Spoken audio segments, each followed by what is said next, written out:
switch that to this one. Testing. 1, 2.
Paulette, can you talk into your microphone? Hello, can you hear me? I can hear you. Can you hear me?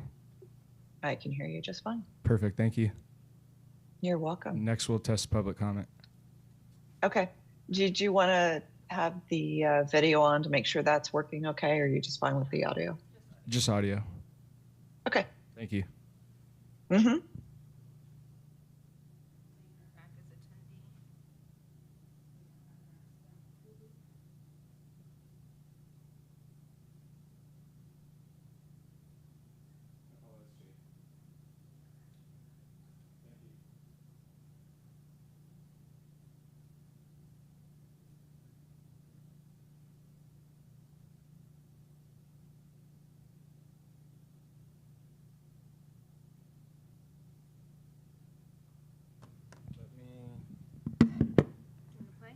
Yeah, give me a sec. Let me make sure something's up in the mic.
Hey, sorry, I accidentally hung up. If you could park my call one more time.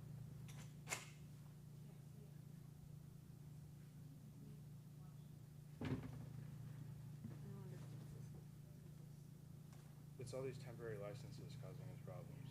Cisco hasn't been able to give us an actual license yet. Working on that.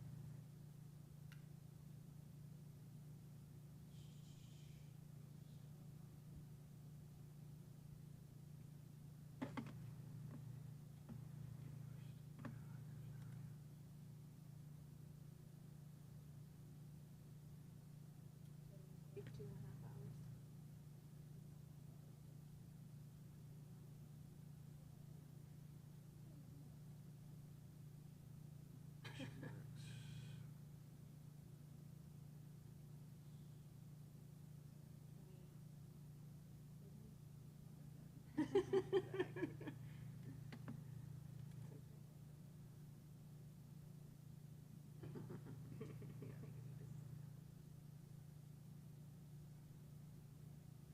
right, let me go call Andy. He can work on it real quick on the back end.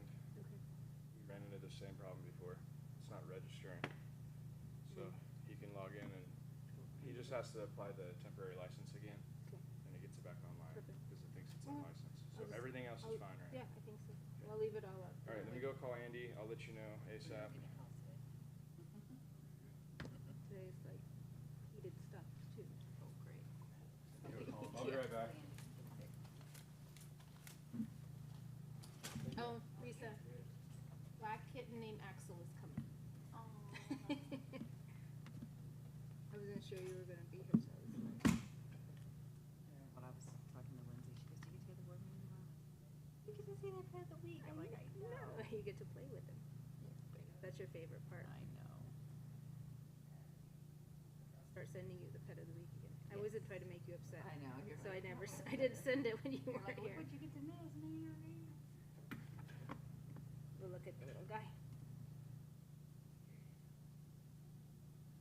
Is that remote back there? Sometimes they steal my remote.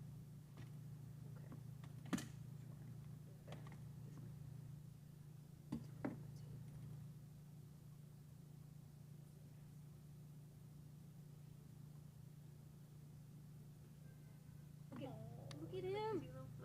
I don't know. I can't tell.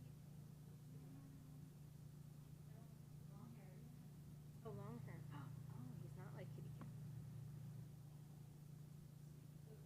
For months.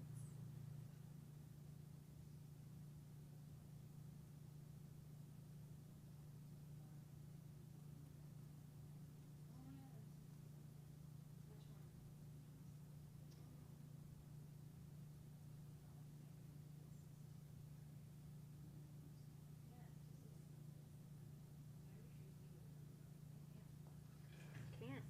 Mm-hmm. That's your whole heart. I know. Hinder. Sorry. I do that every morning. Did you talk to Kim about that? No. I don't want to talk to her. Sounds like I need to. I know.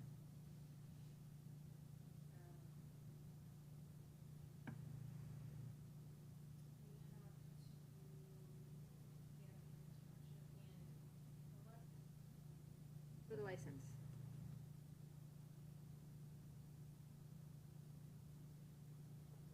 Going on. Again soon. Right? Yep. Okay. Let's see what's going on.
be Jennifer?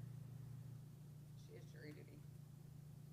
Oh, Yasumoto or Palmer? Palmer. Oh, Jennifer Yasumoto is jury duty. That's fun too. Palmer and Mr. Ortiz over there have a ongoing war on who gets that chair. It's gone.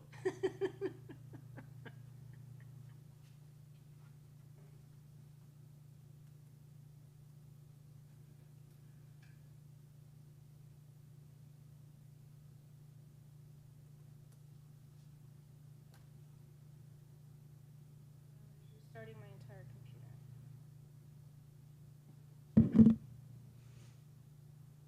Jake and Lisa, my entire computer is restarting. Is that normal?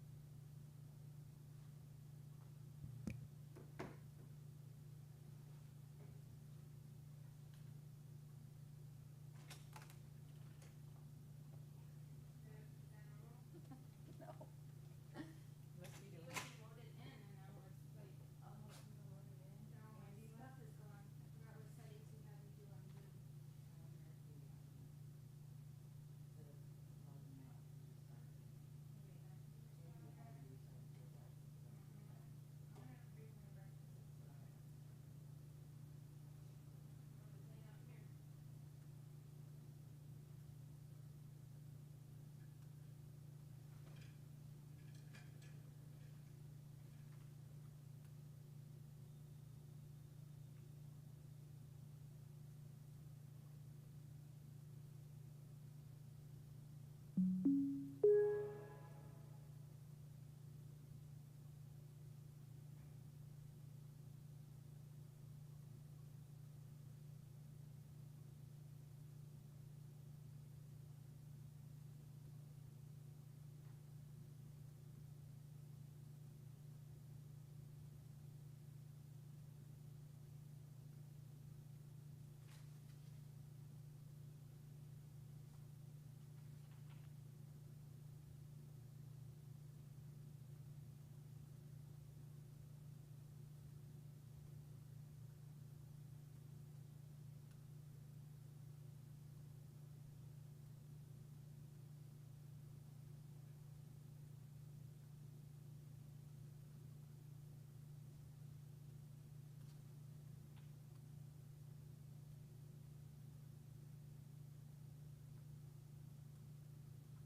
Must be doing.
Okay, it's fixed.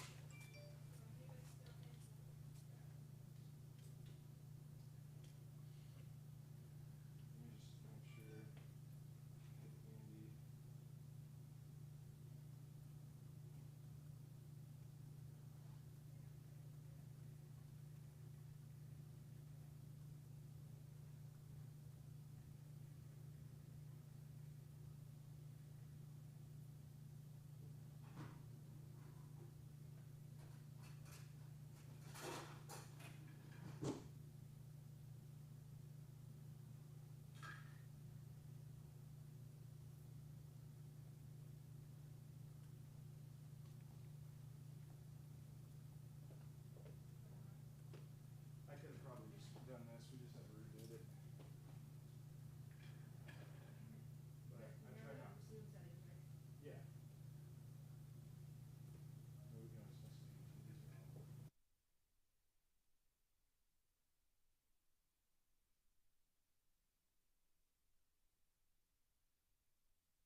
Lisa, can you help me with Zoom?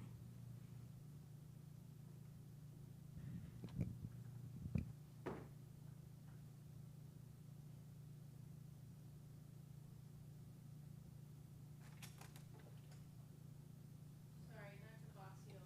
No, it's fine. That's what I'm here for.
Microphone should be on.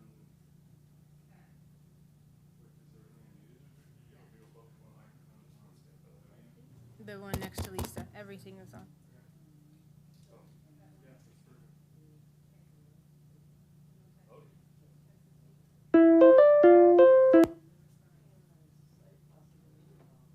Let me join as a panelist.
Or gallery by.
Testing.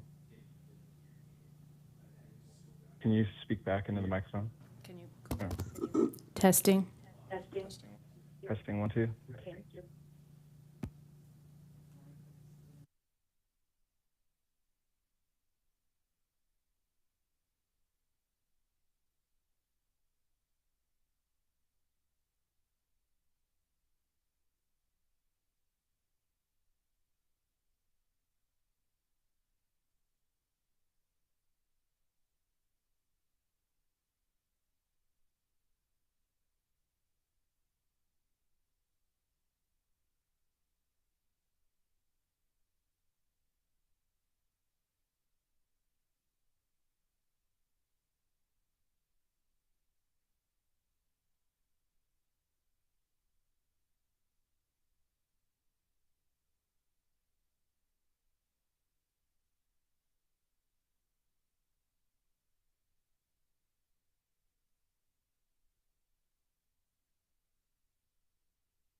Thank you.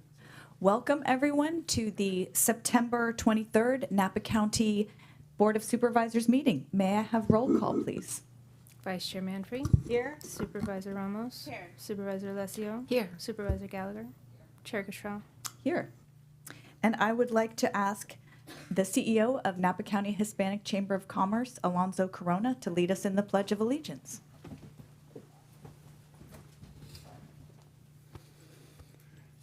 I pledge allegiance to the flag of the United States of America and to the republic for which it stands, one nation, under God, indivisible, with liberty and justice for all. Thank you. And now we will introduce our pet of the week, Axel. Axel comes wrapped in a blanket, I believe. Oh, no. Good morning, Luis. How are you doing? Pretty good, and you? And what can you tell us about Axel? Okay, so this is Axel. Axel has been at the shelter for the last 3 months. When he first came in, he showed some of the favorite behaviors that I like to see in a cat, which are not always good because most of the time it's just a lot of fear-based behavior where he essentially turns your back to you and he's just like, okay, if I don't see you, you don't see me, and you're basically gone. Axel has been at the shelter for, like I said, about 3 months now, and it's taken him a lot to kind of come out of his shell, learn to trust people, and then essentially get to the point where he is now, even though he would really prefer to bury his face in my armpit right now. Trust me, when you get to know him a little bit closer on a one-on-one basis, he is a lot more of a social cat. He starts off a little timid based on just what he's known from being a stray cat. But once he gets comfortable, he becomes very social. He's more of a one-on-one type of kitty.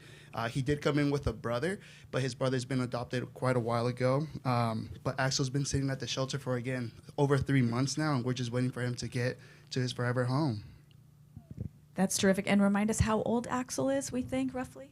Axel's approximately 4 months old. He came in as a kitten under 8 weeks old, so he's been at the shelter for 2 weeks before he went up for adoption. And then now he's been up since June. All right. Well, please come by the shelter to meet Axel. And again, Axel's adoption fees will be waived for the week. So pretty cute cat. Thank you so much.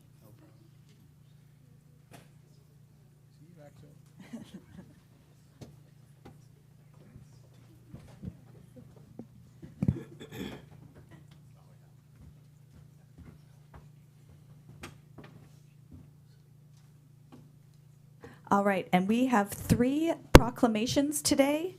And so I will first ask for public comment before we approve and read those proclamations. Is there any public comment on the proclamation language in the room or on the phones? If not, then I will ask for a vote. May I please have a motion to approve the 3 proclamations? So moved. Thank you. Supervisor Alessio has the motion. Is there a second? Supervisor Ramos with the second. All those in favor? Aye. Motion carries unanimously. Thank you. So we will go ahead and read those proclamations. And we will start with the proclamation recognizing September 2025 as National Recovery Month. And Supervisor Manfrey will read it for us. Chair, did you want to do the announcement about item 10A? Yeah, why don't I do that first? Thank you. So before we start on our regular business today, I want to note that item 10A under our public hearing, the item regarding temporary events ordinance, that has been dropped from today's agenda and will not be heard today. So if you're here for that item, we will do that on a different day. Thank you, and welcome Supervisor Manfrey. And if there's anyone here for this proclamation, please come up and join the supervisor.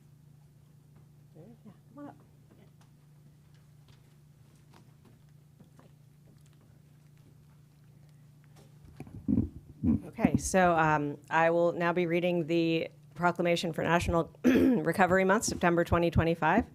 Whereas since 1989, the month of September has been recognized as National Recovery Month to increase awareness of substance use disorders and promote the message that prevention works, treatment is effective, and people do recover. And there are over 40 million individuals in the country living with substance use disorder. And the National Recovery Month theme for 2025, Recovery is Real, Restoring Every Aspect of Life, promotes the idea that recovery is possible and celebrates those who are in recovery by raising awareness and encouraging community support for all who are making progress each and every day. And everyday people enter treatment for substance use disorders in Napa County and begin their recovery journey while contributing to our community as our family, friends, neighbors, and colleagues. National Recovery Month provides an opportunity to honor the strength, courage, and commitment of those on their recovery journey, as well as the contributions of those who support and love them.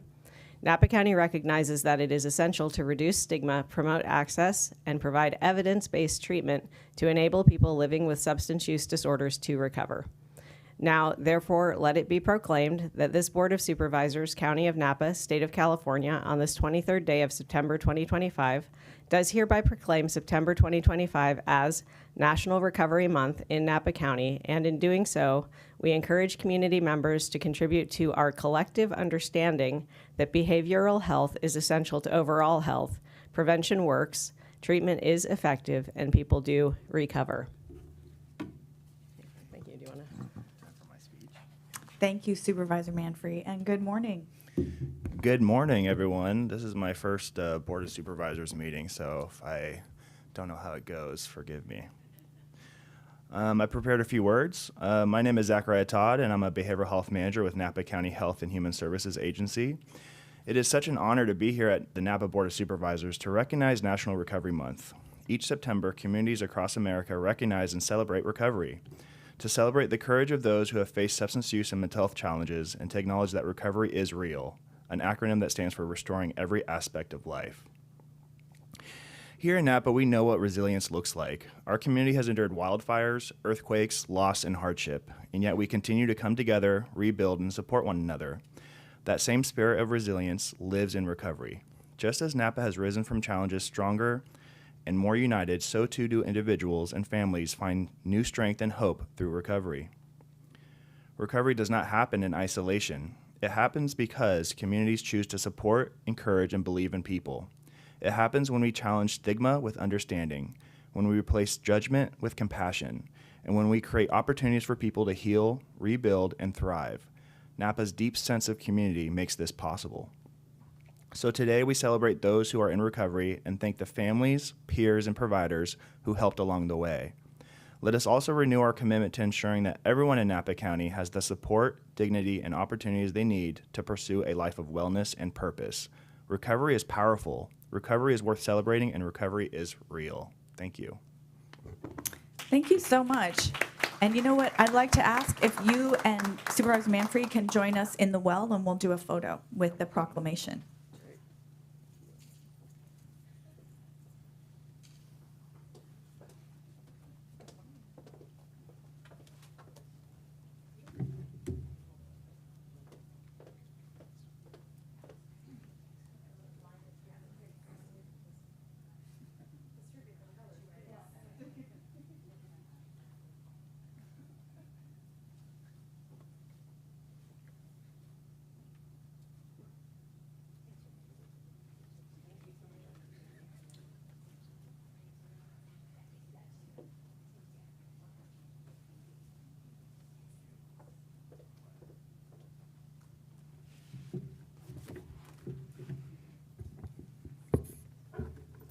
And now we will hear from Supervisor Ramos celebrating Hispanic Heritage Month.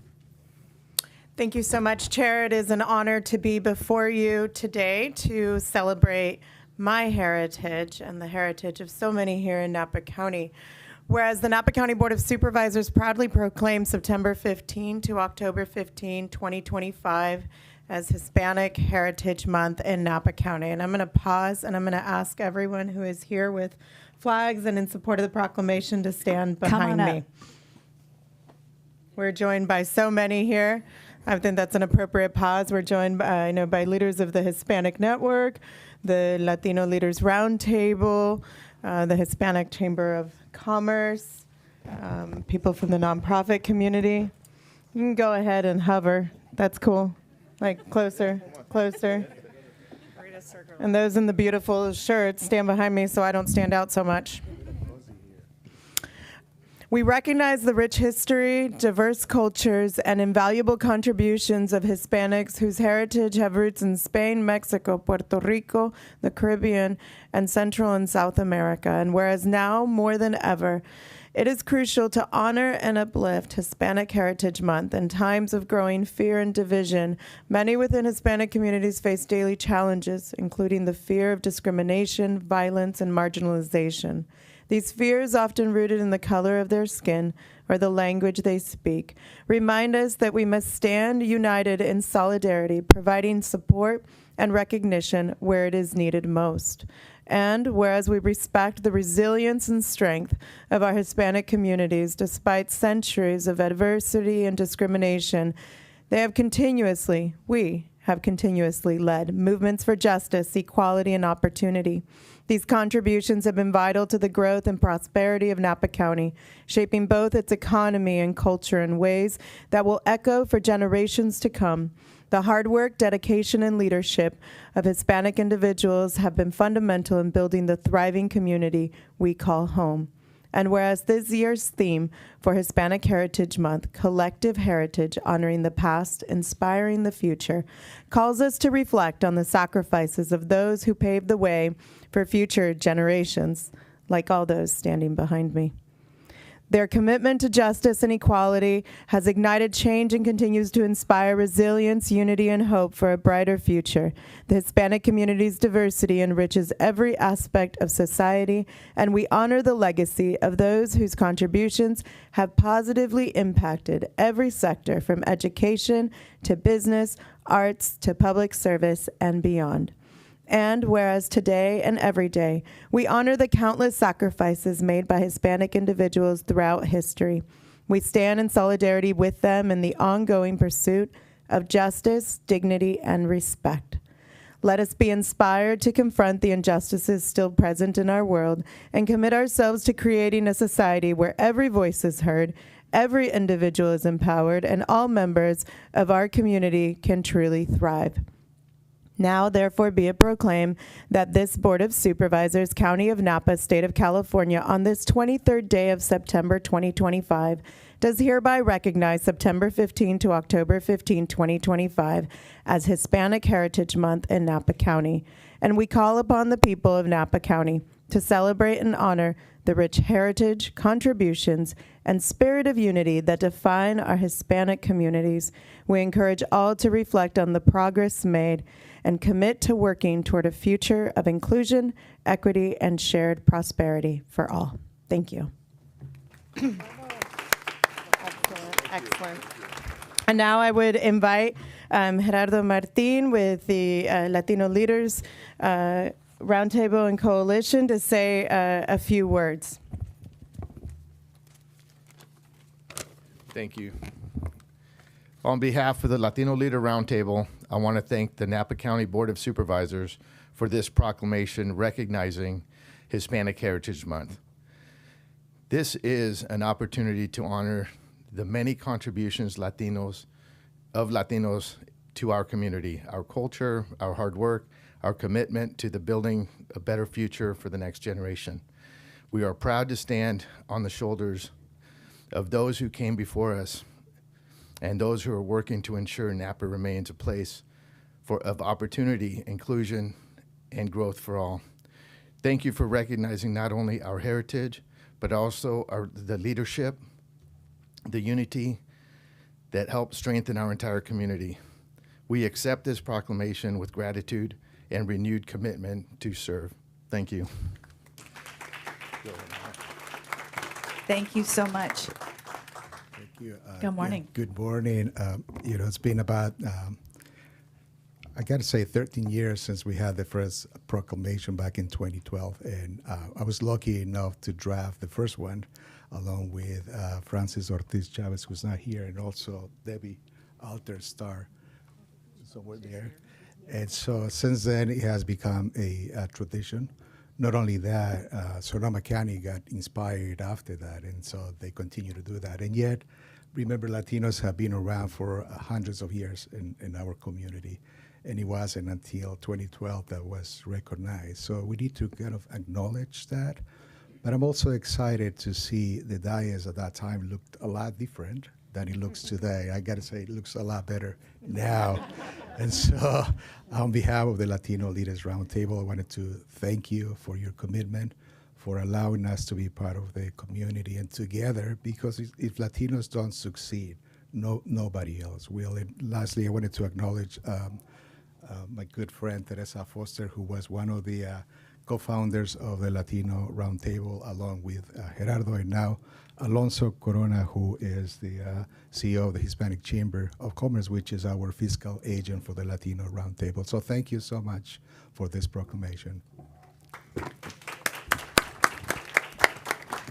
Thank you so much on behalf of my Latino community. Napa has grown a lot, and the Napa County, Hispanic Roundtable, we have been here to really encourage people to come out and see the problems we are going to solve together, because together we can do better, and together that's what we stand today. So thank you so much for this. Thank you all. We'd love to do a big photo with everyone right up here in the dais, so let's do that now. Thank you. How about you?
Thank you, my friend.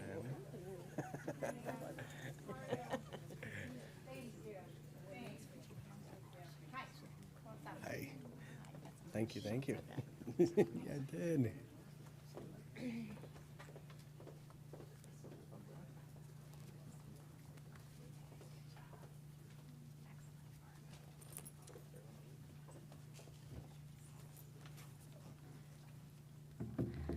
All right, and for our last proclamation today, I'd like to ask Dinah Jose to come up.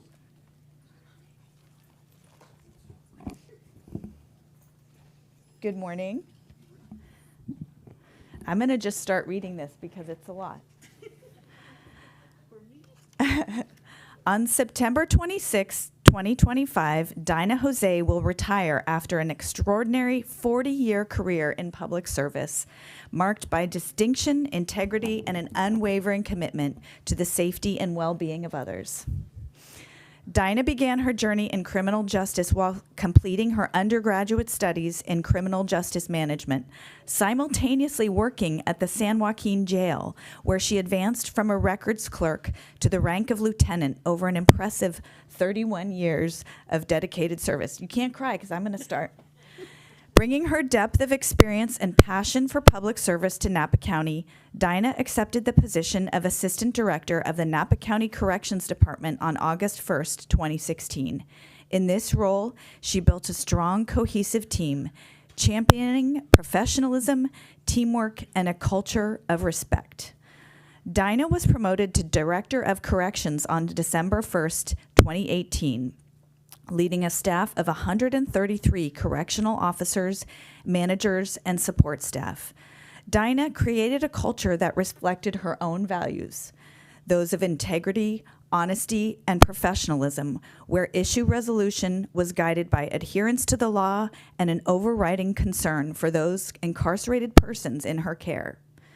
Dinah played a pivotal role in envisioning, planning, and executing the design of Napa County's new 332-bed detention facility, the largest capital investment in county history at $133 million.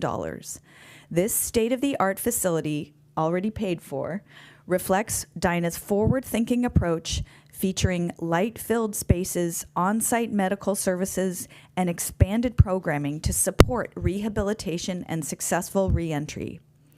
Under Dinah's leadership, on August 16th, 2025, more than 200 incarcerated individuals were transferred from the old jail to the new detention facility in under 4 hours without incident, an unprecedented operation that underscored Dinah's exceptional planning, organizational skills, and commitment to safety and dignity for all. Dinah's unmatched expertise, professionalism, and spirit of collaboration will have, let's see, I lost my place here. I'm going to start that again. Dinah's unmatched expertise, professionalism, and spirit of collaboration have earned her the respect and admiration of colleagues, community partners, and the public alike. Her legacy of leadership and innovation will leave an enduring impact on our community. Now, therefore, be it proclaimed, I'm going to hand this to you while I read it. This Board of Supervisors, County of Napa, State of California, on this 23rd day of September 2025, proudly recognizes and honors Dinah Jose on the occasion of her retirement following a distinguished career in public service. We extend our deepest gratitude for her years of dedication, leadership, and invaluable contributions to the county and its residents. We further celebrate this exciting new chapter of her life with her new husband, filled with travel, friendship, family, and cherished memories. With warmest wishes, we toast Dinah Jose and the adventures ahead. Congratulations. Oh my gosh. Say something? Please share a few words with us.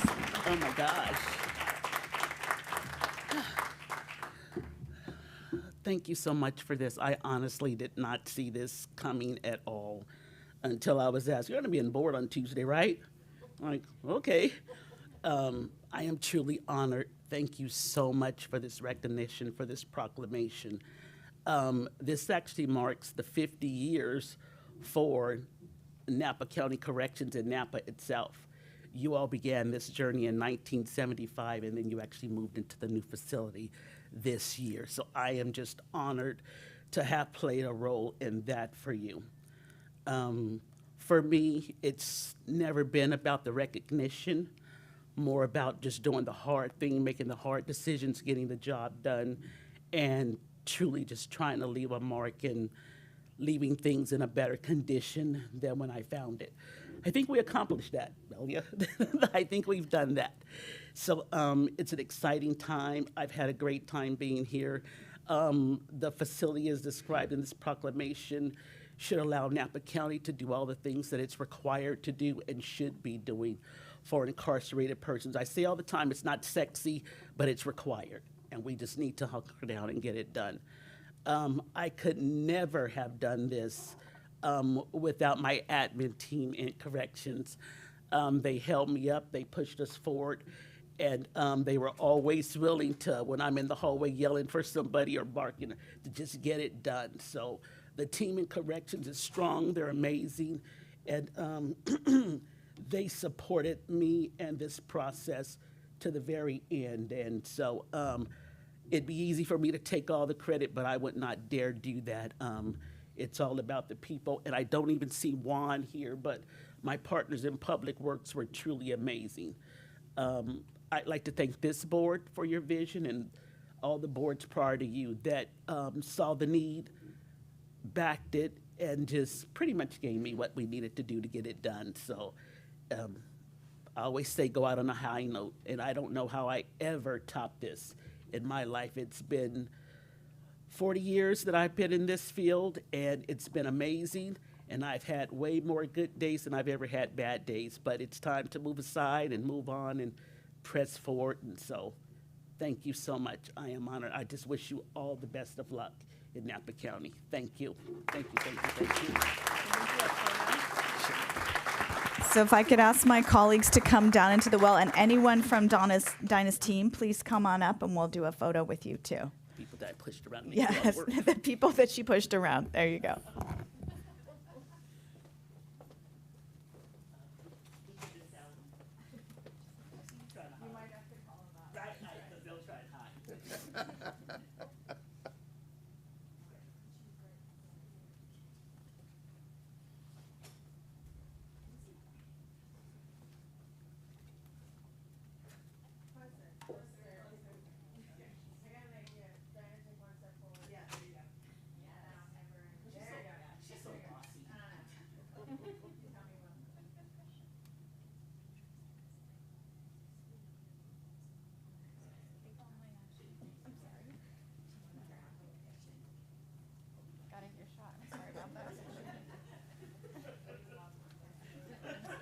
Thanks, you guys.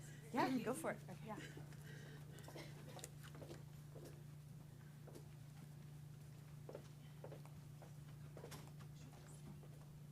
And Supervisor Ramos, you, of all of us on the board, lived this the longest, so I know you Don't want to go say anywhere. a couple things. Don't go anywhere, Dinah. Ms. Jose, we have a couple more statements from my colleague, Supervisor Ramos.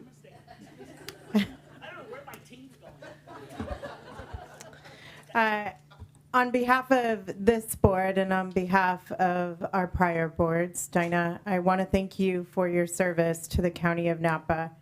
You know, it takes a lot of commitment to the profession to be able to stay in it for 40 years, but to lead in it.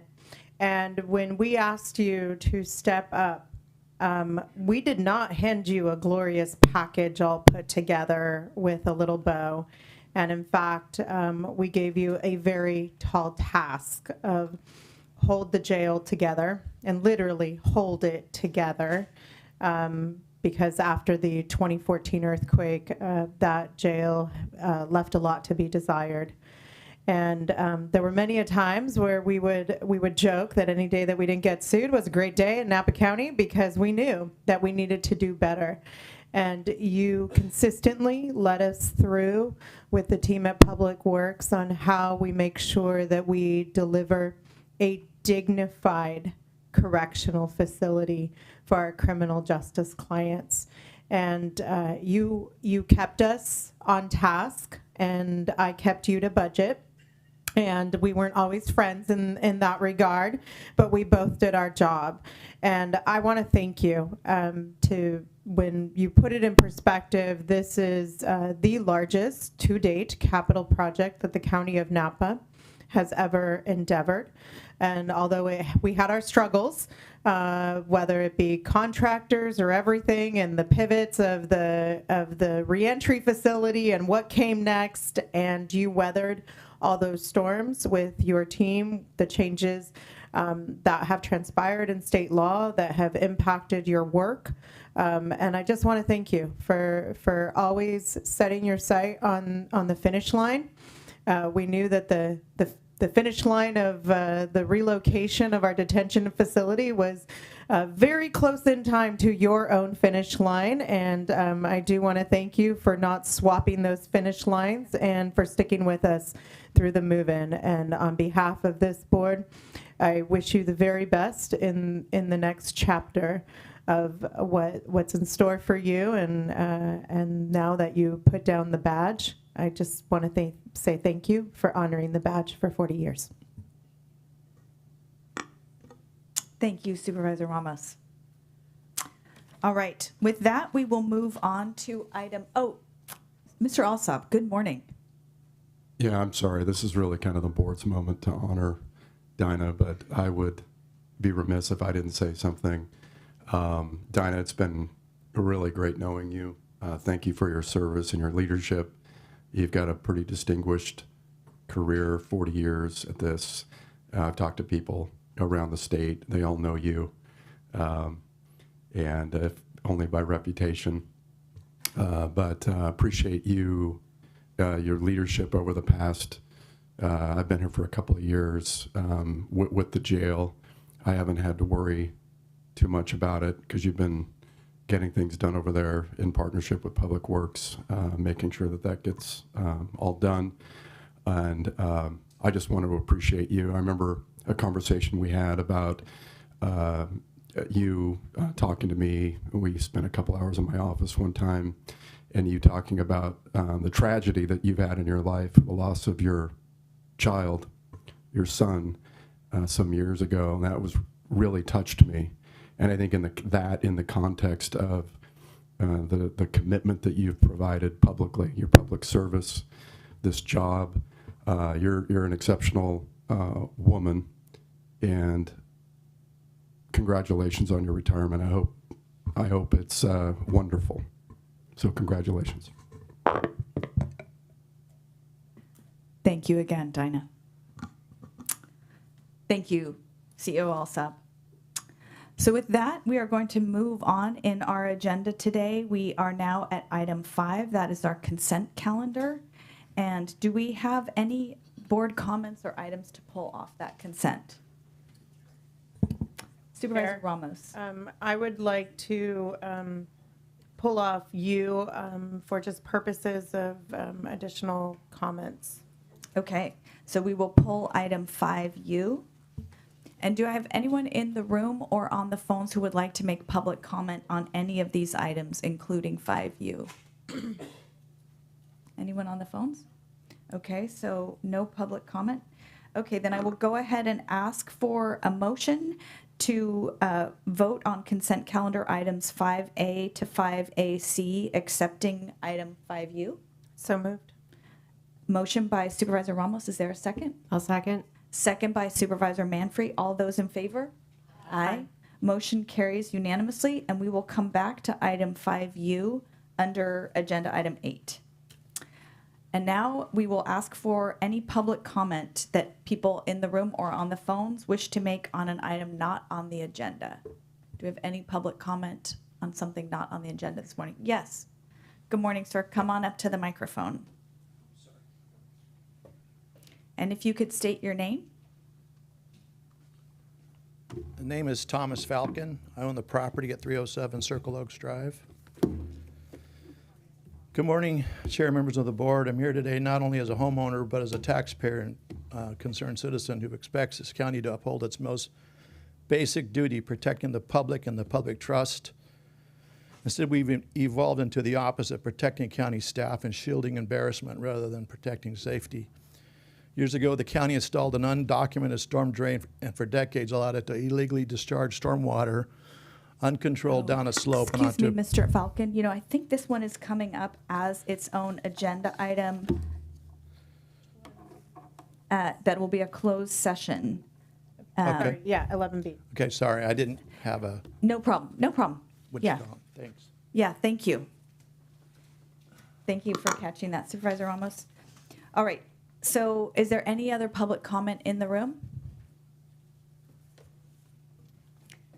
Good morning, Ms. Malin. Good morning. My name's Chris Malin. I'm also the executive director of a nonprofit, local nonprofit, totally run by volunteer effort in Napa County. And we do water projects all the way from San Francisco Bay to the Oregon border. So one of the things we've been doing are watershed tours, and I'd like to invite any of the Board of Supervisors who want to do a watershed tour in Napa County of the Napa River to contact me at 707-322-8677 or look up our website at napaicare.org and actually icarenapa.org, and we will organize that. People really enjoy it. We start at the top of St. Helena at the headwaters, and we go all the way to the confluence area in American Canyon where there's gorgeous wetlands there. Thank you for all the work you do there. It's magnificent. The trails, the wildlife, absolutely incredible. And also to point out the restoration areas and the areas in the Napa River where the Napa River is deeply incising and cutting into the banks, and massive erosion is happening. I'm sure you all know that we lost a big portion of land around Copia where the whole trail collapsed into the river. Also at Lincoln, where that small little hotel resort area is, there's huge erosion going on there. And there's a reason for that. It's the river telling us that things aren't well. And a lot of this is coming from clear cutting and rapid runoff coming into the watershed, and the river can't handle it, so it's eroding. And the Army Corps of Engineers in 1996, when we did the MOU with them for the flood project, the Napa River Flood Management Project. A lot of people call it flood control, but we really can't control. We try to manage. Was that Napa County would keep watershed development no more than 10%, because if you go beyond that, you risk that the flood project can't handle the stormwater coming off the mountains and will exceed everything that we've done to try to manage floodwaters. And so in the groundwater management and in the county update for the general plan, and also the climate action work going on, nowhere is there enough attention on the Napa River. And it is our most precious resource, and we need to look at the problems. Thank you. Thank you, Ms. Malin. Any other public comment in the room or on the phones? Okay. With that, I will move us to item number 7, Board of Supervisors reports and announcements. Supervisor Gallagher. Good morning. Thank you, Chair. Just a few things. Wanted to let everyone know that last night we held a meeting at Carneros Station 210 to discuss the formation of the Carneros Fire Safe Council. So we're really off to a great start. I want to thank the FireWise reps and the fire department reps that were there. It was a great showing on the part of the community in Carneros. It was a very energetic meeting and a lot of people volunteering to do the work. So we're launching and we're very excited about that. I wanted to mention that I did a tour of the flood district's 58 acres that'll eventually become the South Napa Wetlands Park. It's a great opportunity I would suggest if you are part of the flood district, with all of you are on the board, getting out there and taking a walk. In about a year or so, it'll be open to tours with docents. It's going to be a beautiful place to walk and hike and possibly kayak through the channels. So that'll be a unique experience. Really excited about that. And then wanted to just report on some legislative items from the Bay Area Air District. This is not good news, but the EPA, the administration is proposing to reverse the endangerment finding, which was made in 2009. This is a finding that links greenhouse gases to climate change and public health threats. So this is something that underpins nearly all U.S. climate policy and regulations on cars, power plants, and other sources of pollution. So it's something that could severely weaken the EPA's ability to control climate warming pollution and dismantle the legal basis for current climate protections.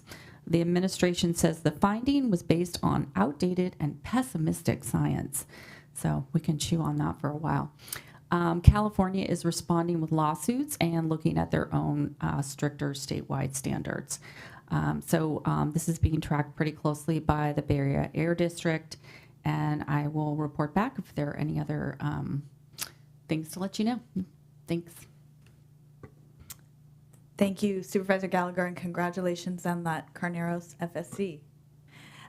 Supervisor Alessio. Good morning. Just a few things. I'm going to start off with a thank you to our Public Works Department. There's great progress happening on Dry Creek Road at the bridge, which is I think that's at, it's right where kind of Mount Veeder and Dry Creek kind of connect or in that area. And so thank you, Public Works, for getting that done.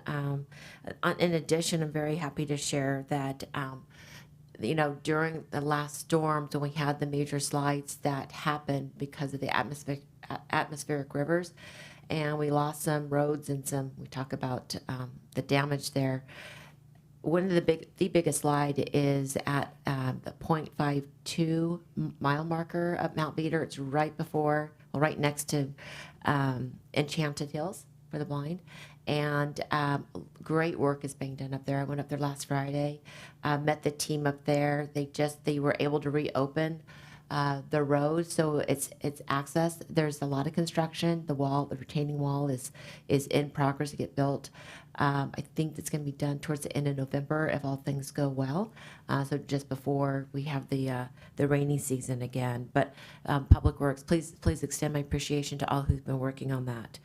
I want to share that I will be having a neighborhood meeting. I don't really want to call it a town hall. It's probably more of a neighborhood meeting for Dry Creek and Mount Veeder. It's going to be on Saturday, October 11th from 10 a.m. until 11:30 a.m. So if anybody who's interested, please feel welcome to join us. Attended a few events this weekend. I got to make a shout out to the sheriffs. They had their first car show. It was great fun. Everybody, very well attended, and I hope they'll do this again next year. Attended the One Mind Brain Health Symposium that the Staglins put on. That's talk about inspiration and hope of what is happening in terms of research and breakthrough for brain health. Very, very exciting, and also around substance abuse disorders. So I want to thank them for continuing to do that and raising the hundreds of millions of dollars that they've raised over time.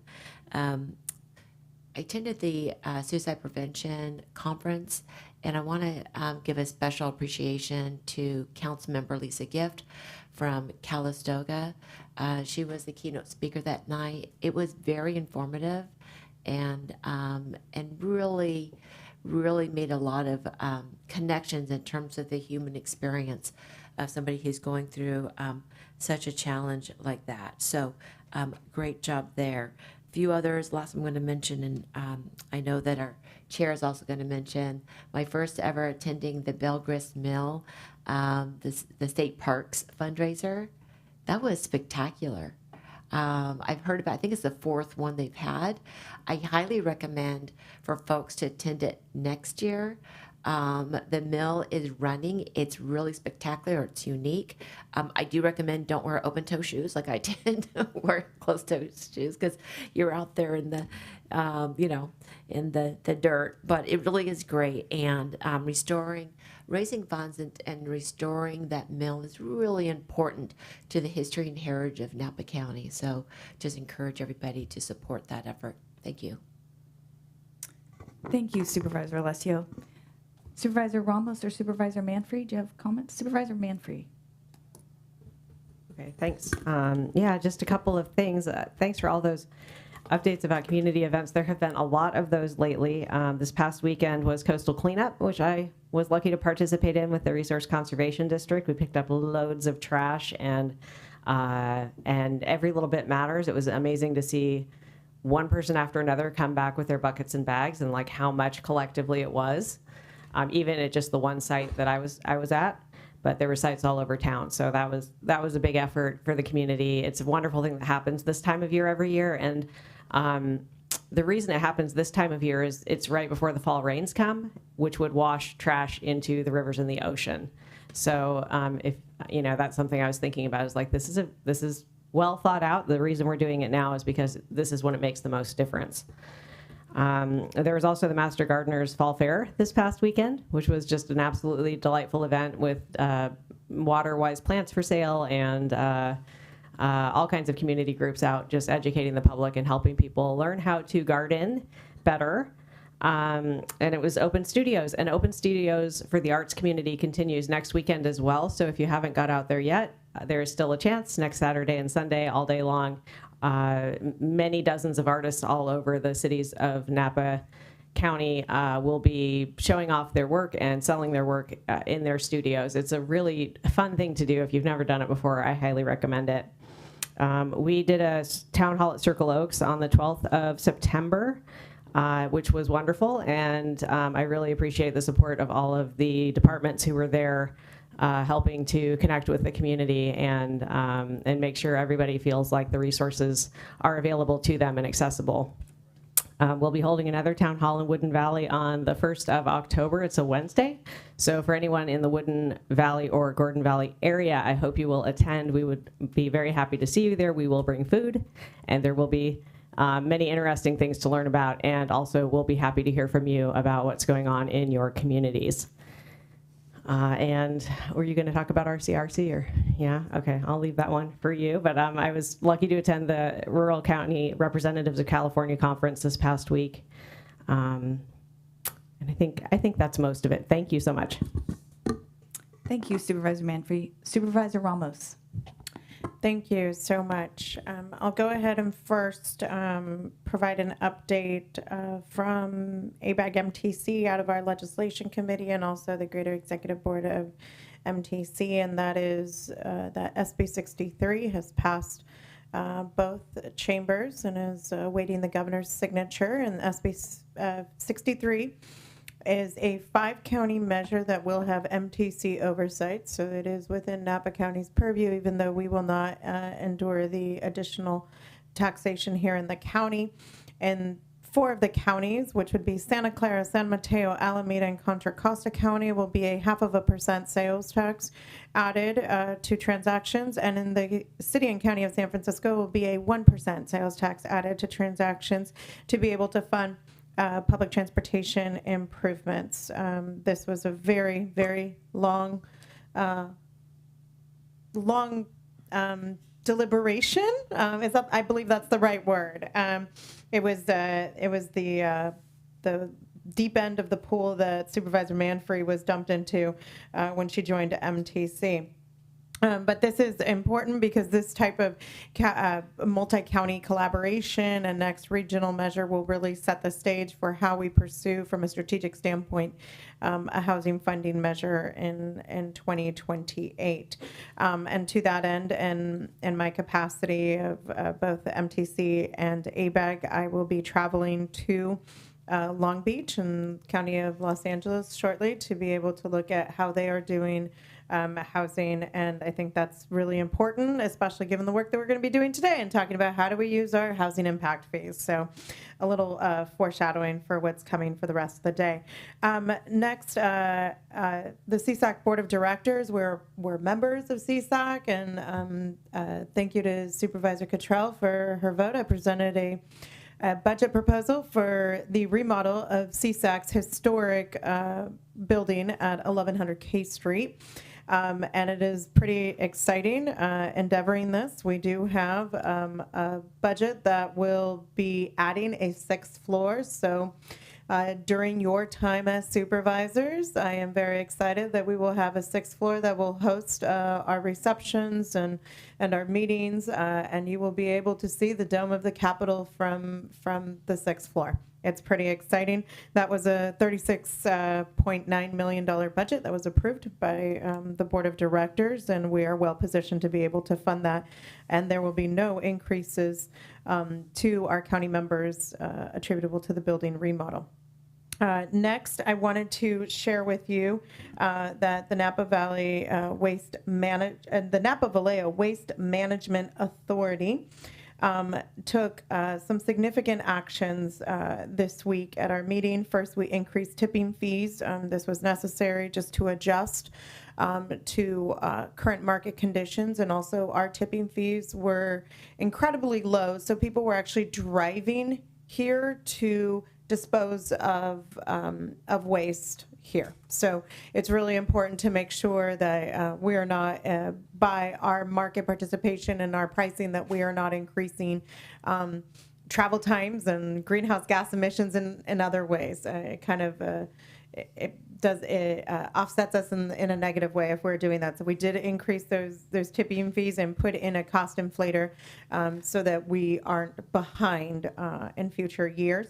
We also approved the construction loan for the diversion facility of $20 million. It's a 10-year loan at a percentage of 3.8%. But the total construction contract is $30,212,690.97. And that's because the authority has been saving for years for this work. So $10 million in the bank and only having to borrow $20 million is a really good it's a really good fiscal position to be in. Additionally, by taking the 10-year loan, and we were able to really drop down some of the contingency holds that we're going to have for that loan payment. Next, just to share, the Airport Noise Working Group had another meeting, and the work is continuing. I do recognize that, especially impacting District 1, District 4, and District 5, there are continuous concerns coming regarding jet traffic noise. What I can assure you is that we are looking at the operational data itself, and we're able to monitor where these airplanes are. And despite the complaints that we are receiving, I can say that the air traffic is actually slightly diminished from prior years. Also, only one aircraft has fallen below the allowable altitude, and that is being handled by the FAA. So that is something that we are continuing to monitor, and I would just encourage for your constituents that do have concerns that you please refer them to the noise complaint line so that we can be tracking the timing and location of the complaints as they're coming in. And just to remind everyone, this is not within our purview. This is FAA jurisdiction. What we are working through here is being able to put forward some reasonable solutions to the FAA that they might be so generous to consider, and we'll continue to do that work. Next, I want to invite all of you. We have a very exciting display coming to American Canyon, and that is the Wall That Heals. The Wall That Heals is a 3/4 size replica of the Vietnam Wall that has 58,281 names of service members. And it is coming to American Canyon October 16th through October 19th. There will be an opening ceremony. And that opening ceremony is on Thursday, October 16th at 6 p.m. The in memory ceremony is on Saturday at October 18th at 6 p.m. And the closing ceremony is Sunday, October 19th at 1 p.m. Each evening, taps will be played at sunset. And this is a tremendous lift, but also I think a really important way to honor not just current service members, but also those that have lost family in service. There are opportunities for volunteering, but I do invite each of you to be able to stop by at any moment that you can and to see it. It will be featured at American Canyon's newly named Independence Park. Independence Park is right behind the Boys and Girls Club. It used to be called Community Park 2, which was weird because it's the most prominent one. But anyways, so we can celebrate the new name as well. And next, I had the opportunity to tour the Napa Valley Education Foundation's new facility on 3rd Street. And they will be having a community open house on Sunday, September 28th from 12 to 3. And I really encourage you to see all the workspaces. This was the former Oxbow School, and it's really exciting, the work that is being done and the programming that is going to debut there. And you get a beautiful view of the river. Thank you. Thank you, Supervisor Ramos. I have a couple of brief items. This past week was the Rural County Representatives of California annual meeting in Placer County, and Supervisor Manfrey was able to attend, so thank you. I also wanted to give a shout out to 2 of our Napa County staff. We had Fire Administrator J.R. Rogers, who spoke on a panel about Napa's fire prevention efforts, and I think wowed the crowd. And then our CEO, Ryan Alsop, spoke on a panel about AI in county government. So thank you both for being there. I think it contributed a lot to the conversation. And another thing about this annual meeting, every year, county supervisors come together to donate baskets for a charity auction, and all the funds go to nonprofits in the county of the chair. And this year, the chair is from Modoc County. And so it was a very successful auction. I wanted to thank all the local businesses and wineries and my colleagues for your contributions. Modoc County, I did a little research, experienced an unemployment rate of up to 9% earlier this year, so they are hurting. So these dollars will be very helpful. So I just wanted to say thank you. It's great when we can work in a team like that. So, and the other thing that was interesting, I know this is the month we're celebrating recovery, and we heard from Stephen Ford, who was the son of President and Jerry and Betty Ford, and he talked about his path of recovery, but he also talked about how much bipartisanship existed then, and sort of made the pitch that we need to work back toward that. So that was, if you have an opportunity to hear him speak, I thought he did a great job. So that's all I have, and with that, we will move on to our next agenda item. Thanks, everyone. So next on our list, we will get to item 5U, which is the item that Supervisor Ramos had pulled. And so we will find out if there's a question for staff. Who would be? Yes, thank you so much. And I did give a heads up to the CEO. What I'd really appreciate, this is additional closing out items from the correctional facility relocation project, and there wasn't a running tally on this one as we receive on public works projects normally. So what I would like to be able to have come back to us is the final costs. Throw in the furniture, throw in these change orders, and tell us what that final cost was. This is kind of inching us beyond our, I think, 132, but Mr. Letter? Yes. So Steve Letter, Public Works Director. Happy to come back with a final total. We are not close to needing more money from you. Trust me on that one. Great, we won't get it. And that's fair. We did have a number of items in closeout. This item is cleaning up a number of consultant contracts. We also, as we were wrapping up construction, had a few items. One, for instance, so many factors of the jail go towards making sure inmates are not able to hurt themselves, to hang themselves, ligature, if you will.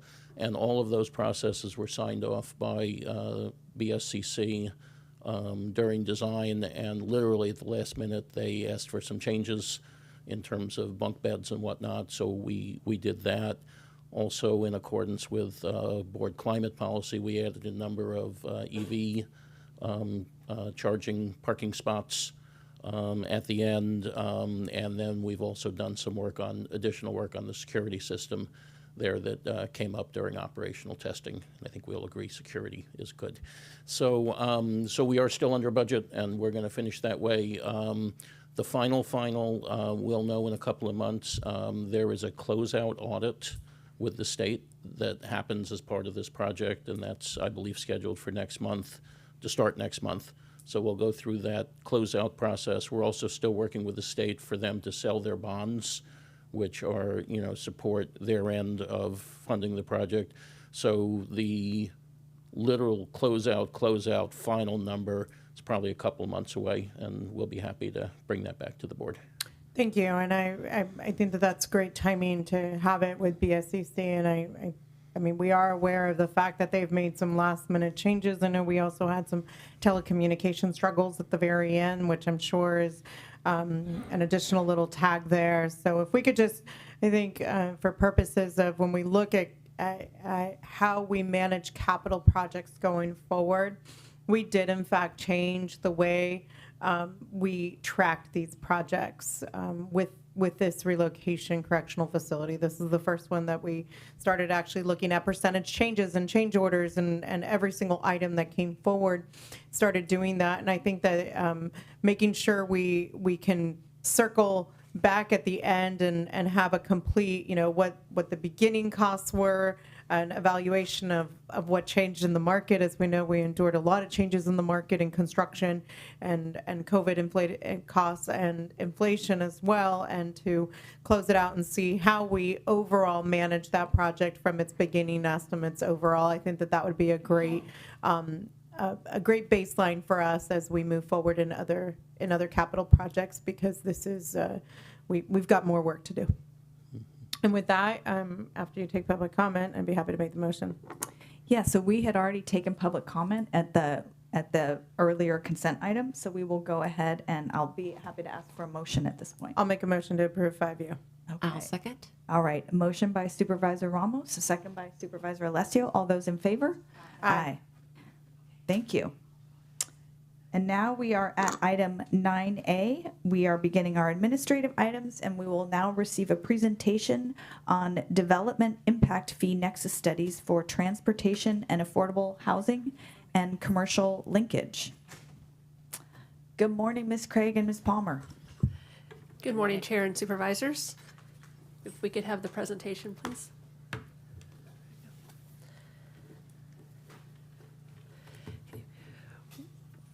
We were here a year ago asking the board to consider a contract for a consultant to review our fees regarding affordable housing and our connection fees for water and sewer. In addition, we asked the board and got direction to study mitigation for transportation and woodland conversion.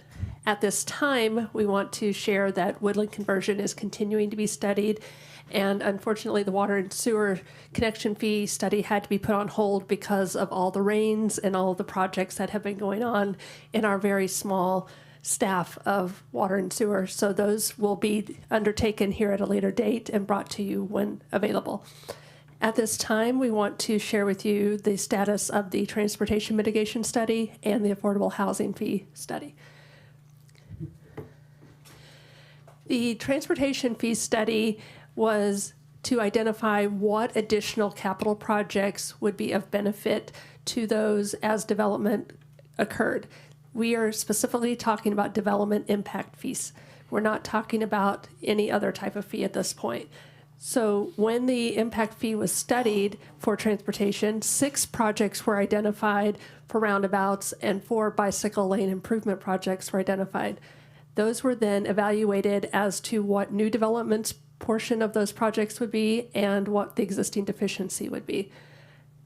The consultant determined that it was approximately 20% on the new development and 80% was existing deficiencies.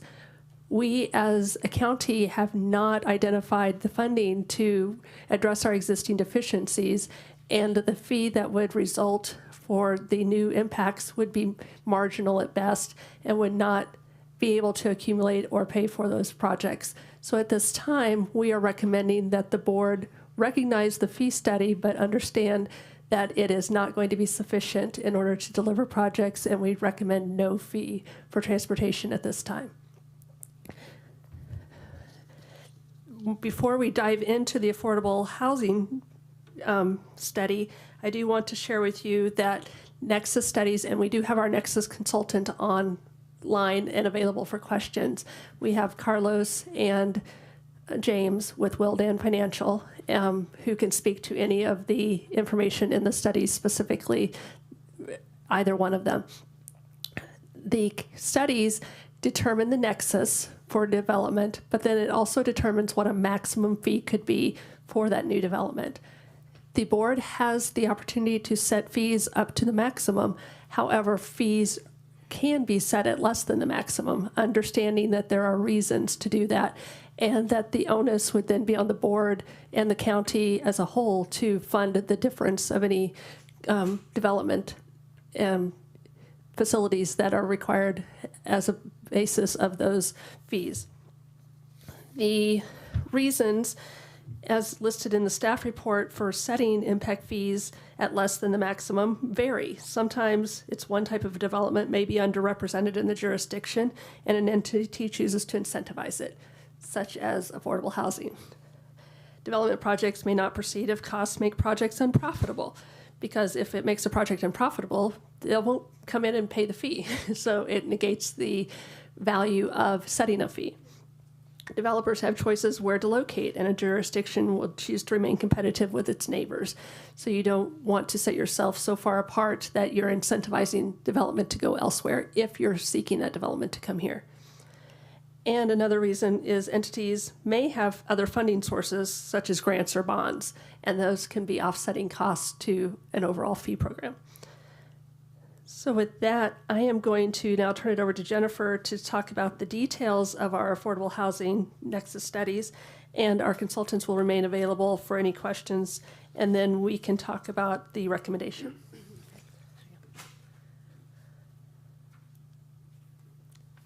Good morning, Jennifer Palmer, Director of Housing and Community Services, and I'm going to give a little background on our impact fees here in the county, sort of the timeline of them, where they are now, what we use them for before I get into the staff recommendation. And then I'm welcoming Carlos and James from Wildan to speak to the technical components of the Nexus study. As much as I've read the study and I'm pretty familiar with the data, I couldn't begin to explain it in the way that they do. So I'm going to leave that expert analysis to the experts. But as Becky said, the affordable housing impact fees are a cost recovery mechanism. So it's first and foremost important to understand this is not a tax. It is a way that we recover the cost of something that we are obligated to build. And what we are obligated to build is the amount of housing that is generated by new development, whether that's residential or commercial. What the Nexus study does is takes all of the data around development and literally distills it down into sort of a per square foot pro rata share of the amount of affordable housing that is needed based on the different kinds of development. The Nexus study sets, as Becky said, the maximum justified fees. So there were 2 reports attached to this item. The first has a publication date of April. That's the Nexus study. That's the deep math analysis of how many jobs are generated by different types of development.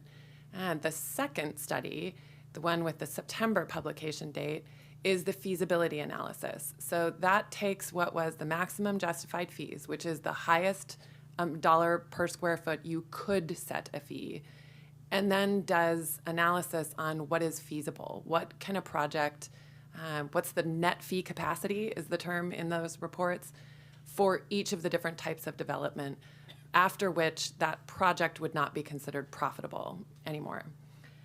Before I get into any more of the specifics, I want to touch on really quickly what we've used affordable housing impact fees for and where those fees are right now.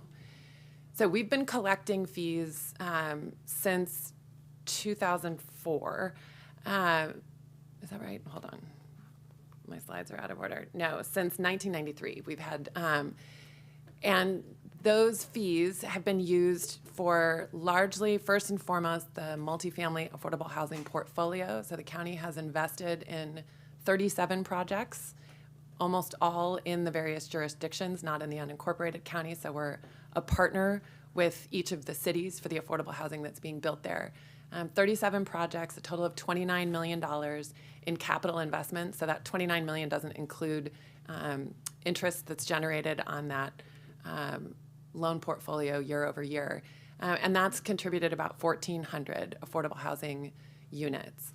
The Proximity Down Payment Assistance Program, that's been in place since 2011, and the county has used $12.3 million in affordable housing funds to help 223 low-income households buy a home in the area close to where they work. And then most recently, 3 significant permanent supportive housing projects, which have added 152 permanent supportive housing units. That's largely to be credited for the 25% decline over the last 2 years in our homeless point-in-time count. So these investments have been several decades in the making, and we are seeing the fruits of them now. So part of what I want to underscore with this is just to say that the decision you make today doesn't necessarily mean we're building a whole bunch of new affordable housing projects next year, but all of this is part of a long-term planning that does move the needle over time. And it also positions us to take advantage of capital when it becomes available in the form of matching capital. So sometimes state money is made available to local jurisdictions if there's a significant local match. So the more funding we can generate here, the more competitive we are for state and even federal funding. And then from a program administration standpoint, all of the staff in my department are in some ways funded through the affordable housing impact fees. So it helps to have our department be able to be funded and not be a draw on general fund. So from a timeline, this is just to set the context for affordable housing impact fees. RHNA, the Regional Housing Needs Allocation, is what we are trying to address with all of our investments in the affordable housing fund. So the county is obligated to build a certain amount of extremely low, low, and very low income housing over each 8-year RHNA cycle. The first RHNA was adopted in 1981. We're on the 6th cycle now.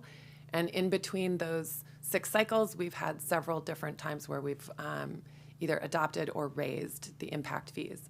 The first time the impact fees were assessed was in 1993.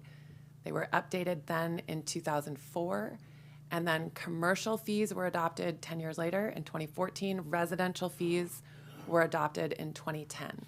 Our current fees right now are the fees that were adopted in 2010 and 2014 for residential and commercial. So it has been over a decade since we've revisited this. Obviously, a lot has changed in the economy, and so those are partly why we're back here now. So this is a quick look at where our fees are right now. Again, to remind you, residential was set in 2010 and commercial was set in 2014. The fees that were adopted back then are the same fees that are charged today. So $9, $10.75, and $12.25, depending on the size of your residential unit, $5.50 for an ADU, and then commercial, office, hotel, retail, industrial, and warehouse are each their related 2014 fees. They together, obviously we don't build a tremendous amount in the unincorporated counties, so these fees right now are generating about $2.5 million a year in affordable housing impact funds, disproportionately so in residential, $1.5 million a year in residential fees to $1 million in commercial. Next, I just want to say a quick note about the cost of time. The fees that were adopted in 2010 and 2014 were adopted without an escalator, so they do not adjust year over year. That means they lose value compared to a dollar in future years. So what we want to recommend is whatever fee you consider adopting, that you consider adopting it with the California Construction Cost Index as the escalator. So that's like the Consumer Price Index, it's just specific to the building industry.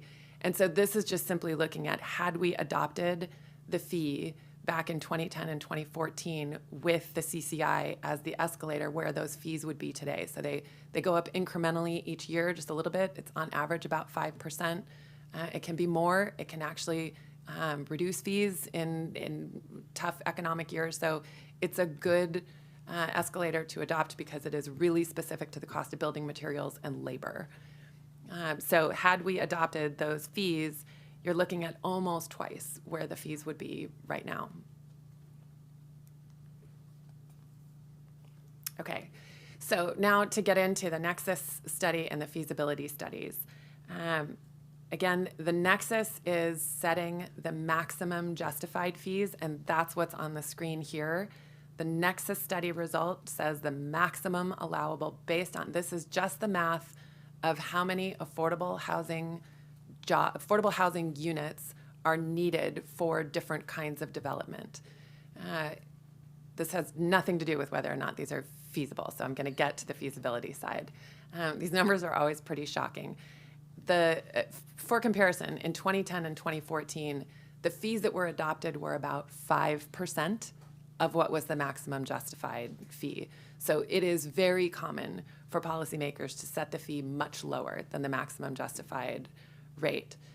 Without having the escalator, our current fees are about 1.5% of these fees right now. So just to give you a range of where we sit at the moment. So for residential, new retail, or new rental, which would be a typical apartment building, $152 a square foot, and new housing unit for sale, $86.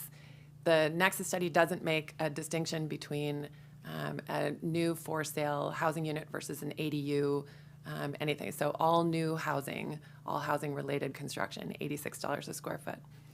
And then non-residential, commercial, retail, restaurant is $584. You can kind of think of how many jobs are necessary, how many low-wage jobs are necessary to run a restaurant or commercial retail. Office is at $367, hotel $405, industrial manufacturing is $154, and warehouse and storage is $50. Thing before I get into the feasibility study, the framework that I think I want to underscore for you as policymakers is to consider, as we move into what is feasible, as Becky had said a minute ago, what are you looking to incentivize in the ag preserve through discounted fees? That's the easiest policy framework to think about. What do you want in the ag preserve, and set the fees based on both feasibility and what you're looking to kind of help people build. Where do you want to put your thumb on the scale a little bit? So I have two charts. I have this for commercial and I have this for residential. And before I get into the recommendation itself, I want to just orient everybody to what this is. For me, distilling the information in the Nexus study and the feasibility study, it's a lot of pages of data. There are a tremendous number of tables in there, and I wanted something that was a little bit more of a summary table. So this is my way of trying to put it all together to make it a little easier to pull the numbers. So the green and color just helps me orient a little faster. So the green column is our current fee. That's what is the commercial fee adopted in 2014. The blue column is where that fee would be today if it were adopted with an escalator, so what we're recommending, the CCI. The next column, the white, is the maximum justified fee. That's what came out of the Nexus study. The next two columns under net fee capacity, this is what's in the feasibility study. There are two methodologies included in the feasibility study. The first methodology is called residual land value. This is sort of the gold standard methodology, and it's what HCD would most like to see in Nexus studies. It's the most universally used now. And what residual land value does is take into account the cost to purchase the land, and then all the costs related to development and operation for a developer of a finished business, and what is the remaining profitability. So the net fee capacity is how many dollars per square foot that project could add on in operational cost and still be profitable. So that analysis on a commercial level takes into account things like vacancy rates, continuous tenant improvements from tenants switching over, that kind of thing. So that's residual land value. And that is a model that is really valuable for a developer building model for commercial. Where it falls short, and the reason that we included a second methodology, the total development cost, is the residual land value model does not consider owner-operated businesses, which so many of the winery businesses in the valley are. So whereas a residual land value is really looking at what is the profitability for the operation on basically a landlord model, it's not taking it on an owner-operated model.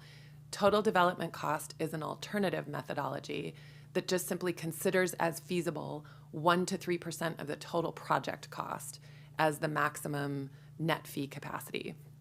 And so we've included that, and the orange column is highlighting in office, industrial, and storage and warehouse, that is where we believe that methodology is best applied, and the residual land value is in that sort of pink purple. It should have been more purple, but it looks very pink in here for hotel and retail. And sorry, I just caught that industrial is both pink and orange there.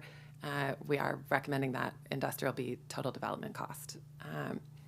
And so then the recommended fees, And this is what was included in the staff report as a range. And I will say this is included for discussion. So we are here to seek direction and discussion. Before I say too much more about any of this, I want to acknowledge that everything that's coming before you follows almost a year of community conversation from the minute the Nexus study data started to come. We've been meeting with industry groups, we've been meeting with housing advocates, we've met with individual business owners, and we've met with policymakers and inside staff. So PBS has made themselves generously available to answer 90,000 questions from me, including a lot of data that is driving some of the percentages over there on the notes on permit issuances. Many meetings, vintners, Farm Bureau, wine growers, grape growers, the Napa Housing Coalition, and then lots of individual, very bright, very well-informed folks who have made their thoughts and perspectives available. All of that we've tried to synthesize into a place, the area where we believe there is common ground. So what I will say is within the staff recommendations, it's not perfect.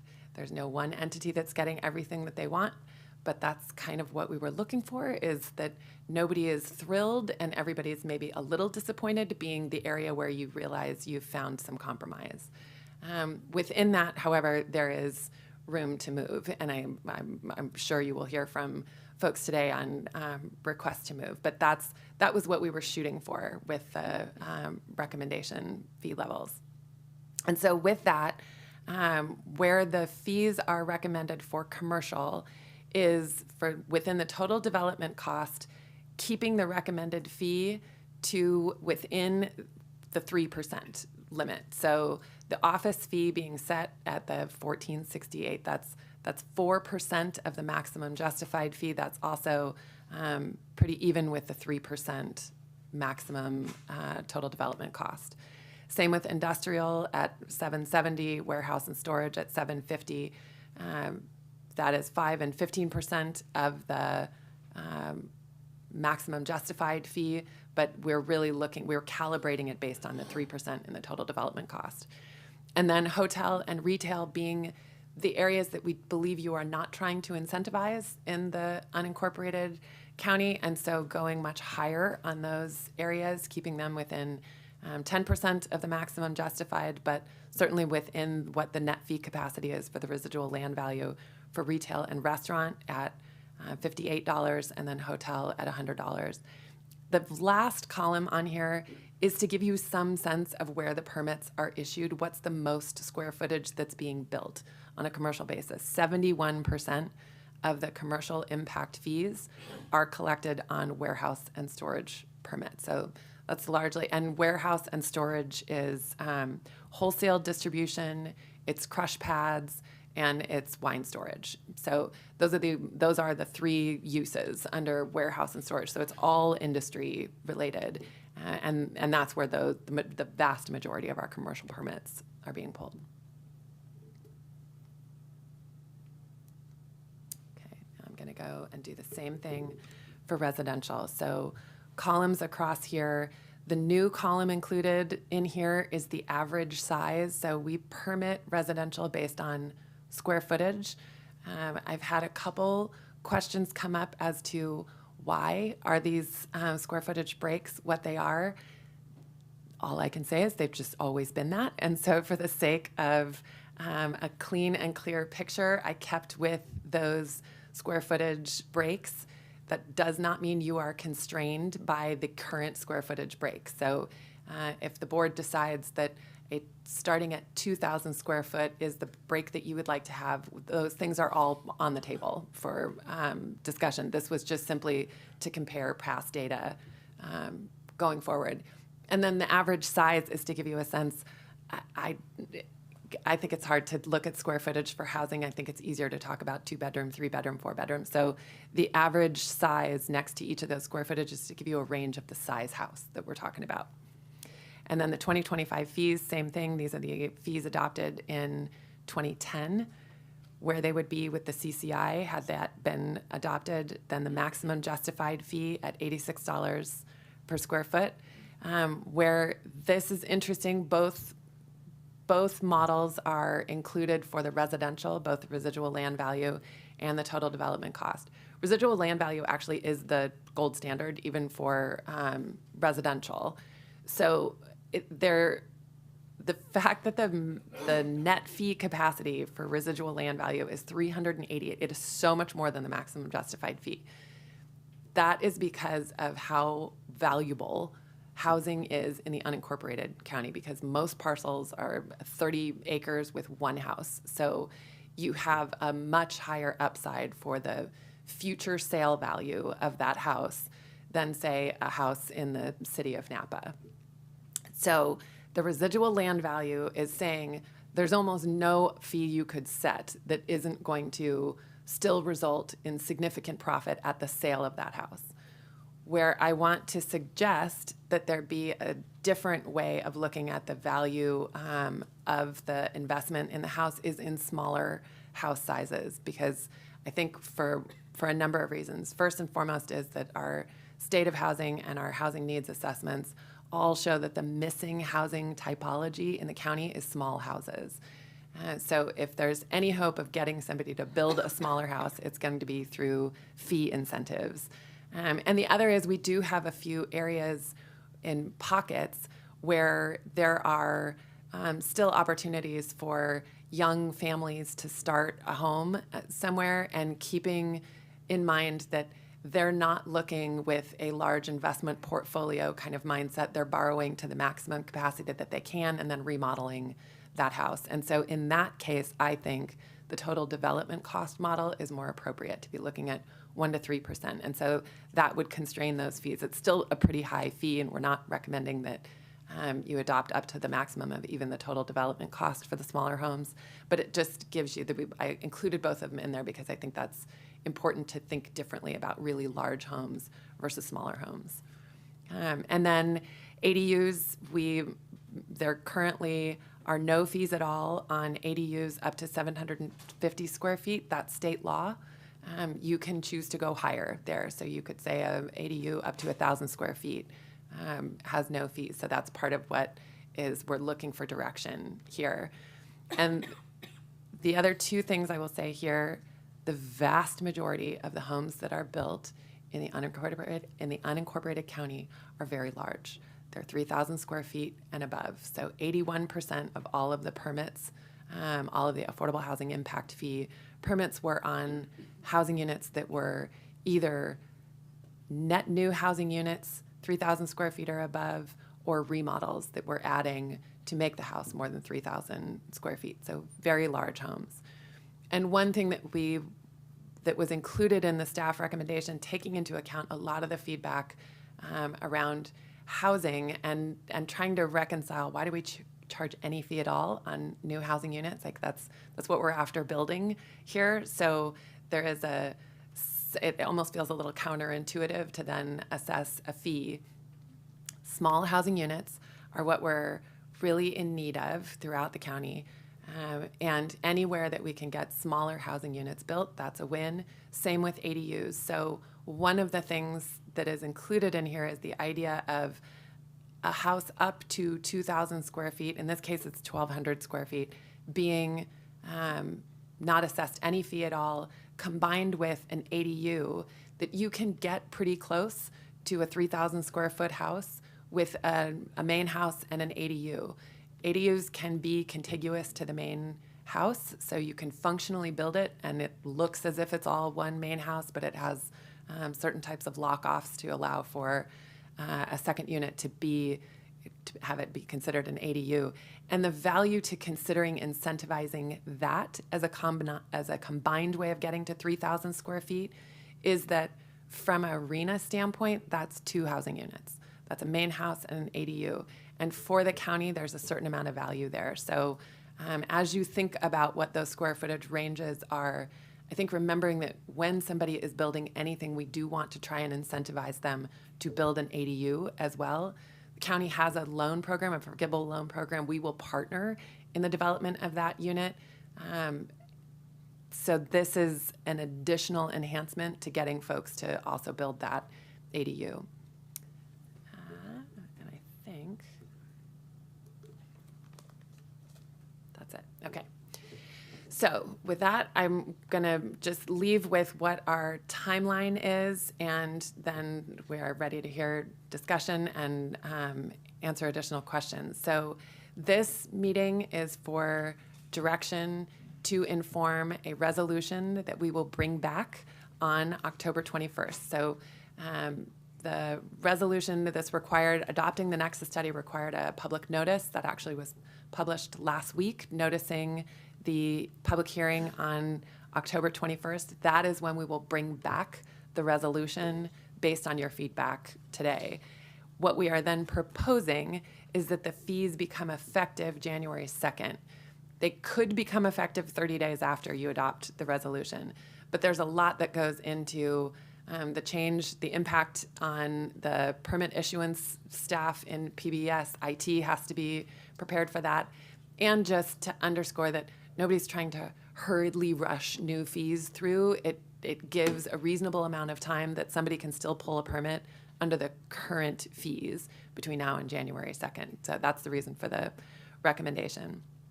And then the direction that we are looking for today is for the fee levels, specifically residential and commercial. We are also looking for direction on the concept of an escalator to go with them. And then finally, we want to suggest that the board not necessarily embed in a resolution, but direct informally now that should a regional or local housing bond be adopted, that be a reason to come back and revisit the fees. The reason I would not encourage you to specifically direct that in the resolution, like direct a pause to fees, is we know what last year's bond proposal was, what the regional housing bond measure was. Had that gone through, we would not be here now recommending any fee increase.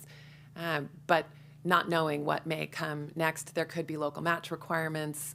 There could be not enough available to a jurisdiction as small as Napa. So we just think it's worth revisiting because a housing bond is really that's the best measure for funding affordable housing. So we hope that passes, and we don't imagine that both fee collection mechanisms will be necessary, but would just recommend that be direction to us to come back should a bond pass. With that. Thank you so much for that presentation. It's great to kind of get the refresher and understand where we are and how we got here. And I'm sure everyone else is going, why didn't we build in that escalator back then? But those days are behind us. So I want to open it up. Well, first of all, actually, I'm going to take public comment. Is there folks to offer public comment this morning? Good morning. Good morning, Madam Chair, members of the board. Howard Siegel, Napa Housing Coalition. First of all, I'd like to thank Ms. Palmer for her presentation and her responsiveness to some of our questions and suggestions in recent weeks, days, hours, and months. We are very happy to see this item come before you because I think it's safe to say that most people on the Housing Coalition have long believed that these fees are woefully inadequate to address the housing need, especially on the commercial linkage side.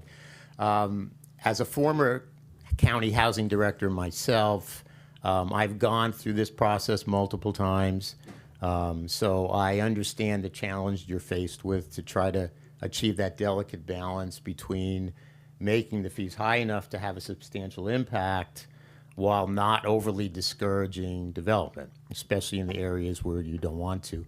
And my experience here actually does go back to 1993 when the first ordinance was adopted and the fees were first established. Even though some new nomenclature has come along since then, the original reference was in lieu fees. And of course, in lieu meant instead of actually building the units.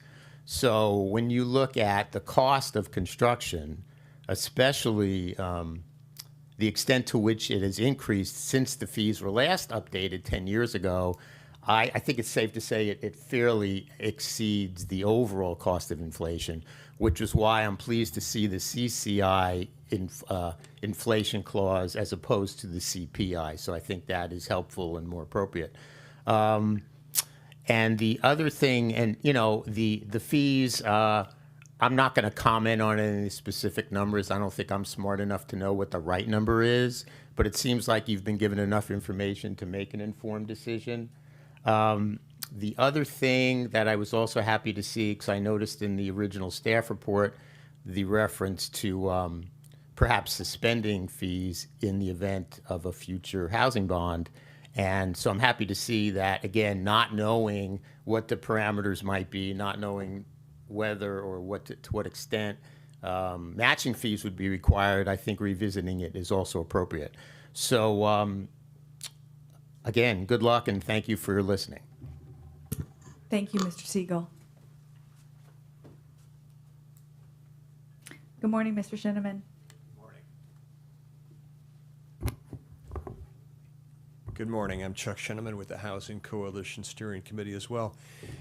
We at the Housing Coalition have been advocates for housing for a long time. Housing that's affordable, and it's very different than just saying affordable housing, because we really need to have a broad range of housing types around our community. We really need to have that vibrant community that folks can actually live here where they work. Broadly speaking, commercial development, commercial employment creates that need for new housing, even when someone retires from the county, and we hope he or she stays in our community. When you hire that replacement, guess what? There's new housing demand. It continues going on. So it's something all of us need to face. We're generally supportive of the increased fees. As I noted in my email to you, the hotels are generally the poster child for the need for affordable housing, that the studies that have been done in our community basically show that roughly half of the employees in new hotels qualify for affordable housing at 80% or below of AMI. And the fees that have been getting charged are, for all intents and purposes, almost a rounding error in the cost of building a new hotel. So these new fees for hotels, as an example, are a pretty substantial increase. So I would recommend, when the time comes, give that developer of a hotel an ability to pay some of those fees actually after, pay some of them up front, but allow them to pay some of those fees later, actually when the hotel's built and operating, because that's when their risk capital changes. We also really need to support housing creation and not penalize it. That, as I pointed out, I don't know exactly what those fees ought to be, but when a young family is building a house of 2,000 square feet anymore, that's sort of unfortunately, it isn't the kind of house that perhaps our parents grew up in, of 3-bedroom, 1-bath, 1,200 square feet. That doesn't happen much anymore. So we need to have a closer look at what those fees are and really try to incentivize ADUs. And I mentioned in my email to you that thinking about getting some feedback perhaps from the Community Foundation and others who have some much broader experience with that. And last but not least, as Howard says, we're very supportive of the cost escalators. So thank you very much. Thank you. Good morning. Hi. I'm a former real estate developer, so I'm going to give you a builder's idea about what these fees do. First of all, you guys just approved a 25% increase on all permit fees. Not 2.5, 25%. These fees now you're trying to place again, basically are doubling these affordable housing fees. 2,000 square foot house, that's $35,000 added to the price of the house. The developer is going to just add it to the price of the house. And I think we have to remember that affordable housing shouldn't just mean a 3 or 4 story condo project. There should be consideration for the American dream, a single family house.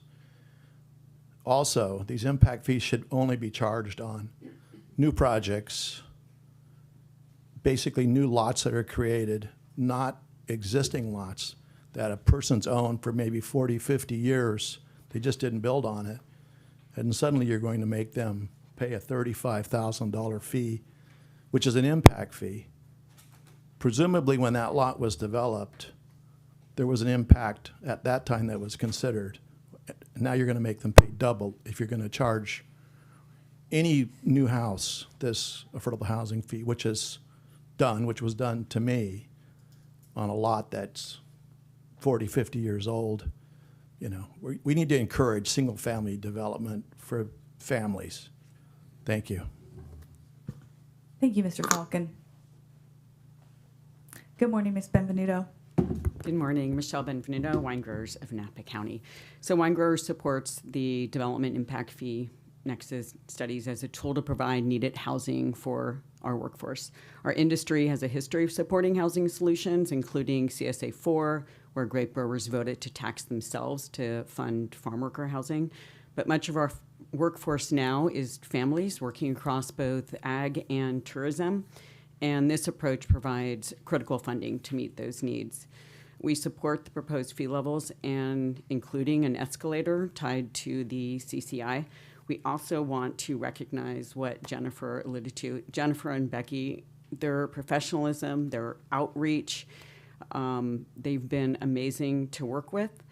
And they have their interpretation of this study and their recommendation is absolutely outstanding.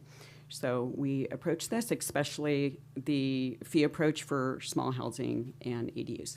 Thank you. Thank you, Michelle. Any other public comment in the room or on the phones?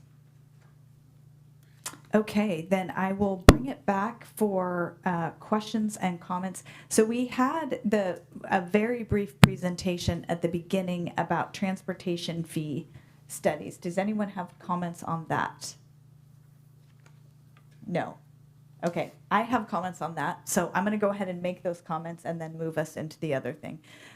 So this is, we know in our community that one of the priorities for residents is improvements to our roads and infrastructure. So I just want to verbalize that and say I think we need to spend some time thinking more about what our solutions are. So some questions I had. So it sounds like 6 projects were identified and 4 bike projects were identified. How were those? Can you tell us a little bit about how those projects were identified? The Public Works Department identified those. Yeah. In order for projects to be eligible, they have to be in the general plan, and they have to align with what is expected future development impacts are going to be. So I can tell you the theory behind it, but I can't tell you why those 6 specific projects, those were those that were identified for future development. So maybe what I'll do here, since we don't have our Public Works Director, is just make a referral for some follow-up questions. So it would be great to understand the universe of potential projects. And, I think one of the things we heard was that any new development would be responsible for 20% of the cost, and the county would be responsible for the remaining 80%. Correct. And it seemed like the logic was we don't have that 80%, so therefore we just shouldn't go do this because we can't pay for our current things. And I just want to call that out as that shouldn't be the end of the story. I'm not willing to accept that as the end point. So further questions, it's a great contrast to hear how many other options we have when we're looking at the affordable housing. We heard about loans and other programs available and being accessed. So I'd like to hear about that. I'd love to know how other jurisdictions are implementing their transportation fees because other people must be making this investment. So hearing about that. And then, and again, Ms. Craig, you pointed out that there are parameters here that mean that we can only look at capital projects that are in the general plan. Hello. And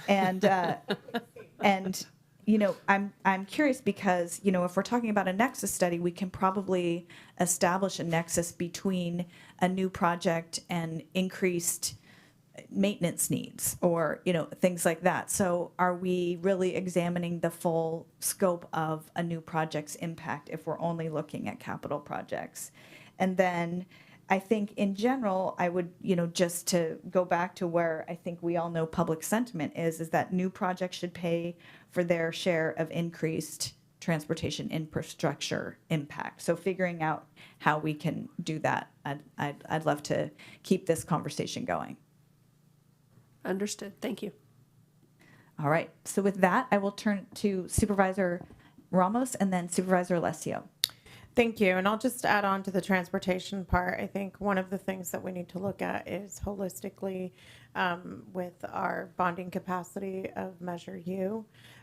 We also, when we look at the scope of projects that are coming their way, I think we need to look more broadly and to even consider the improvements, Airport Boulevard with Highway 12, and to look at the multimodal portions that still need to be done. When we look at what as we switch over from this level of service methodology to these vehicle miles traveled, I think there is a lot to be said when you even just look at our state of housing and how many people are actually traveling from out of county for a job, right? And so I think we do need to look more broadly. We are long overdue for a traffic impact fee in this county. And while I understand the limitations of the state where we're in, of general plan reflection of those improvements, well, what a beautiful time. We're looking at our general plan right now. So maybe it's not a period, maybe it's, an ellipsis, and come back to incorporating this into the general plan. And even if it is, in fact, a smaller totality of projects list, but for us to be able at least to make sure that we are leaving no stone unturned. So that's on the transportation side. The next one, I will start off, and I think from a questions standpoint, and this one is, and maybe it's for Mr. Bordona or Mr. Parker in the back, but we have our fees and delineations by square footage. I know that these numbers have come about because that is our current square footage amount. And my question is there room for different number delineations and a combination of square footage with number of bedrooms?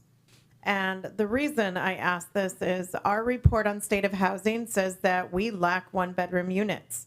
Our report on state of housing says that we need 9,700 more homes to meet our current need. And when we look at the ability of fees to incentivize, I'm really looking towards those starter homes as incentivizing. I'm really looking towards that 1-bedroom model that we do not have. So what would be the administrative burden here to change the methodology of the breakdowns of square footage and or bedrooms? So in talking with our staff that actually administers this and the setting of those fees in our Acela program, they can change the number of square feet. So we just need to tell them what those categories are and they can make those modifications. There wasn't any conversation with them to make it as a compound fee calculation or an alternative to that. So we would have to check in with them to determine what that complexity ability is to administer it. But we do know that we can change the square footage categories. Okay. So the next question I have here, and thank you, Mr. Shinneman, where you said we don't just need to charge fees, we actually need to get this built. And so one of the ways in which we can do that is through a development agreement model. And so I guess here my question is, given if we are looking on the commercial categories, realistically, is the hotel fee so much at this point that it would disincentivize coming forward with an actual build proposal as opposed to the in lieu of fee. So developers always have the alternative to build instead of pay the fee. This fee is definitely set at a disincentive level, making it more likely that a hotel would be built within a municipality. And the other thing I will just note on the permits pulled when we looked at the data in the last few years, it's exclusively remodels. So they're additions to existing hotels as opposed to a whole new project coming in. I think an individual new project is probably more likely going to be proposing a development agreement where they're making a larger investment in an existing affordable housing project. And we've seen that also be in discussion in front of you. So most of the fees that have been collected over the last few years, they wouldn't be to the point that they're building enough that it would warrant building a whole new unit. And certainly we're not encouraging hotel developers to try to shoehorn in affordable housing out in the unincorporated county. We actually want those units built in the jurisdictions because those folks need access to transportation, they need access to schools and medical care and all that kind of stuff. So the fees are predominantly for remodels of existing operations already in the unincorporated county. Okay, so when I guess my struggling point here is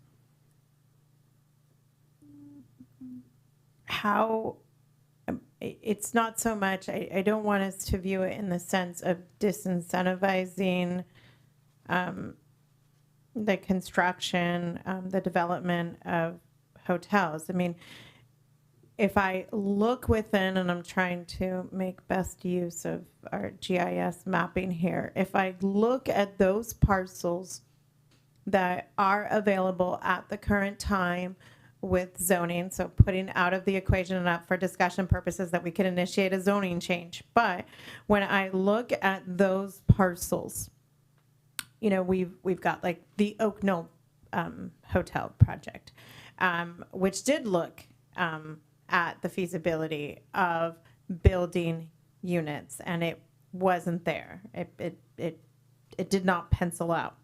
But as we've had that discussion about the Inn at the Abbey, and that, well, I'm not going to say penciled out. They have tentatively agreed to go ahead and build the actual units, but those are to some extent a remodel of current units.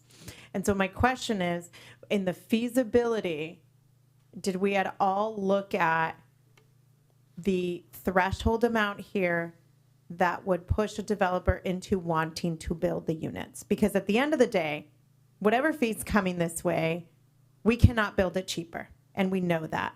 You know, the last project we engaged on, I think it was in St. Helena when we were looking at the Turnbull project, I think we were at $850,000 a key. That's not cheap for us, but it will be less expensive for the developer to build in utilizing their economies of scale of a current build project. So did we look at that feasibility of, is it high enough to make a developer want to build units themselves? So the per square foot to build units in the unincorporated county is going to be between $500 and $600 a square foot. Like, that is the building cost right now. So these fees are significantly below that. It is, no matter where you set it, up to the maximum justified fee, it's still going to be less than what it would cost them to build it. The feasibility analysis tells you how the project still pencils from a profitability standpoint. So we are not suggesting the maximum justified fee, even though that maximum justified fee is still cheaper than building the housing unit. The problem is that project is not going to be profitable, so the project's not going to go forward at all.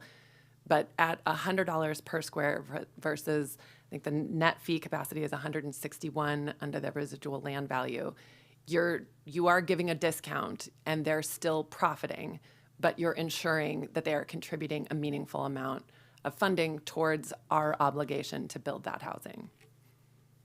Thank you. My next, I'm going to go ahead and put it out as an idea of suggestion for my colleagues. So when we are looking at the unincorporated housing stock, 73% of our homes are second homes or recreational use homes. I think that needs to be said, that the homes that are getting built are not for residents here. They're not for workforce in any way. And so when we look at kind of what is happening and what we want to incentivize, and I will say I personally struggle with the fact that we are charging housing fees on people who are building houses. It seems counterintuitive. I get it. I'm going to accept your explanation, but it's still not working for me. At the same time, I want to see us incentivize the housing stock that we do need. And the housing stock, and thank you, Mr. Shinneman, when you say like a modest 2,000 square foot home, I wouldn't want to have my kids' stuff that close to me, right? When you think about the size of homes, again, I come from a community in American Canyon when I think most of the homes are about 3,000 square feet. That is a very large home by when you look at average data, but for the stock that we have, because the unincorporated builds such incredibly large homes, which I will say there was at times an ordinance that would prohibit the square footage of homes in Napa County. We do not have that on the books, but I think in some ways this has a practical effect of sending the same exact message if we do this right. So I would like to propose for my colleagues that we do not charge a fee in that category of $1,200 to $2,000 because that is a small home for a family. Likewise, I would say that we do the same thing for ADUs. I'm definitely not interested in an ADU that's 3,500 square feet. That's a second home, but an ADU, I think, because we do still receive RENA credit, and I think it provides a great opportunity to increase housing within existing developable areas. I think that an ADU that's also under that's 2,000 square feet should not have a fee. I would be willing to consider for my colleagues that we not include a fee up to $2,500.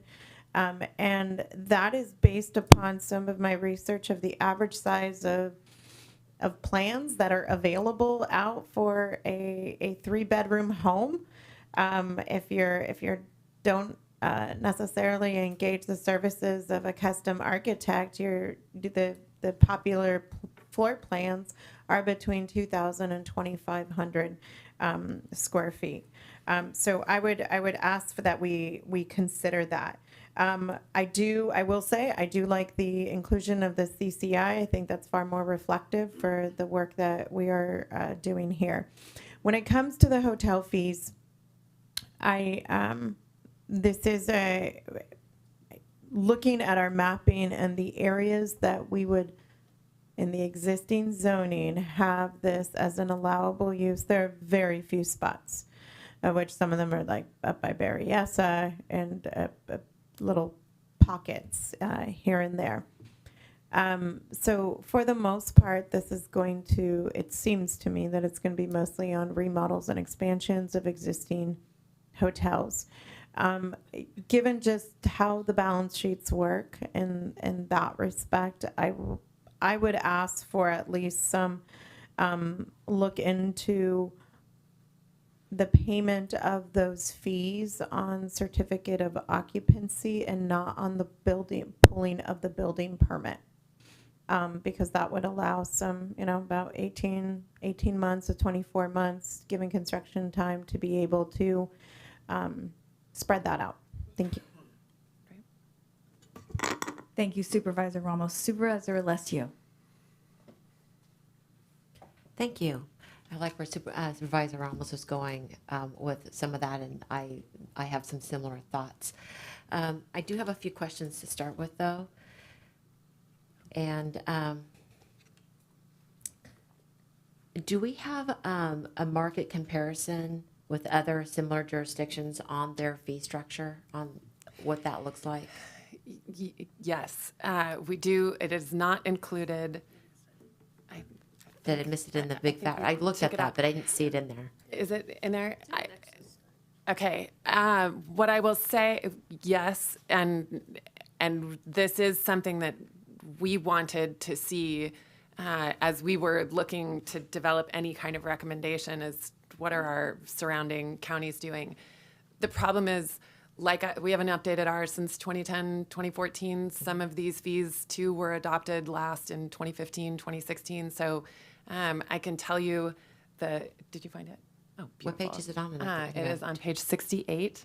It is table, well, it's not even, appendix table A.6 for residential and A.7 for commercial.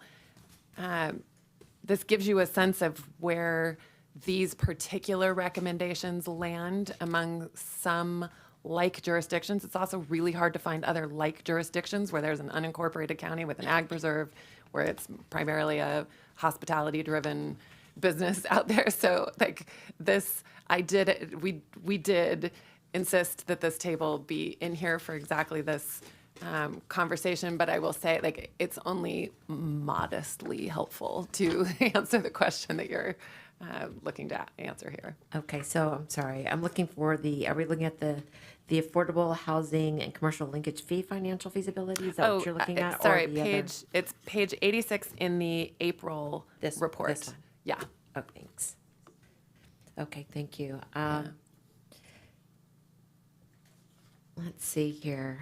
Yeah, and in terms of similar like locations, and again, I have to get to this. You said page 86. Sorry, 68. 68. Yeah, sorry. It may be helpful. me. Yeah, no, I don't that know. was me. I think That it might be was all me. I was up late. Too many numbers. Working on extra homework here. Anyways, I find similar places are like Santa Barbara, Santa Monica. Those are high destination tourist regions with high cost of housing and childcare. And I'm going to keep saying this. I'm going to keep chiming in that whenever we talk about housing, we need to talk about workforce housing. We need to talk about childcare too, because those are the two most expensive aspects for working families in our community. So we need to kind of weave in both and keep those both in our mind, even though that's not part of this presentation. I have to keep that in mind as we're talking about housing affordability and access for working families. And actually, Supervisor Alessio has a great point to make, because that is part of the workforce that we need to build housing for. That actually is included in the Nexus study. So Perfect. The impact of how many net new childcare providers are necessary for different types of commercial and residential builds, that is included. So it's a great point to make, because those are exactly the kind of jobs that are created the more we expand housing and commercial stock. And those are the folks that we also need to be able to supply the housing for. Thank you. And then do we also have, as builders and construction workers, or just somebody who's building their first home, a layperson, you learn that there's a lot of fees. This is not just the only fee. Right. This is one of probably 10 to 15 fees when you add them all together. So did the feasibility study also consider all the fees that are accumulated and the burden that is on okay, perfect. Yes. Yep, that's exactly why we did it. Yeah. Okay, because it's astronomical. It's even an ADU. For those who have built ADUs, wink wink to my left here, it's not, that's expensive, and those fees really do make an impact. Yeah. Let's see here.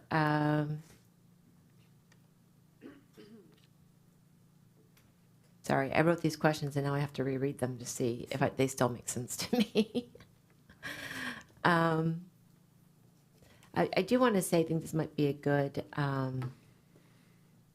nexus, is that whoever delivered these, and I want to encourage people to have the state of housing in Napa Valley and the Housing Committee Needs Assessment, these two reports, these were great to look at. And so I want to thank whoever delivered those to my inbox, because I had a chance to look at those too. And when we think about incentivizing and we think about fees, it's hard to put those in the same sentence, like in the same context in my mind, similar to what Supervisor Ramos is talking about. Fees aren't an incentive. It doesn't incentivize unless it's a counter, unless if it's a negative way to incentivize. I completely agree that, ADUs, I don't want to see fees on ADUs, on those small units. It's just, we have to make it affordable. We have to make it accessible. We have to be a community where builders and developers, even though there's all those other fees that we have no control over, they can see that it's just a little bit easier here in Napa County.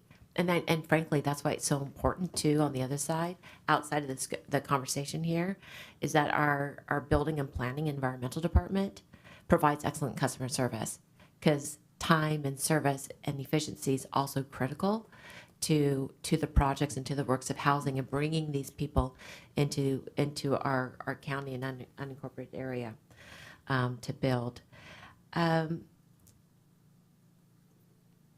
Did we do so on the counterpart of the study, did we do a study that looked on the counterpart if we did nothing? Because when I looked at the fees that we were able to, we received and how those were allocated, there's not that much money. It took a lot of time, which is to the point of needing to find money, whether it be in fees or other. But if we didn't do the fees, would we be, if we did nothing, was there analysis on that in terms of what would happen in terms of people wanting to come in and build, especially the smaller units? The builder, when we get to the luxury homes, that's a whole nother conversation. I'm leaving that aside. Luxury homes, so if we do nothing, the feasibility if we do nothing. The feasibility for an individual, like a homeowner, to build a housing two things. Let me say on a housing developer, a contractor, or bringing more people in because we don't have additional fees or increased fees. And maybe the question is more applicable to like a hotel. Do we gain more with a hotel? I'm going to shift really quick since Sure. I've asked you this question.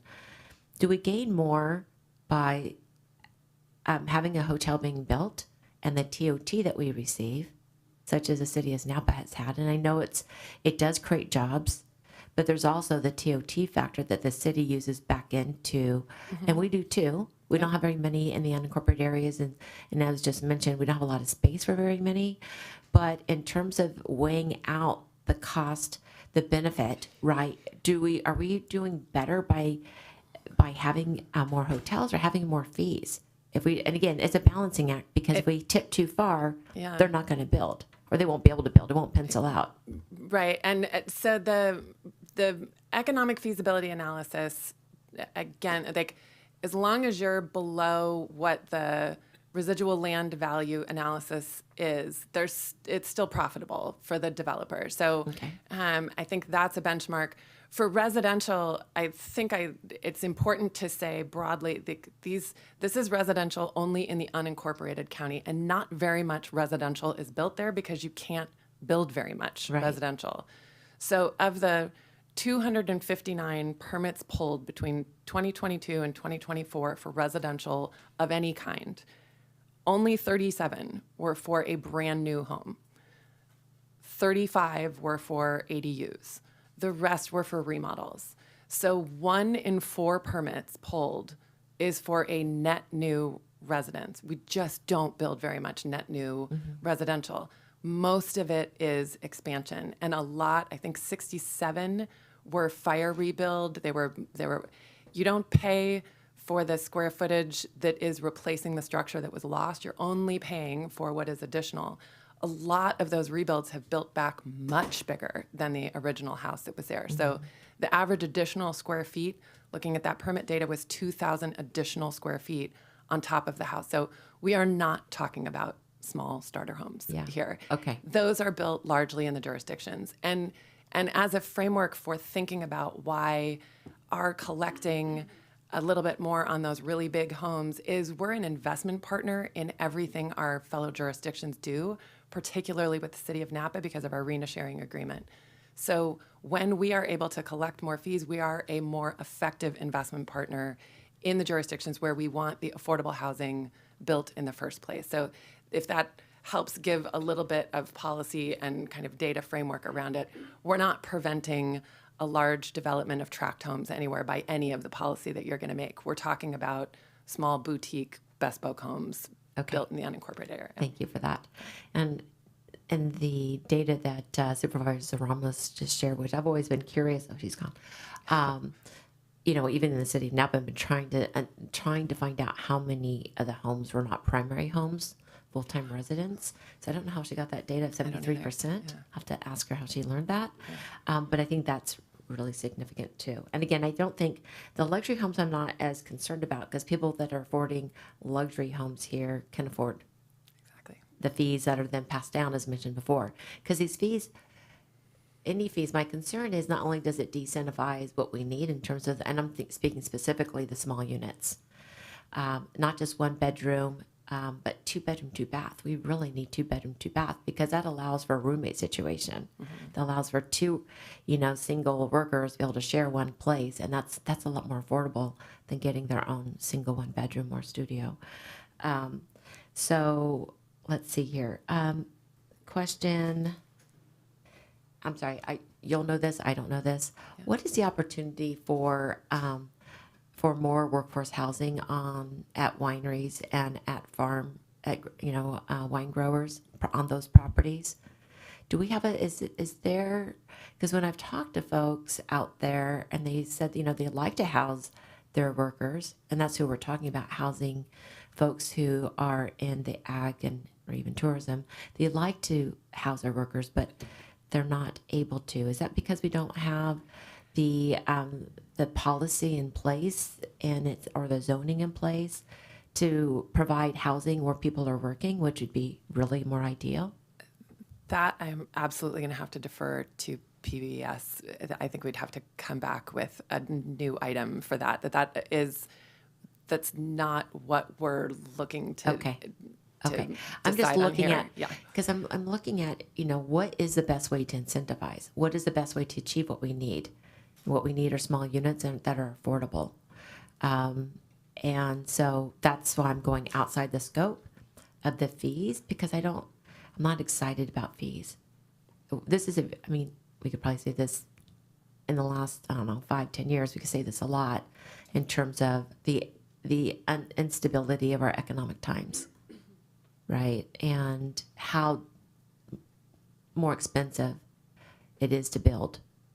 Materials alone, with the tariffs and everything else, it is a very tough time to say, now builders that we need to build these small units, we're now going to make it more expensive for you. And again, that's going to go down. Either it's not going to pencil out and they won't come here to do it, or it'll come down to whoever buys the property and it won't be affordable. So I'm being really... That's my concern. The timing is tough right now to present this. I understand the studies are being worked on, and this is the time to do it. It's just a hard time to ask to add fees. But if we all agree up here to exempt the fees at this time from the ADUs and really small units, then maybe that's resolved at that point. I'm almost done here. I think we've done this, we talked this. I do want to say too that I do think another opportunity, and I'm not sure if we've really been able to do much on this, to ensure housing affordability, that we're building housing affordability, is to deed restrict the land, and that is working with the Napa-Sonoma Land Trust. The city of Napa is starting to work. Do you see that we have opportunities of doing this? Now, I'm outside the fees, but I'm talking about affordable housing. Is that something that we can look at, or that we are doing in terms of the deed restricted property? There again, we are an important investment partner with those projects. So when the city of Napa brings a Napa Land Trust project, they will approach us to be an investor in the project. And that's where we want that housing developed. We want that in the jurisdictions. And that's where our RENA sharing agreement comes in, so that we are incentivized to assist on those projects, and we're helping that housing develop in the areas where it's most effective for the folks who are going to live there. Okay. Again, I just want to voice it because it is part of the goal here is to create more housing affordability, more affordable housing, and to meet our RETA needs. And I have to tell you, Jennifer, we're so lucky to have you. You are passionate about this work. You know it like the back of your hand. We're extremely lucky to have you. Thank you. And Becky, you too. I don't want you to feel left out for different reasons. But I want to say that because I know I'm asking a lot of questions here. I'm going to leave the questions. I'm just going to kind of state that I also, I agree with Supervisor Ramos that I would prefer not to see fees at this time on ADUs or the smaller units. I had a breakdown of, I did change the square footage for ADUs. Instead of the we have 0 to 750s already recommended, no fees. The ADUs from 751, I would say 751 to 1500. I would say make that no fees. I would include that in that exemption. And then starting the ADUs from 1501 up and start creating a scale for some fees. In the homes, I'm flexible to what Supervisor Ramos was suggesting. I thought the 2,000 was a good limit. And again, I was trying to think about how do we get more 2-bedroom, 2-baths where workers can share those. It's a great place to work. And, and again, how we help people get into being a homeowner for the first time. The other thing I do want to mention is as baby boomers continue to leave these homes that are 3-4 bedroom homes that are built in the 60s and 70s, the 1,200 to 1,500 square foot homes of that era, it'd be great to kind of think about how we can incentivize those, or how those can be future first-time homes for our workforce, because a lot of those are going to open up in the next 10 to 15 years. We're going to see a lot of those homes opening up. We're going to see a lot of folks hopefully being able to buy those homes, remodel, update them, whatnot. So on the escalator, I agree. I think that's a good approach. And in terms of the overall percentages, I have to tell you of the fees that you're recommending, I like to start smaller. I don't have a fast, hard place to start. I was thinking originally, let's start at 50% and then let's tier it up over time instead of the full, what you have here in terms of the 50% or, not the max. I'm looking at the recommendation. So I would like to see us tier up and of course bring this back and keep it on track as you're recommending. But let's start a little lower. Let's exempt those where we need the housing. And thank you. Thank you for your time, everybody. Supervisor Gallagher. Thank you. And thank you, Becky and Jennifer, for the report, and also all of the time and meetings that you had with the community, with the industry. I think you described very well that this has been examined not only through the Nexus study, but by the community as well. And so there's a lot of thought that has already gone into this. I know that the PPES can explain this later, but landowners can build farm worker housing on their property. That's allowed already. So that's a separate discussion. Yes, we need the annual escalator. I think there's no question about that. I think it's worth pointing out again that our fees are extremely low, and that this is not a tax. This is not some kind of extra burden. This is something that we have to do for cost recovery because we are required to build this housing per arena. So I think that we need to keep coming back to that and understanding that. I also really do appreciate the way the study explains why we need the affordable housing fee on housing. I think this is something that people don't understand. We hear a lot from realtors about why in the world are we who are creating housing having to pay into this? But I think it does a really good job of explaining how market rate housing increases the need for services, and that many of those services translate to low wage jobs, and those in turn add to the need for affordable units. So I think that that's well explained. I do think that larger housing in the unincorporated area is different than larger housing in our cities. I think, yes, we need larger housing in our cities for families. We need the smaller housing, and then we need the larger rental units, as we know from our study, for those larger families. But I don't think that people who need affordable units that have large families are going into the unincorporated area and building 3,000 and 4,000 square foot homes. So I actually don't have a problem with the fees being raised for over the 2,000 square foot. I actually think it would make sense to raise the 2,000 to 3,000 square foot more. I think that's only 8% of the permitted square footage, and we could raise it. Right now it's at 50% of the maximum. We have the 3,000 plus being recommended at 86. I think we could raise, maybe not all the way to 86, but we could certainly raise the 2,000 and up. Regarding the ADUs, I have a 486 square foot one bedroom ADU. It is affordable. I really think anything over 1,200 square feet is a regular residential unit.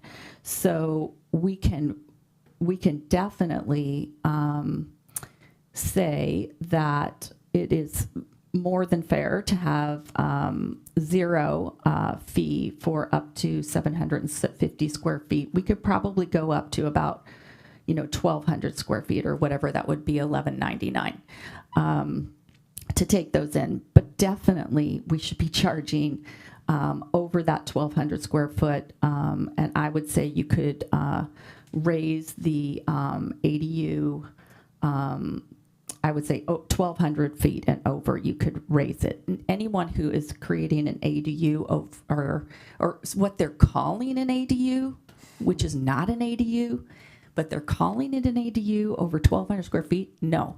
They're creating a residence that is not going to be affordable to anybody. So I'm in favor of doing that.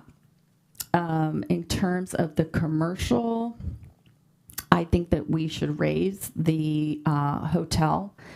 I understand that Nexus maximum justified fee is not the pencil out fee, but we are at, we could go per the residual land value to 161, and we're only at 101.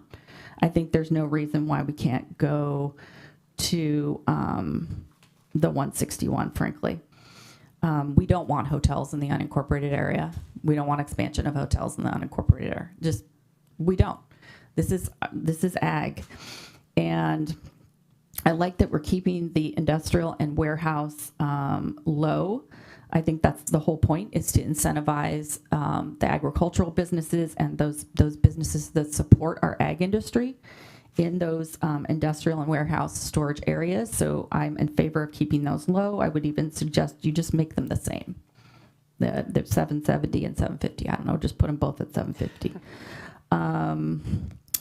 So let's see if there's anything else I want to say.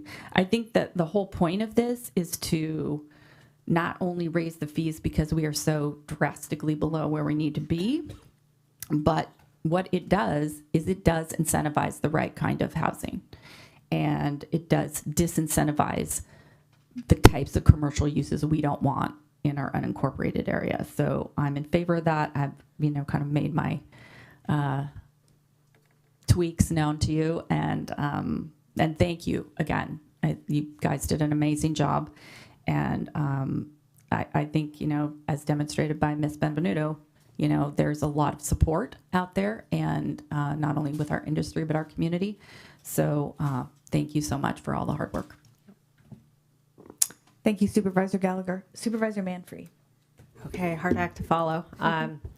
So thank you same for all the thought and public participation that's gone into getting us to this point in this process. It's huge.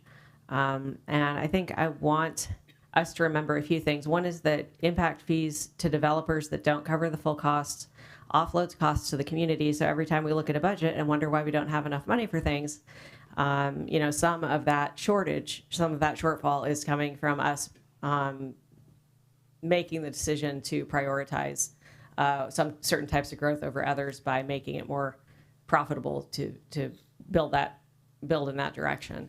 So just bringing to the forefront that we're trying to balance budgets here and not offload costs to the general citizenry when we're allowing individuals to make profits elsewhere. So just to cover a few of the things in the discussion here that I'd support, not necessarily an exhaustive list, but of course, revisiting this if there's a regional or local housing bond that changes the equations coming into existence, a threshold. I agree that it would be helpful to have a threshold that pushes developers to build actual units, because that's kind of the best possible outcome is that when the housing gets built and it doesn't have to be managed separately through a whole other public process, which just makes it more costly ultimately and more difficult. An annual escalator tied to relevant metrics just makes sense, and payment of fees on certificate of occupancy I think is fine for hotels. I mean, just to I understand how the business works. At the same time, as a community, we've chosen to retain our rural character many times in many ways. And we have, with the current set of land use rules, been increasing pavement on prime ag, some of the most valuable ag land on the planet, substantially, decade over decade. So since 1993, we've increased pavement on the ag preserve, urban land uses by almost 800 acres, probably more actually, because that analysis only goes through 2020. And since I'm trying to remember what the first date is here, hold on. There were 1,300 urban acres in 1993, which were probably mostly built after the establishment of the ag preserve, because there was almost nothing urban in the ag preserve in 1968. And so if you think between around 1970 and around 1993, we probably added 1,000 acres of urban land uses in the ag preserve. And then again, from 1993 to present, we've added about another 1,000 acres.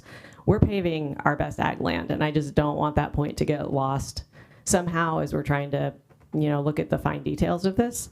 So just in general, I really support continuing to make land use choices that prioritize conservation of ag lands as ag lands. And the kinds of changes we've seen have been winery expansions, increases in parking lot size that support increases in visitation. We've also seen a lot of homes being built, especially large, I'll call them trophy homes in the ag preserve. And that is really unfavorable to actual agricultural production, because every time you plop a large home that's worth tens of millions of dollars in the middle of ag land, you're increasing the value of the parcel dramatically and making it more difficult to pencil out just doing ag on that parcel. So, it's not something that I see favorably. I don't think it's a good direction for us to be going, and I absolutely support, high fees on that, because it is creating issues beyond just the housing and the impacts of the development itself. It's also creating issues on our ability to continue to be an ag community. And I will never forget, I was out touring part of the Napa River with the Resource Conservation District and the Flood District one time, and I looked over and there was this house. It was gorgeous, and the paint was chipping off, and it was clearly unoccupied. These aren't even first homes. There was no one living there, and yet the value of the land for ag had been kind of traded just for this trophy home. It was unbelievable, but I think that's actually a pretty common thing. So, okay, so there's that. I would really like us to think about the shape of growth. We're not trying to solve the housing crisis by building in the unincorporated area.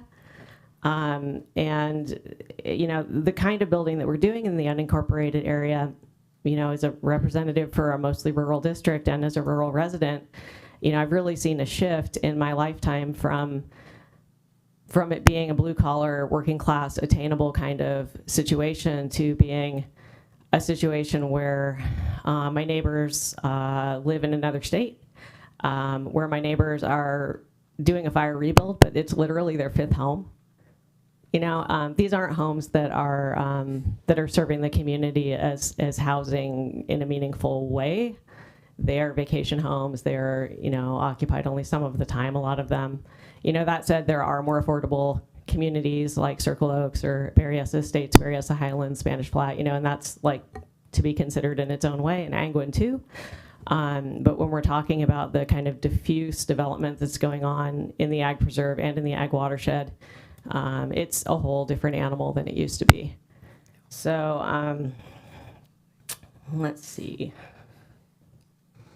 So I guess just in a general sense, like in terms of what I would support around that is anything that pushes growth into cities. Generally, we don't have, the unincorporated area isn't the only place to build.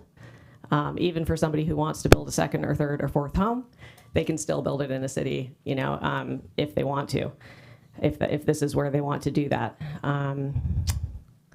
Let's see, I've moved through a lot of these notes. Okay, good. Let's see, okay.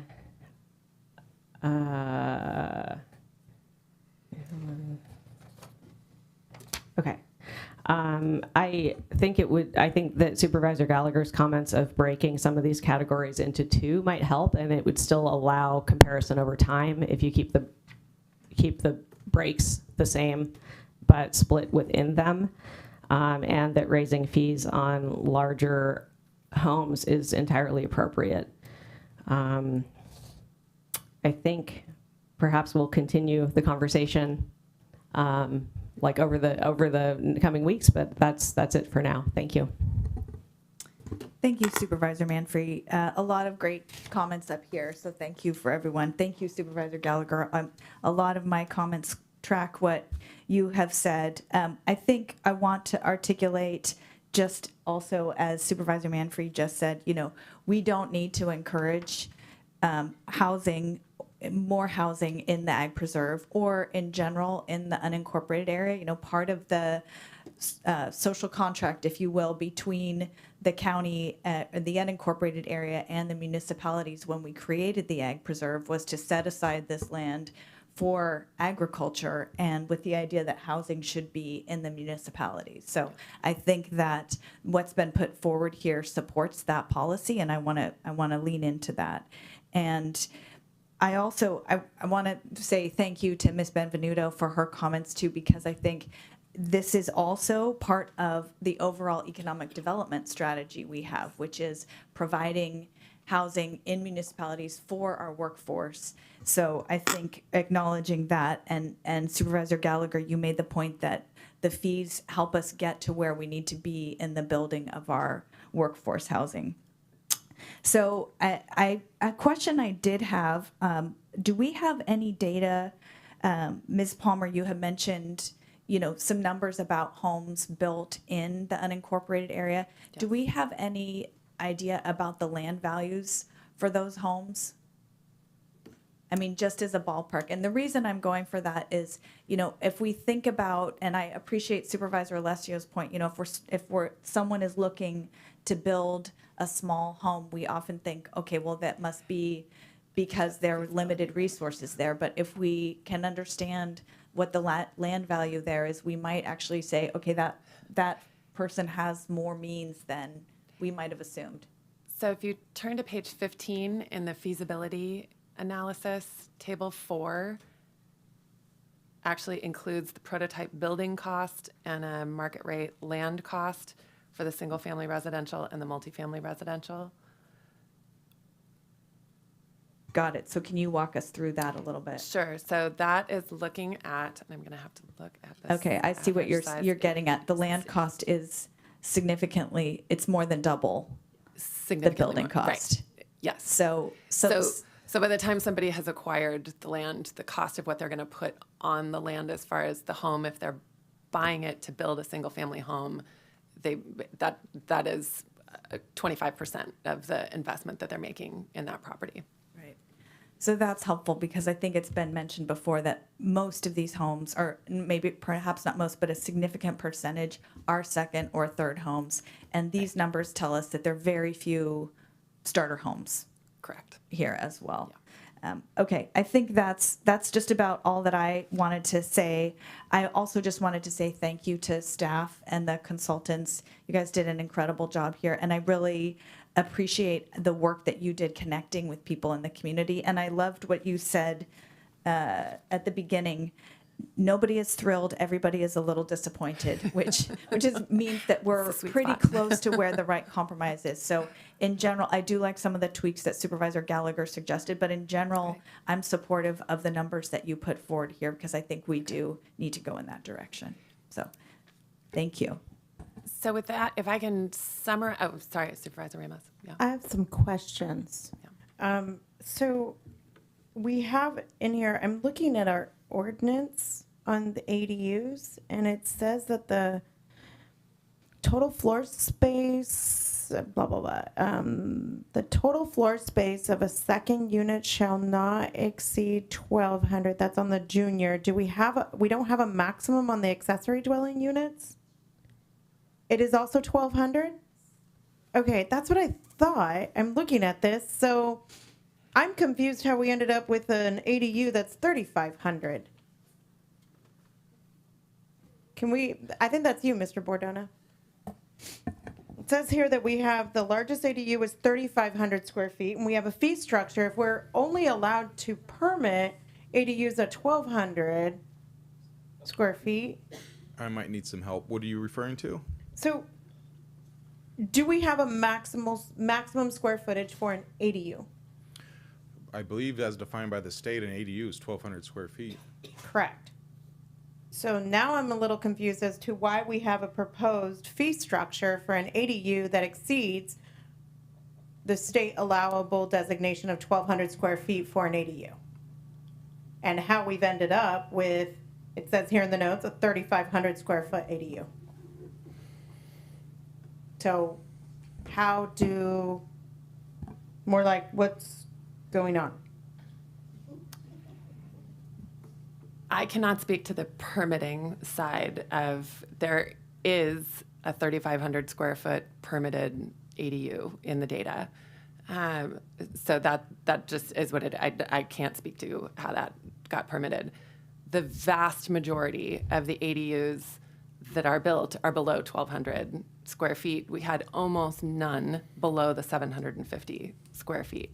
So the ADU, and honestly, the state has moved quickly to allow additional units in a pretty dramatic by right fashion. So I'm sure it would be Brian's team who could answer whether that is a secondary unit that is now allowed that is somehow outside of an ADU designation. I mean, that policy environment has moved pretty quickly. But I think for the purposes of this discussion, if we want to set it at, if the idea is that we want to encourage ADUs, then going up in square footage to say there's no fee whatsoever on any allowable ADU is what we can bring back, and then we can work it out with PBS on what the maximum square footage for that is.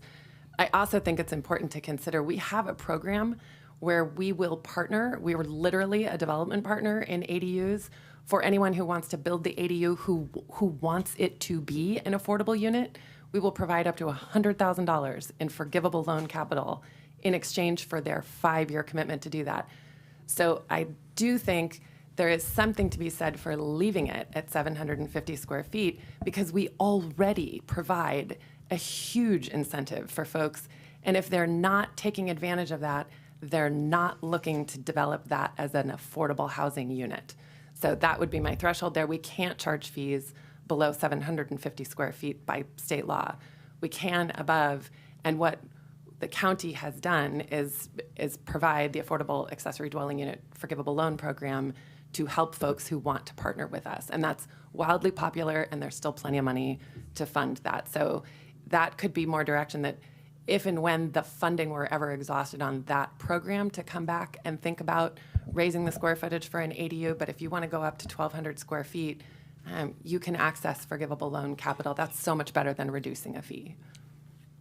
Okay, so I think I'm very unclear on why we have a category over 1,200, because I'm going through the process on ADU, and the Napa Sonoma ADU Center says that 1,200 square feet is the max for an ADU in Napa County. Our ordinance that I'm looking at is saying 1,200 square feet.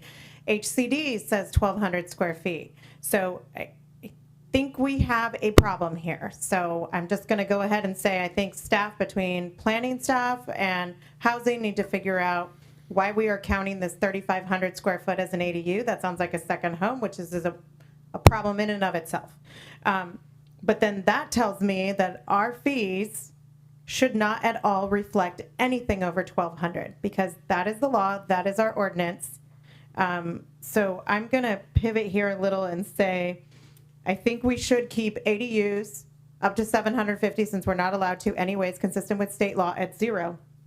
But I have noticed that some counties and some cities, I think it's Carlsbad has it, that they will waive the housing impact fee for an ADU that deed restricts. So for anyone 751, that next category needs to go to 1,200 to be consistent with our ordinance. If that unit will deed restrict, which is a 55-year deed restriction on the ADU for affordability, then that fee, I say, if what we want to encourage these smaller houses and workforce housing, that fee is 0 with the deed restriction. So I would put that out for discussion, but I think we need to figure out something here on this square footage thing, because I'm a little confused. Yeah, absolutely. We will figure that out. All right. Supervisor Gallagher. I like that idea. I think that sounds like a good plan. Let's anything 751 to 1,200. Yeah, if it's deed restricted, absolutely no fee. Yeah. Yeah. I'd agree. Okay. All right. Thank you. Thank you, Ms. Palmer. This is great. So can I Yeah. summarize for a second? Absolutely. So Yeah. that was That's just super clear direction on the ADU. That was really helpful. I think I have heard unanimous agreement on the CCI as the escalator. I believe everyone is in favor of just direction to the staff to revisit this should there be a regional or local bond. Then the last remaining, so there are 2 remaining thresholds to decide on residential. I've heard in the ranges of 2,000 to 3,000. I think I heard more folks in the 2,000. And then if we're also adding the ability to secondarily put an ADU on there that does get folks up to 3,200 square feet without any fee whatsoever. If it's a 2,000 square foot home and a 1,200 square foot ADU, that gets the county 2 RENA units. So that would be then the threshold below which there are no fees. Then the question is on the fees above 2,000 square feet. I heard from Supervisor Gallagher a fee of somewhere in the neighborhood of 50 to 75% of the full 86 between 2,000 and 3,000 square feet. So I'd be looking for direction on that, and then confirming that there is unanimous agreement of full fee above 3,000 square feet. Okay, shaking heads on there. So we will bring that back. The other one that I realized I didn't even touch on in this conversation is the multifamily fee. There are only 2 parcels in the housing element where multifamily residential can be developed. One is in the very southern edge, just south of the city of Napa. The other is in Spanish Flat. Our recommendation is no fee at all on multifamily. If we could get somebody to develop an apartment complex in Spanish Flat, that would be fantastic. So no fee there, and that would be revisited if in a future housing element there's more multifamily. Then for commercial, I just want to confirm you're okay with the staff recommendations as is. I didn't hear, I certainly heard that hotel, actually Supervisor Gallagher, you suggested going up as far as 160 on hotels. So that would be the one area to confirm where everybody's comfortable.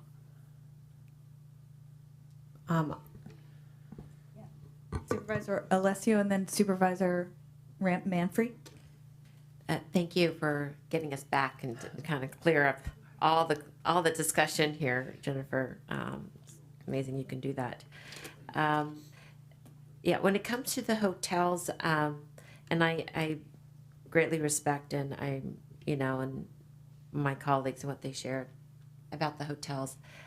I don't want to see. I would like to go with staff recommendation, though I understand the point. But I think the staff recommendation is a good, moderate, middle ground recommendation for the hotels. On the residential, I'm a little confused. I just want to clear up. You said the 2,000 to 3,000 single-family home. What is your understanding of the recommendation for that? Is to stay as is or to go above that? So Because I'm confused what that recommendation was. What I heard from Supervisor Gallagher was to look at 75% for between 2,000 and 3,000 square feet. Staff recommendation is 50%, and the next break is at 3,000 square feet and above, which would be at 100% of the fee. So what I heard from Supervisor Gallagher was to go up to 75%. I'm not comfortable with that. I would rather stay with staff recommendation at 50%. And even coming in here today, I was hoping we could bring it down. So that's my compromise. I'm going up per what I wanted. And again, because I was looking at more of tiering this up. And, I want to keep in mind, we need 106 units in this RENA time, right? Segment. So 106 housing units. My goal, and I think Jennifer, your goal is too, is I want to see 106, affordable, small units that are, no more than a 2-bedroom, 2-bath. If there's any way to do that, I mean, that's what I want to incentivize, because I do see that as being more economically feasible for our workforce to share a place that has 2 bedrooms and 2 bathrooms, and we just don't have very many here. And then below, in terms of a smaller unit. So again, I prefer to stay with the staff recommendation on both the hotels and this one section of the 2,000 and to the 3,000 square foot units. And again, that's my compromise going back up, but that's just me. Okay, so it sounds like we have two options on the table. I will look to my colleagues. Supervisor Manfrey. Okay, well, I just would acknowledge, obviously, hotels can be really lucrative for transient occupancy tax. However, it would be really helpful to inform this discussion if we knew which or where or how many locations we're even talking about, because my understanding is there's extremely limited options for building hotels in the county area. And, obviously we're talking about the Margaritaville, potential thing out of the lake, which is on Bureau of Reclamation land. And, just like trying to figure out how these things kind of fit together. Yeah, but my understanding is that like that aside, which like I said is on Bureau of Reclamation land, which makes it kind of a special situation, there's probably less than 10 sites in the whole county where in the unincorporated area we could be potentially building hotels. That'd be my ballpark. I don't know if if anyone wants to jump in and. Mr. Bordona. Just off the top of my head and in no particular order, there's the potential on Soda Canyon for Soda Springs, the fire rebuild for Calistoga Ranch, White Sulphur Springs. Those are the few that come to mind. And I think Supervisor Ramos brought this up. Oftentimes we do involve a development agreement with these larger hotel projects. So that could create additional opportunities to help get at some of the concerns that were raised today with respect to affordable housing. So if we don't quite get there with the affordable housing fee, it does provide for additional options in that regard. Thank you. Etna Springs comes to mind as well. Yeah, I don't know if that area is habitable though. Okay. Right. And not that this is what we're discussing right now, but the other thing about building hotels in remote areas is that they have pretty substantial requirements for water and infrastructure. And those, it's a hard thing. And so at the highest level, I am not in favor of establishing hotels in remote rural areas generally. I probably should say that more carefully because I know we're already considering Margaritaville, and that's a special case because of how it's tied to Berryessa Highlands. But with the increase that we're seeing in fire risk and the kinds of environmental impacts of projects like that, I understand that this was a resort community, a destination resort community 100 years ago, and that we had made choices at that time to build in those areas. The world has changed a lot in that time. And to me at this time, some of those sites I really question how good of an idea that might be for the community in general. And so that said, this is kind of my reasoning behind saying that I would support much higher fees on remote, hotels in the county area. Because they should be offsetting the cost fully for the kinds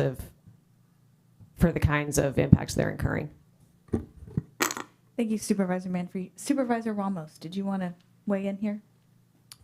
So let me kind of try and box this in because I think we were great and then we went this way.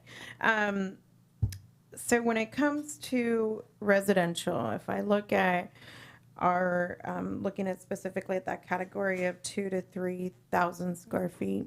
When we look at the average number of building permits pulled in the county annually, excluding fire rebuilds, we're looking at 30 to 36.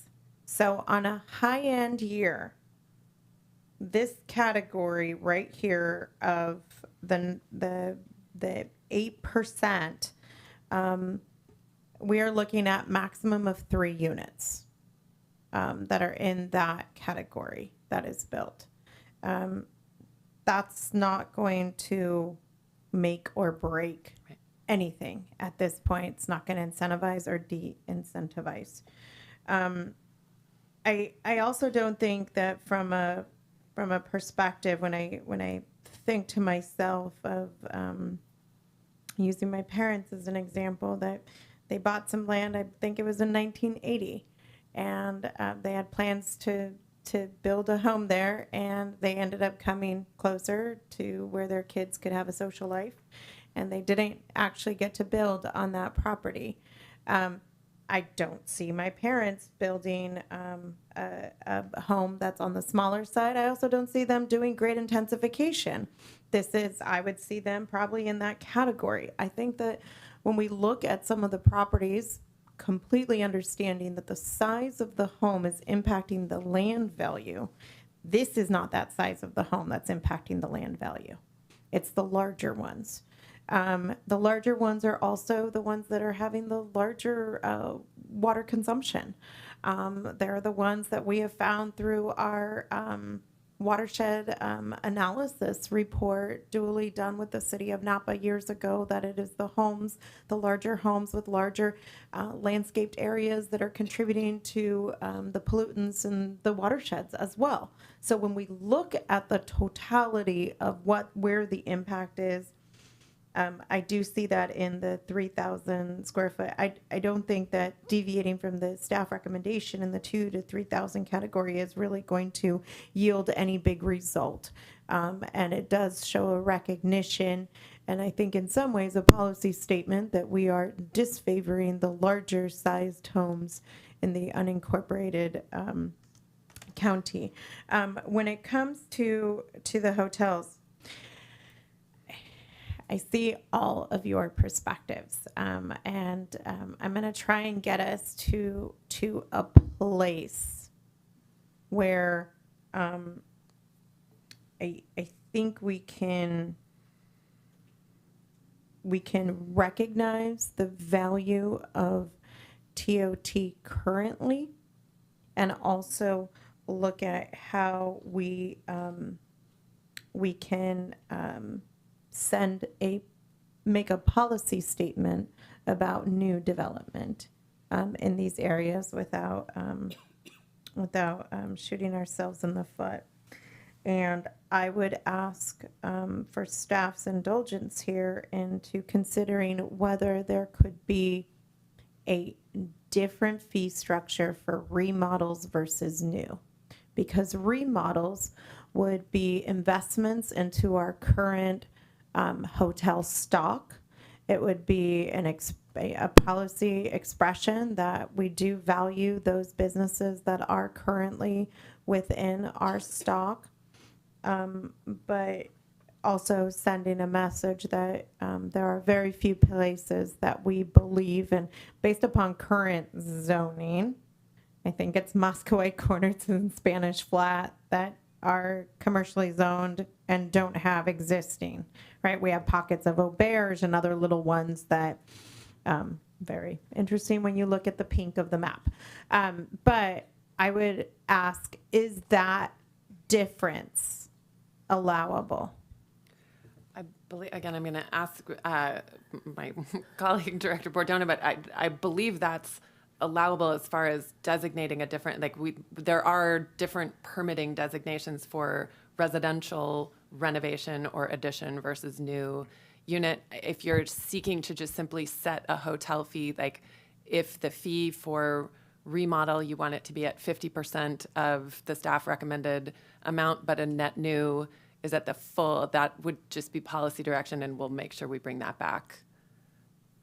I would make that recommendation to my colleagues and see if that is something that, a delineation that you're willing to make that might be able to be a way how we, the best way to say it is none of us gets what we want and we all walk away a little unhappy, but that sounds like a good decision. Chair, can I ask a clarifying? Yeah, sure. Go for it. In that policy recommendation, thank you for thinking out of the box and trying to find a nexus here, since that's a good word for the day of this. Are you speaking of redevelopment of already existing commercial property? Because there's, I can see that. That makes sense. It may not be a hotel, but it might be already commercially zoned. Because I think there's, again, I know that I'm hearing from my colleagues the concerns of truly rural areas. And when I think about economic development and the opportunity to increase our TOT and that works that are really important to especially the up valley communities, and that will also benefit us, and the TOT can go back into housing or other. I'm looking like closer into where everything is kind of near the different jurisdictions, just outside those jurisdictions. I'm not thinking outside in the really rural area. I'm thinking, so that's it's interesting how we kind of our own minds have these different assumptions.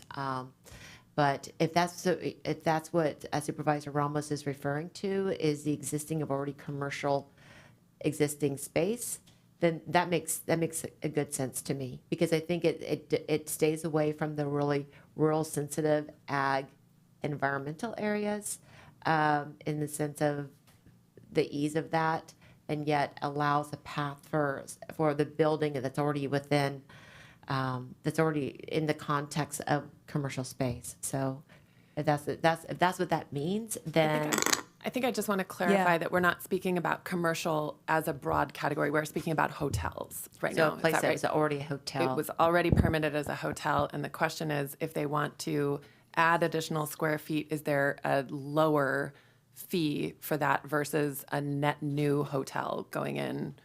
And sorry, just to clarify, you're saying add additional square feet. I heard Supervisor Ramos say remodel.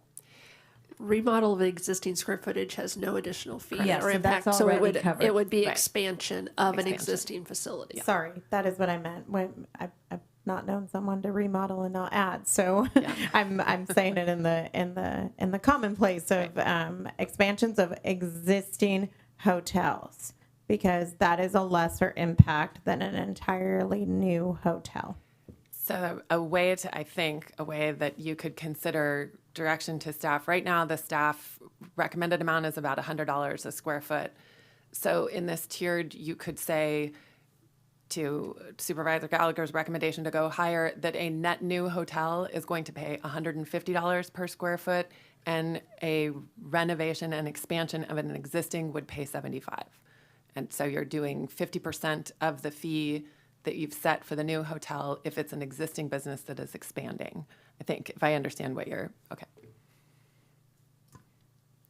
So first of all, I'm going to give us a time check and kind of manage everyone's expectations. It's noon. What I would love to do is have us finish this discussion, wrap up, make sure we're clear on the direction and follow-ups, and then have us move to item 11B, which is our one closed session.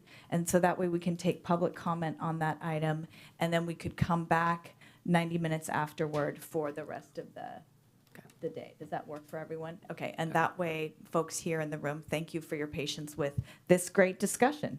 So given that, then I'm going to return us to the discussion. I think that's creative. I mean, honestly, I'm not sure that, back to, I think, some of the things that you were saying, Supervisor Manfrey, why we would somehow relatively incentivize expansion of hotels. So, but I'm willing to consider that as part of the next piece. And to me, it seems like a good place to sort of start to wrap some things up, and then you're still coming back to us with a few more clarifying options. Unless you would rather have us give you further. I think the hope is that we're coming back for a public hearing on the 21st with a fixed resolution, with a resolution that is meeting the direction. Got it. Okay. Yeah. Okay. Thank you for that. Okay. I'm going to go to these lights here. Supervisor Lesto, did you have a follow-up at this point? Okay. Supervisor Manfrey and then Supervisor Gallagher. Yeah, I just wanted to say that I would support, I think that's a really interesting suggestion from Supervisor Ramos, and I'd like to see it come back. Okay. Thank you. Supervisor Gallagher. I'm just listening to the direction everyone's going. I actually really appreciated Supervisor Manfrey's, talk about basically, paving over more of the ag areas. And I think if you're expanding, you're doing that. And so there's still impacts.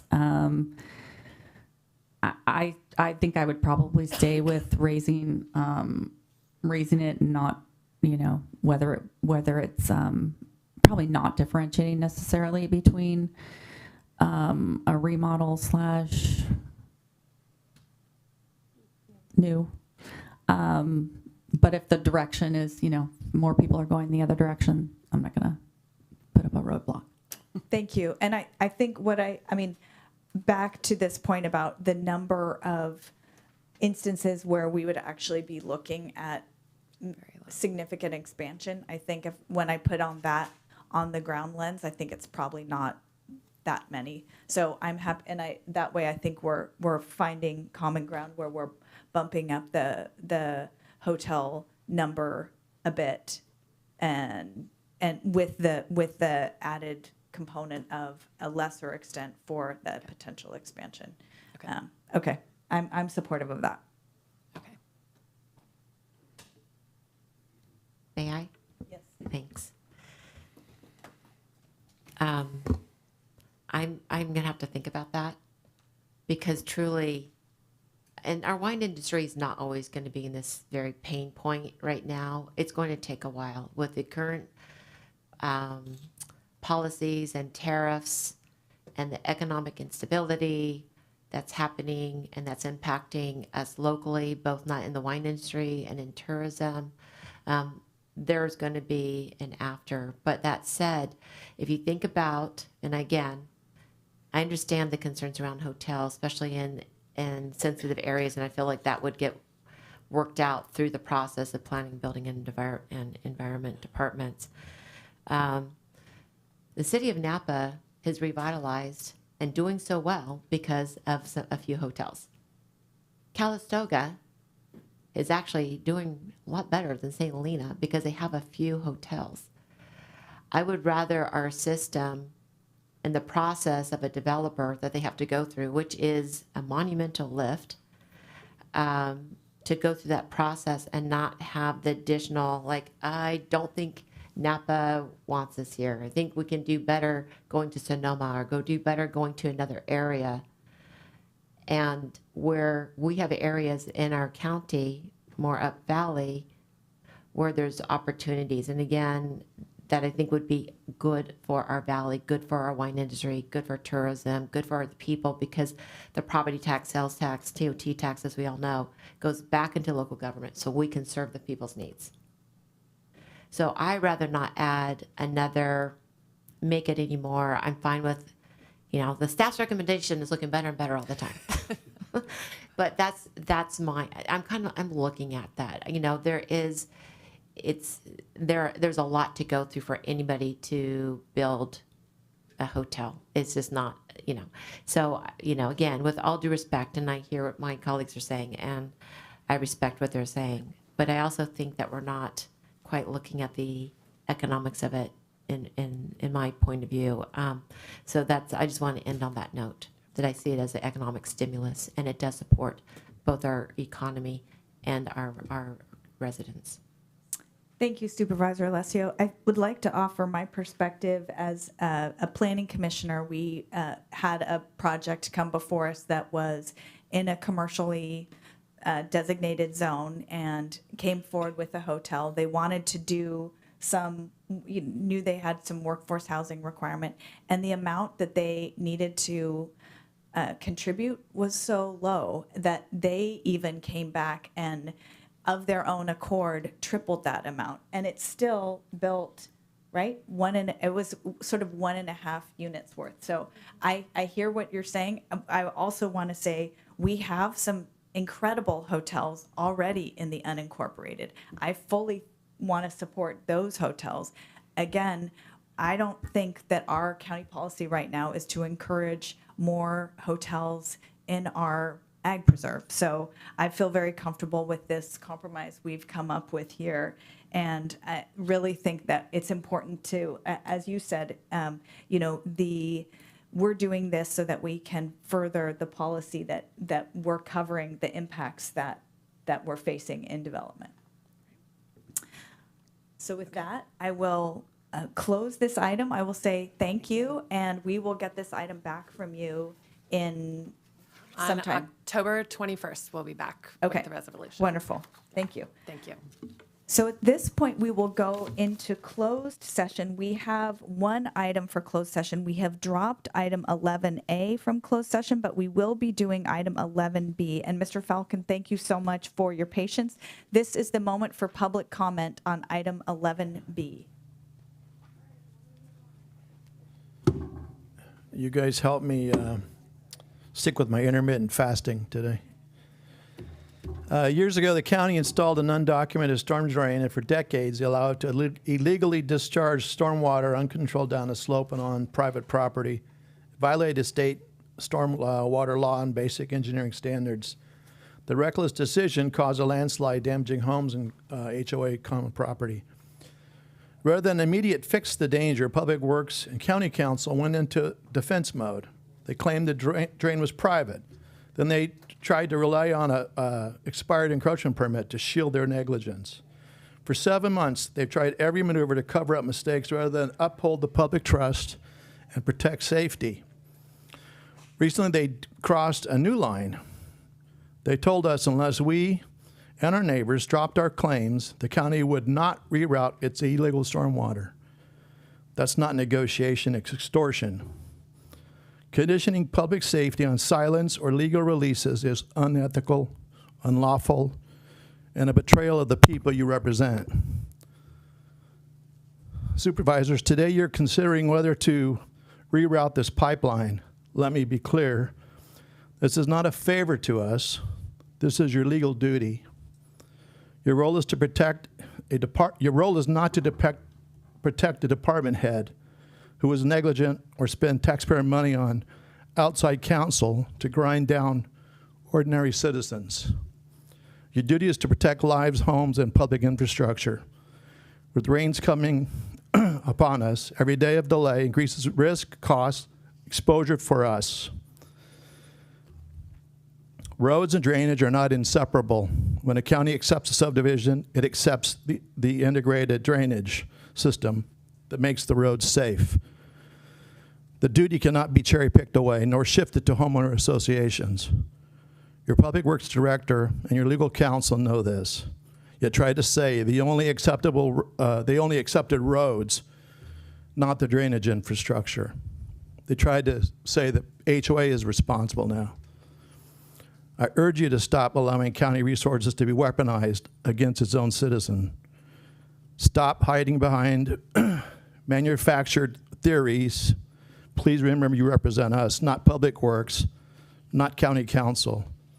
The solution is simple. Reroute the storm drain down Ridgecrest where it belongs. Acknowledge responsibility.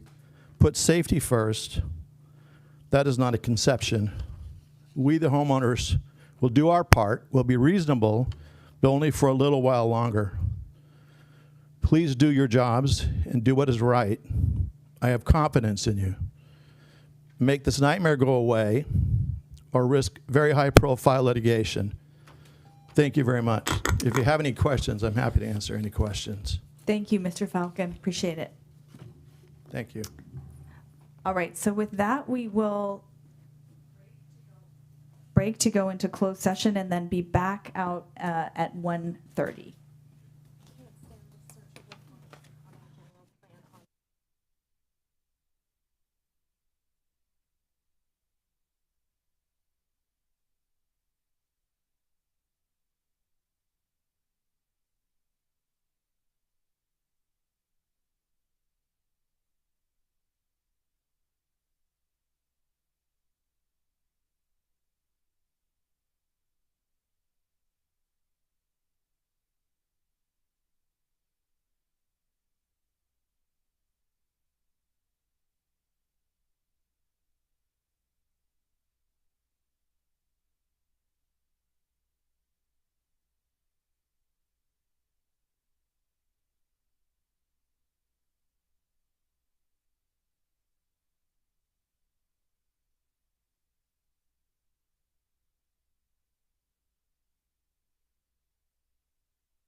Good afternoon and welcome back to the Napa County Board of Supervisors meeting for September 23rd, 2025. We are back from our closed session and I will ask our County Counsel Jason Dooley for any report outs. Yes, thank you, Chair. Before I get to the report out from this agenda, at the September 9th meeting, the meeting adjourned before we could report out for those agenda items. As a reminder, the items, there were 2 items. One was conference with legal counsel for existing litigation involving the Garcia versus County of Napa matter. These are all described in the September 9th agenda. The second was a public employee performance evaluation for the Director of Health and Human Services. There was no reportable action taken at that meeting. Regarding today's closed session, which are item 11B in the agenda, there's no reportable action for that as well. Thank you. Thank you, and I appreciate you catching us up. So with that, we will move on to item 9B, where we will hear report 2, sitting as the Groundwater Sustainability Agency, will hear an update and receive feedback on the Napa Valley Sub-Basin Groundwater Sustainability Plan and progress since 2022. Good afternoon to you both. Good afternoon, Chair Cottrell, and good afternoon, rest of the members of the Board of Directors of the Groundwater Sustainability Agency. Jamison Crosby, Natural Resources Conservation Manager in the Planning, Building, and Environmental Services Department. It's already a lot of syllables. I'm really pleased to be here this afternoon with several members of my technical team to present on a roadmap to GSP implementation of our work plans, and some recommendations. First, you'll hear from Vicki Kretzinger-Grabert of Ludorf Skelmanini Consulting Engineers about, for example, the roadmap, among other topics. And then from Duncan McEwen of ERA Economics, who will talk about the groundwater pumping reduction work plan and water conservation work plan implementation. And then I will wrap up at the end with some recommendations. And of course, we welcome your feedback and look forward to some conversation. So reserving as much time as possible for them. I will let Vicki take it away, and we'll get going. Good afternoon. Thank you for inviting us here today to provide an update on the Groundwater Sustainability Plan implementation. As Jamison mentioned, I'm Vicki Kretzinger-Grabert, Senior Principal with Ludorf and Skelmanini, and others of our team are here, and we'll introduce them as we go. And one of the things that this board was interested in when we brought the annual report to you in May was hearing about progress and also a little more about tangible things related to progress for GSP implementation. So we're going to talk about that with the roadmap. A key focus of today will be Duncan McEwen of ERA Economics' presentation on groundwater pumping reduction programs and progress made with that program. Then we're going to talk about a few modeling scenarios, and these are to provide some context for what Duncan will have just talked about with respect to the groundwater pumping reduction programs. We'll talk briefly about water conservation and expanded outreach. That's some planning underway to extend the outreach. And this is partly in response to the field trip feedback that we received, and about the need for broadening the outreach, kinds of outreach that are occurring, and then recommendations. So this first slide is about a roadmap of progress that's occurred since the Groundwater Sustainability Plan was submitted to the Department of Water Resources in January 2022. This is just a snapshot of a few things along the way in time, and I'm going to mention a few of those. There's also a table that was attached to this item, and that table is much more extended in terms of the number of activities that are shown having occurred since 2022. And there's also a lot of summary detail in the annual report that was presented to you in May. And in that annual report, there's also some quantitative metrics, objectives for things to measure. How much progress are we making? How much outreach, how much participation, things that we can actually try to track. So with all the things that have been occurring since 2022, we have some core GSP required elements, and those include the things like the annual reporting, which there have been many of that even preceded the ones for the SGMA requirements. We also have ongoing monitoring and also general model updates that occur annually for purposes of the information contained within the annual report. Then we have other things that are not quite as routine. That some of those are the work plans. There have been many work plans that were developed and completed by early 2024, and now we're in implementation mode of many components of programs within the work plan discussions. On the monitoring, there's been a lot of data gap filling since the middle of the GSP. So we had 16 monitoring wells installed in fall 2023, and then more recently this year, we had 2 monitoring wells at a site in Calistoga. And we're just kicking off a grant-funded program for the California Stream Gauge Improvement Program with 5 locations where there will be refurbished and or installed stream gauges. So that will greatly expand the information at gauge locations. And that grant program is funded through Department of Water Resources. Then there's also the implementation of the Interconnected Surface Water and Groundwater Dependent Ecosystems Work Plan, which has included the 6 intensive survey sites. And those are locations where aquatic and terrestrial monitoring started last year and continued this year. And this is very different monitoring than not just typical surface water, groundwater, but actually assessing the ecologic species and trying to characterize, what's occurring at each of these sites and trying to move to understand, what do they need in the river system that's connected to groundwater in order to have a healthy habitat. And this kind of monitoring, I think Christian is probably listening in, Christian Broderick of Stillwater Sciences, that he would, describe it as, kind of the Cadillac end of monitoring that's occurring related to GSP implementation. And we also see this as important for other kinds of programs that the county is involved in as well. Another thing that is notable to mention is the coordination that's occurring between Napa County and the State Water Resources Control Board and the Supply Demand Assessment Unit.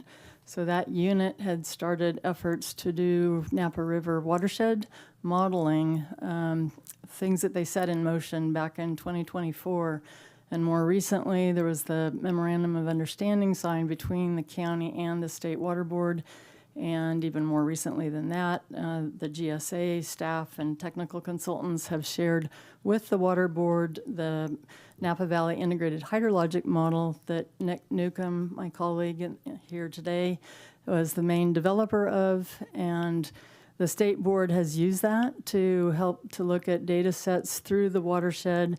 We had a meeting with them mid-August. They went through some of the findings of what they were assessing, what was already incorporated into the NVIHM, the model that we developed for the GSP. And they were very pleasantly, very positively pleased about what they were seeing that was consistent with what they had looked at thus far. And now they're proceeding with incorporating more of the groundwater portions of that modeling. And we expect to meeting with them again in November-ish kind of timeframe. Things ahead include in next year and then coming up to January 2027, there is a periodic evaluation that's required at least every 5 years by the Department of Water Resources.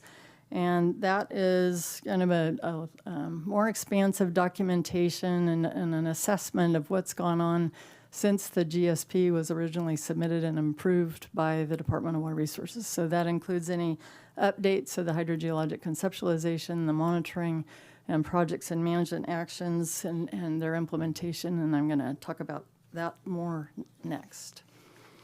So on this slide, we brought this to you in May, and this is illustrating a number of the projects and management actions. That's very important terminology, and you'll hear the acronym PMAs quite a bit today. Here on this slide, we're showing a number of those projects and management actions, the water conservation and groundwater pumping reduction work plans. But there's also, besides objectives to reduce pumping, there's also objectives to augment the supply and or replenish the system. So it also includes efforts to look at opportunities for aquifer recharge and also the use of recycled water, where it's possible to expand the utilization of recycled water, as we go forward. So one of the things here is the focus on this slide is on the water conservation and groundwater pumping reduction, which Duncan's going to talk a lot about next. And it covers things like the water conservation that pertains not only to the wine grape industries, but all sectors, that are in the county, not just, singling out certain sectors. But it also involves looking at implementing additional best management practices, evaluating and applying new technologies, pilot testing simple tracking approaches to know more about what is being used and to keep track of that understanding, and then expanding water conservation initiatives and looking at extending time for vineyard replanting. These projects and management actions, I think we touched on it in May. The Department of Water Resources at that point in time had just released and posted a template, and that template wasn't required to be used this year, but it will be required to be used every year forward. So starting in 2026, the department will use that template that is to track the implementation of the projects and management actions, and they will assess every basin for which projects management actions that the basin has described. They will look to see what has quantitatively occurred, what was intended to occur, what has been accrued in the way of benefits, and they basically want to see what is the GSA demonstrating in the way of ongoing active and effective management actions. And as we mentioned in May, this all leads to efforts in the Napa Valley Subbasin to maintain local control. There are so many things going on that it is, especially with that objective in mind. Other basins, they've had difficulty in having things go forward. I think Napa is at the head of the curve in this way too, besides for the monitoring. And those basins that are unable or insufficient progress occurs, then they go over to state control and mandatory measures. So we're trying to rally interest and participation and support for those things that can be done locally, to continue to have it managed locally. One of the things that is, I think, abundantly clear to the GSA and also to stakeholders who have followed this story along is that the Napa Valley Subbasin is a very complex system. Even though it's a small alluvial river valley, it has its complexities, and it's very critically connected to the surface water and groundwater interaction within the basin. This is something that we've worked on as part of the GSP, their sustainable management criteria that quantitatively describe, how to evaluate conditions and when the conditions may be going in a direction that we don't want them to go. This is all overlain with the complication and difficulty of climate change, and the need to assess what management actions can be, more effective, with the overlay of climate change. The monitoring and all the other things that are occurring, they're also helpful in informing adaptive management, things that maybe used to work historically, things that were more cyclic in nature and more predictable in nature. Well, that doesn't happen any longer. So it's best to be nimble. Understanding the physical system is really important to appreciate the response of the basin to both natural and human-caused conditions. And as I mentioned, this is a small alluvial river basin, and because of that, it responds very rapidly to hydrologic changes. It's very susceptible to the uncertain patterns of precipitation, their magnitude, their duration, their occurrence, and the same with drought conditions. So the purpose of this slide, when we talk about those things, is looking at how does this responsiveness, what does that mean to the system, and what we're talking about with the physical conceptualization of the system. So unlike the San Joaquin Valley, where those basins may mostly be disconnected from the surface water system, excepting at their periphery and associated with alluvial fans. They mostly have situations where they might bank water and then utilize some of that water in drier years. In Napa, we see pretty shallow groundwater table.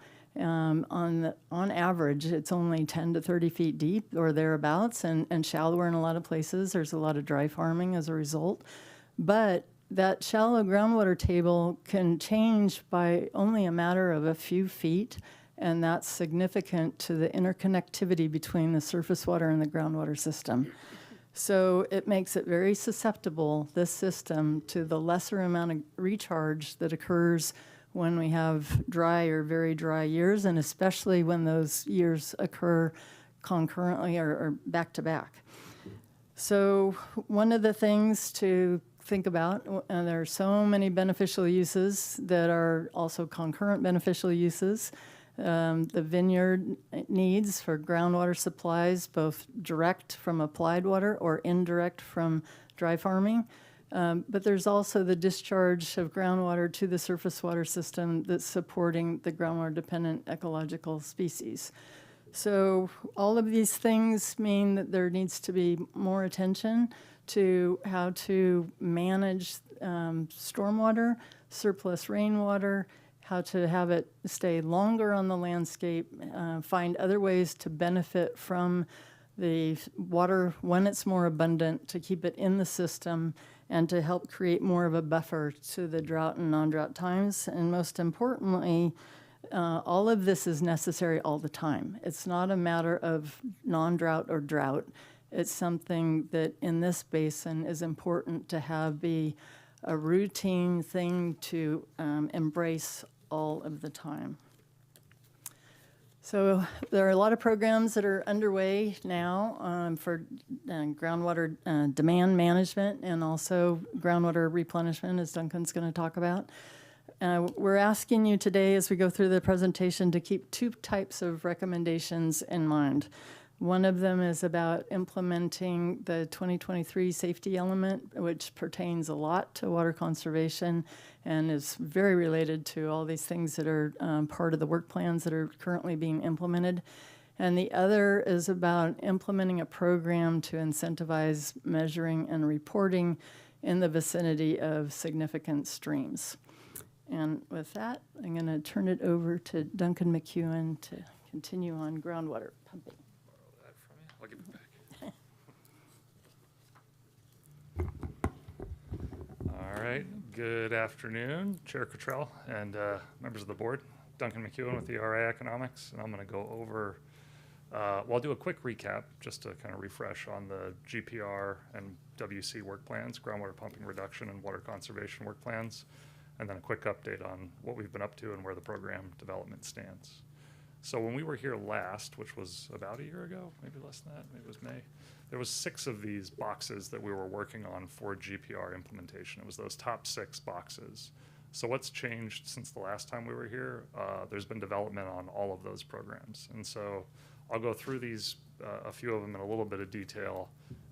But there's been work on pilot sites through outreach and engagement with the communities, particularly the ag folks that we've been working with. Continued work on a benchmarking program, this kind of idea like you get with your energy bill, where you can kind of, it's like a behavioral nudge to get people to be aware of their use. That could also apply to some domestic users. Certification partnership, getting adoption of water conservation practices. Jameson's going to talk more about that, so I won't totally steal her thunder, but that's right at the point of working with a few pilots and getting out a request for qualifications. I'll talk a little bit more about incentives and expanded measurement, and then we've got 3 new things that I'll cover today. Domestic initiatives, a concept for extending replants, and some work on groundwater recharge, particularly to address the issues that Vicki was just going through. So in the water conservation work plan, we did an analysis and went through what are the potential practices that are out there for ag and domestic users. What do those cost? What's the potential water savings? So this has been out in these documents for a couple of years now, and it's just kind of a refresher. So the key takeaway, and I'll come back to this point, is that when you look at the practices that are available, like there's things that can be done at a reasonable cost. That's not true in other subbasins across the state. So we have some opportunities here to do things. And the other thing is that if you add up the potential water savings, even under kind of a low estimate of what that is, you can get to the 10% target that we're trying to achieve for GSP implementation. So domestic water conservation, again, is new. That was one of those 3 boxes that we added down at the bottom. So we have done a lot of work in earlier this year in late 2024 on a lot of the agricultural measures. Domestic use is important. There's things that those users can do to contribute to groundwater sustainability as well. And so we're looking at a couple of things there. The practices that apply to ag, same things can be applied to domestic, so increasing adoption of efficient water use in homes and for landscaping. Jameson's going to talk a little bit more about the safety element and some of the actions there, but it's basically implementing requirements for these practices through ordinance under that element. Pilot water certification partnership program. So there was that table that I put up there had a bunch of different practices that you could implement to conserve water for agricultural users. How do you get folks to adopt those practices? Through incentives, behavioral nudges.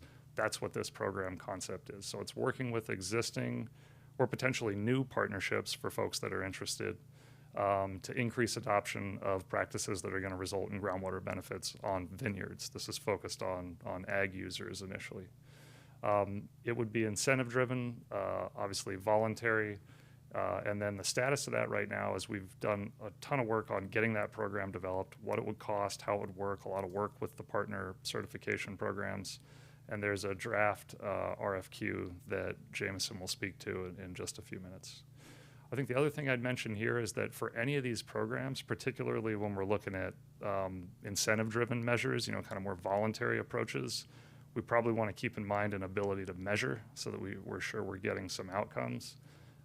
So we've worked with the county in the MST area to put in a pilot accounting simple measurement. It was there was two parts for this. One was just to simplify the reporting requirements for folks that are in the MST area and need to report pumping to the county. And then a second piece was working with the county to streamline data. Like this information had been coming in for a few years and there was no way to really view it in a nice dashboard format. So we had a little pilot in the MST that I think's been going pretty well.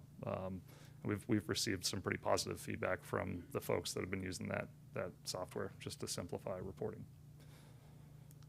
The other thing that we've been working on that's new, again, back to those 3 boxes at the bottom on the second slide that I started with, is looking at recharge opportunities. So we're thinking about these under 3 scenarios. So the first scenario is kind of what you would think about in other areas of the Central Valley, right, where you're taking surplus water that's available, digging a hole in the ground, for lack of a better word, and putting water in it to recharge into the ground.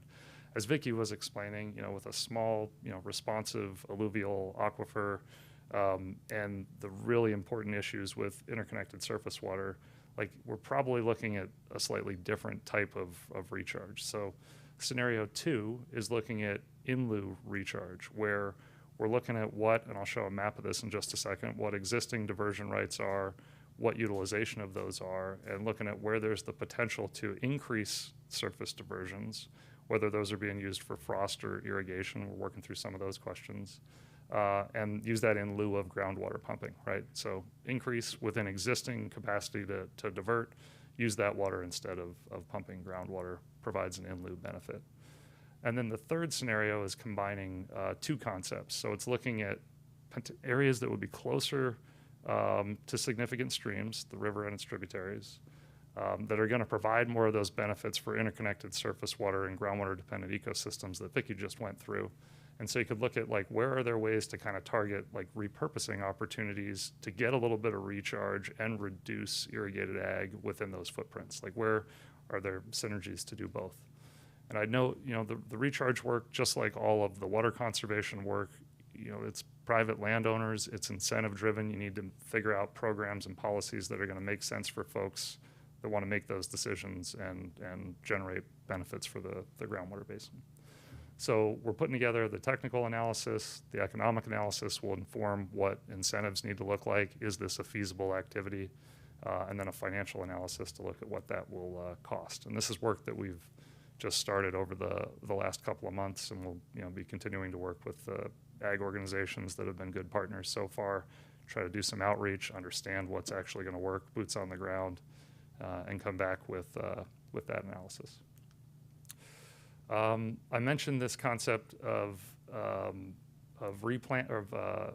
repurposing or extending replants. This could fit under this concept of mothballing that Grape Growers has pushed in a few of their news articles earlier this year. And basically, it's recognizing that market conditions for grapes, wine grapes, are a little bit tough. There's been some removals in the valley. I've got some of our team members back at the office. We're just looking to try to get like a really current snapshot of how much land in the subbasin has come out. Like you can see it when you're driving through, there's some land. So we're working on that, which is just an interesting data point for kind of market-driven reductions in groundwater pumping, right? Even independent of all these other programs that we're working on. But an extending replant concept or a mothballing concept or a repurposing concept would be like, where are there kind of lands that are more marginal that you could incentivize to stay out just for like another year or 2 or 3? And if you can do that kind of on a rolling basis, you can start to generate a few percent water savings on average, right? And that's what we're after, this 10% target, so these small savings actually start to add up. So that program, we've got, the analysis is pretty much done. We have a good estimate of like what we think it would cost. We're working on wrapping up a memo that will then go over to Jameson and inform some of this combined work on the recharge program. And as I'm clicking through these, I failed to mention, but should note that in the top right of all of these slides, you can see how these map back to the management actions and projects that are in the GSP, which is ultimately what we need to show we're making progress on for DWR reporting purposes. So what is that? If you look at this replant recharge analysis, again, we're working on this, pulling in state board data. What are existing rights? What are those diversions? How much? Where are ponds? Where's the ability to store water temporarily for in lieu recharge? And then what are areas that are near significant streams that would provide some groundwater benefit? And then in parallel, Vicki and the Ludorf team are working on doing some modeling to see what does this mean for groundwater dependent ecosystems and the other sustainability indicators? Like if we were to get some of these programs in place, how does it affect the subbasin and what type of benefits do they provide? So just to bring us back to where we started, we had that matrix of different costs and different programs, and we just went over some of the programs that we're working on. If we stack those up and we're thinking about a 10% reduction, so call it 1,500 acre feet a year, give or take, where do those add up to? And so we got our pilot certification partnership, adoption of those water conservation practices, some of the domestic conservation practices. Jameson's going to talk a little bit more about that in a minute. Water availability analysis, education and outreach campaign, which would include like a benchmarking program, these behavioral nudges, other ag conservation programs and recharge. I think that's kind of a conservative estimate for the green one there. I think we're really kind of early days on figuring out the data that we just showed you, so I don't want to overpromise on that. And then some of the other, scaling up some of those measures to get the higher range of the potential water conservation. Like, I think we're in a situation where there's potential to hit the 10% target through the incentive-driven programs. And I think this is even showing you the 1,800 acre foot is kind of a midpoint on those estimates. If you remember, there was kind of a range on everything. So to the extent that we can scale some of those up, I think we're in good shape. And again, that's not true in other subbasins across the state, so it's a good position to be in. So with that, let me stop and hand it back over to Vicki to talk about some of the modeling and how this relates to the GSP.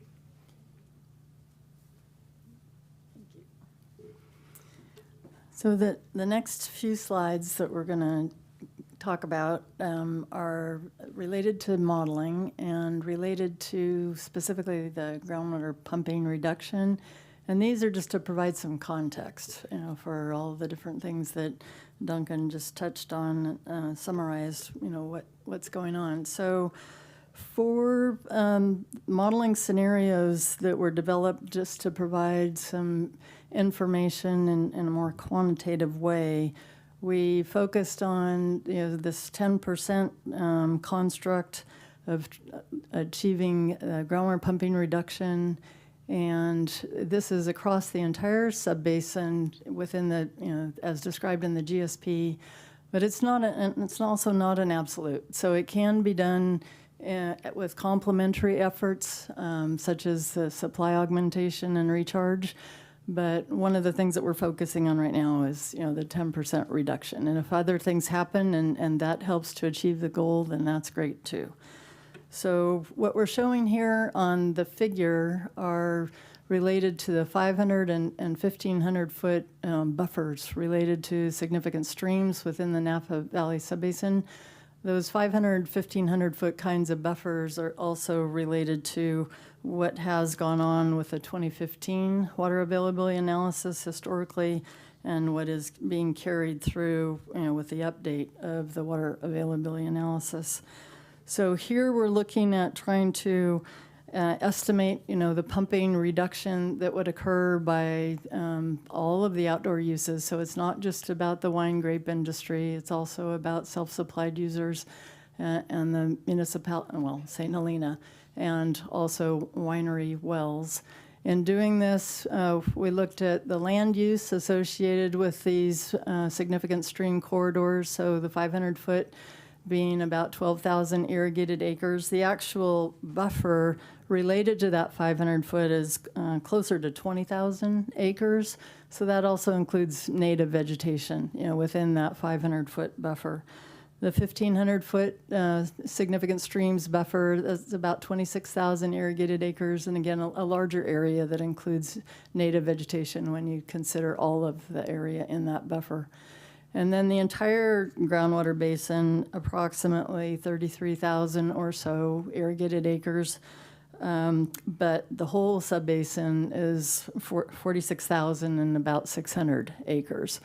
So as we look at these, Nick Newcomb, as I mentioned, has been doing a lot of the heavy lift on the modeling and the development of ways to look at these approaches. So he needed to go through and adjust crop coefficients within these stream buffers in order to reduce the irrigation demand. And then also that then played into adjusting the groundwater use in these areas along with adjusting other pumping, for more specified uses. So one of the things that we're trying to show on this slide is when we look at all the pumping, so we have what's referred to as a base period. This base period is a historical period from 2005 to 2014. This is specifically used as part of the Groundwater Sustainability Plan to define the sustainable yield within the subbasin. And as part of that, the estimate was on average 15,000. The range was actually 13 to 17,000, but we've spoken a lot to the middle of the range at 15,000. In the more recent period, we saw a different kind of average level of pumping. On average, during 2015 to 2024, it increased to 17,700. So on average, it's quite a bit above the sustainable yield that we're trying to get to. So we're trying to look at these two different times within this overall period from 2005 to 2024 in order to look at, how much pumping reduction was there with this 10% in mind. And then we also needed to look at, well, how much more did we need to increase it? Because we're talking about achieving the sustainable yield on the one hand, but we're also talking about a higher bar than the sustainable yield, because the sustainability goal, which is a definition within the GSP that is not only about maintaining status quo when the Sigma kicked in January 1, 2015. The sustainability goal was defined by the GSPAC as an objective to protect and enhance the system. So that is achieving, not just riding along on the minimum threshold, which would be the volume over a period of time at which rate you don't want to increase the stream depletion any more than that, or you start heading to undesirable results. I'm going to talk about that more in the next slide. But here we're showing several different scenarios. The bars and the graphs on the top were showing what happens in that base period, and on the far left we have the gray bar, and that's showing existing conditions and the amount of pumping during the base period on average. And then as we move to the right, these other bars are basically scenarios, and each bar represents the pumping in the entirety of the subbasin. It's not just what's occurring in the buffer area. And it's mainly to keep in mind that with each of these scenarios, we are doing a little bit more pumping reduction. So within the 500-foot buffer for the base period, we reduce the pumping by about 600 acre-feet per year. On the basin scale, that translates to 718 acre-feet per year.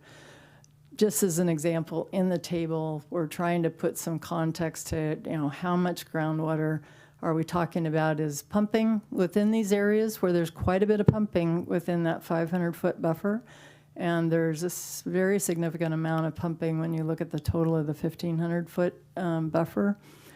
But it's the volumes when we get to the base period and when we're within times that are supported by the cooler, wetter conditions, then it's less challenging to keep the basin full. The challenge is really emphasized by hotter, drier conditions and trying to think about, other innovations, other ways, that do involve recharge or the replant that Duncan mentioned and the voluntary pumping reductions. All of these things occurring in parallel to try and achieve a little bit of water reduction in a whole lot of different ways by, the whole community, all sectors, not just agriculture. So in order to reduce the pumping within the recent period, that required more than a 10% reduction. Ultimately, in order to get at our goal, that gold bar on the far right on the bottom graph shows that's about a 24% reduction. Last year, the pumping wasn't that much. It was a little bit over the sustainable yield. This year, we don't know yet. We haven't done the modeling yet, but we are anticipating that we might see an even lower amount of pumping that occurred because of the cooler conditions. We saw more water in the stream system this year. We saw more fish counts, that RCD was tracking. So everything looked much different this year than it did the prior water year. So on this slide, we're going to turn to, okay, well, what does all this mean with the results from the modeling to try and, show some context. And here, this links it to the sustainable management criteria. These sustainable management criteria are all about the interconnected surface water, and the criteria within the GSP regulations are very much about a volume over a period of time. Here we've defined it as the volume over the June to October period, a critical period for ecological species, and at the two USGS stations, the Pope Street and Oak Knoll locations. And what we're trying to look at is when we did these scenarios and we reduced the pumping, then how did that improve conditions as they pertain to the minimum thresholds, which is the amount of stream depletion that we're trying not to exceed in order to not go in the direction of undesirable results. And then there's also the measurable objective, which is related to the 10% pumping reduction over the entirety of the subbasin, and that would achieve also the sustainability goal. So here we see in the red bars on the graphs on the right, we're showing where we had MT exceedances with the existing conditions, and that's what happened over the period of 2005 to 2024 for the entire model period. And then as we move through the scenarios where we look at the 500-foot buffer, we knock down the number of minimum threshold exceedances at both of the gauging stations. And then as we move to a larger area of the basin, the 1,500 foot or the entire subbasin, then we don't see the minimum threshold being exceeded. we see more occurrences of the measurable objective. And when you don't see, I mean, there are other years that are not either the measurable objective or the minimum threshold. That means we're kind of in the middle ground. We're in a good place, but we're not quite at what we want to be for this sustainability goal. So the 500-foot buffer, that accomplishes a lot when we try and look at decreasing the potential for undesirable results to occur as defined in the GSP. So as we shortly get to their recommendations, Jameson's going to describe that we're talking about having a better understanding of what's going on, near to the significant streams. Can I jump in with a quick question on this slide? Sure. When you're talking about demand reduction, is there a percentage there, or is this a total reduction within that 500-foot buffer? So this is what I just explained in the prior slides. So it's essentially the 10%. It's the 10%. Which was okay for our base period as part of our total modeling period, but we needed to be more than 10% for the later part of that period, from 2015 to 2024, when we had the very dry years and pumping increased well above the sustainable yield. Then our decrease in pumping needed to be more than that for these scenarios. So this slide and these bar charts are now trying to relate the results of the prior slide to our sustainable management criteria. Got it. Okay. Thank you. Yeah. So 500-foot buffer, that might be an area to do more education, do more outreach, look for additional participation.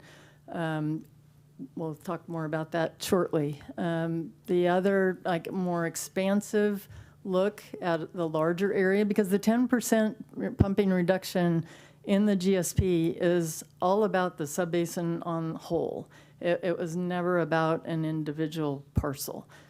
So when we look at a broader level of effort, everybody involved, and not just the wine grape industry, everybody, then it's more likely to move towards the longer-term sustainability goal, where we're looking for not just getting to the sustainable yield, but the will of the DSPAC at the time was to look at protecting and enhancing conditions. Napa Valley has an aesthetic, that is associated with its attractiveness worldwide. And so to maintain, that, especially under the overlay of climate change, that's a very important consideration. So the next couple of slides are about outreach, and this is something that's essential part of the GSP implementation. Since 2023, there's been a lot of outreach. It's summarized in the annual report at length, the number of things. This is a kind of a snapshot of things that were occurring in 2023 to July 2025. And as Duncan mentioned, a lot of the outreach, especially this year and last year, was with the wine grape industry, both organizations and individuals, and workshops with the grape growers, and presence at the Napa Rise event, things like that, because of the Water Partnership Certification Program and having the interest by the wine grape industry as an expansion of all the stewardship activities that are already going on by the wine grape industry, and to look at what else can be done, to achieve, these objectives. So that was a lot of the outreach to date. But as I mentioned at the beginning of the presentation, that we understand there's a lot more outreach that would be beneficial to the broader community. And so things that had come up on the field trip and information and suggestions that we heard from all of you were things like organizing and implementing our educational workshops, briefing service organizations, getting simple messages out, not just about some of these groundwater pumping reduction program elements, but also, why the interconnected surface water, what about this other monitoring? What else is going on that they should have top of mind, and how can they be engaged and involved? So this is very much messaging conservation as a Napa way of life, which we brought up 2 years ago, and we've tried to carry that theme along. And then now it's mind the drip, and so this is about all sectors, many different ways of paying attention to saving water. And I'm going to turn it over to Jameson. Thank you, Vicki. And yeah, I would just say, can I go back? Mind the drip. I don't know about you all, but I happen to love this. It was one of Vicki's team that came up, did I go too far? That came up with that graphic and the little emojis, if you will, that kind of go with it. I think it's really gets a lot across. I think I'm proud of it, even though I didn't do it. So we're going to be getting that out on the website, and that kind of ties into the recommendations in that some of the first things we're going to be doing are trying to, the safety element of the general plan from 2023 identified a number of different kinds of goals and policies that we should try to implement. And, as these things happen, sometimes it takes a little while to internalize them and go, okay, how do we really do this thing? And I think this is the time. So the kind of the means by which we would turn these safety element goals into reality would be through a modification to our model water efficient landscape ordinance. MWELO is something I've heard about for years, but frankly myself, I haven't delved into it a lot. I'm very lucky to have some great technical folks here who have already done a great analysis of the difference between California's MWELO model ordinance, Napa County's existing MWELO, the city, Yountville, all the cities in the valley, to kind of compare on a number of different quality, features of the ordinance, how they all compare. So we're going to be looking at those really carefully and closely and proposing modifications, update to the ordinance, which, if the information I have is correct, our MWELO is from 2009. So it's time. It's time for that. And they would be things like working with Public Works and Flood District to develop a water conservation campaign, for which Mind the Drip would be a perfect vehicle for outreach. Updating our water conservation policies for landscaping, design, and implementation, potentially reducing the threshold for the size of landscape that would trigger this, either being new landscaping or a refurbished landscape, adopting some kind of outdoor water conservation limitation on outdoor watering, and of course investing in water use efficiency, which we've touched on a whole lot already. And then other recommendations really kind of revolve around the desire, the wish, the hope to get more data to incentivize individual domestic users as well as winemakers, wine growers, to share some of their groundwater use data, especially for anybody who is within either that 500 or 1,500 feet of significant streams. So we're trying to incentivize anything we can do to improve reporting and measurement of groundwater use. At the present time, unless I'm incorrect, I think the only groundwater use data we get is through use permits that were issued, and there just aren't a huge number of those. Our individual planners collect that information from the permits that they have issued. As Duncan mentioned, it's also required in the Milliken-Sarko-Tuluke groundwater deficient area. There are about 90-some users in that area that are required to report. For many years, they were required to report to Public Works. That responsibility shifted over to my division a couple years ago. So we've been kind of managing with spreadsheets, which frankly it's not the best way. So we're trying to, both within use permits, our MST owners, and then also people who aren't required through a use permit. We've put a lot of kind of pleas, if you will, out to, frankly, mostly growers, because they're the folks we have kind of organized groups. Individual domestic users don't have an industry group, if you will, to kind of collaborate through. We've made a number of pleas for information, and we have gotten some, but we have also heard some understandable reticence about sharing that information for all kinds of reasons. So we're trying to find ways to incentivize the sharing of that data also in a way that's confidential, which ties into our certification program, our pilot water certification partnership, which is the first bullet under the recommendation header. That's a pilot program. As Duncan said, we're in the final stages of review of a request for qualifications document that we're hoping to have out on the street in a week, something like that, where we would invite existing grower certification programs such as Napa Green, SIP Certified, California Sustainable Wine Growing Alliance, and others, Fish Friendly Farming, but there may be others that we're unaware of.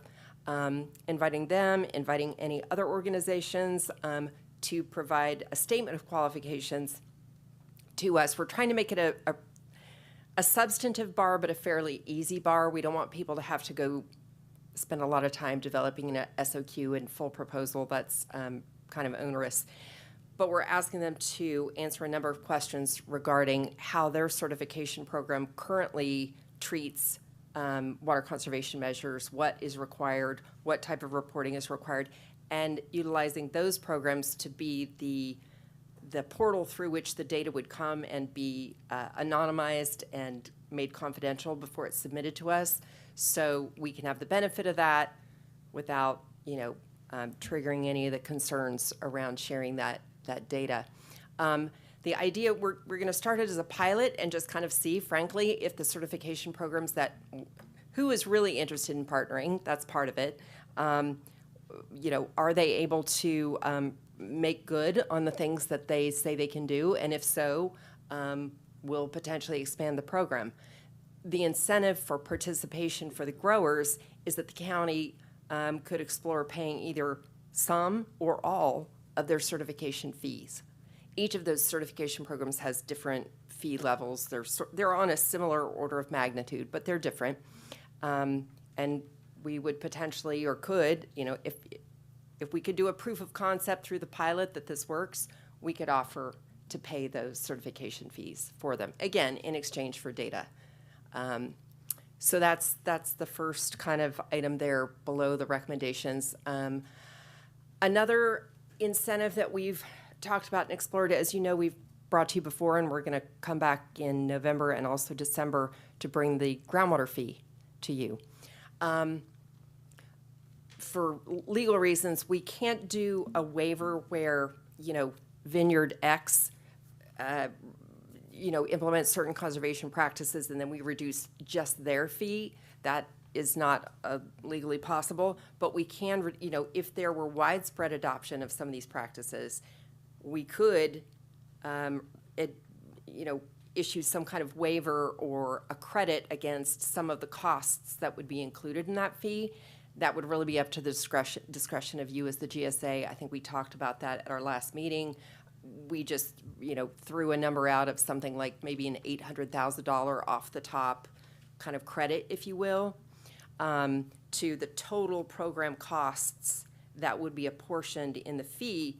You all could say, yeah, we're going to pay $500, or we're going to pay $800, or we'll pay a certain amount at whatever year we get a minimum level of participation of data supplied from growers and users, for example.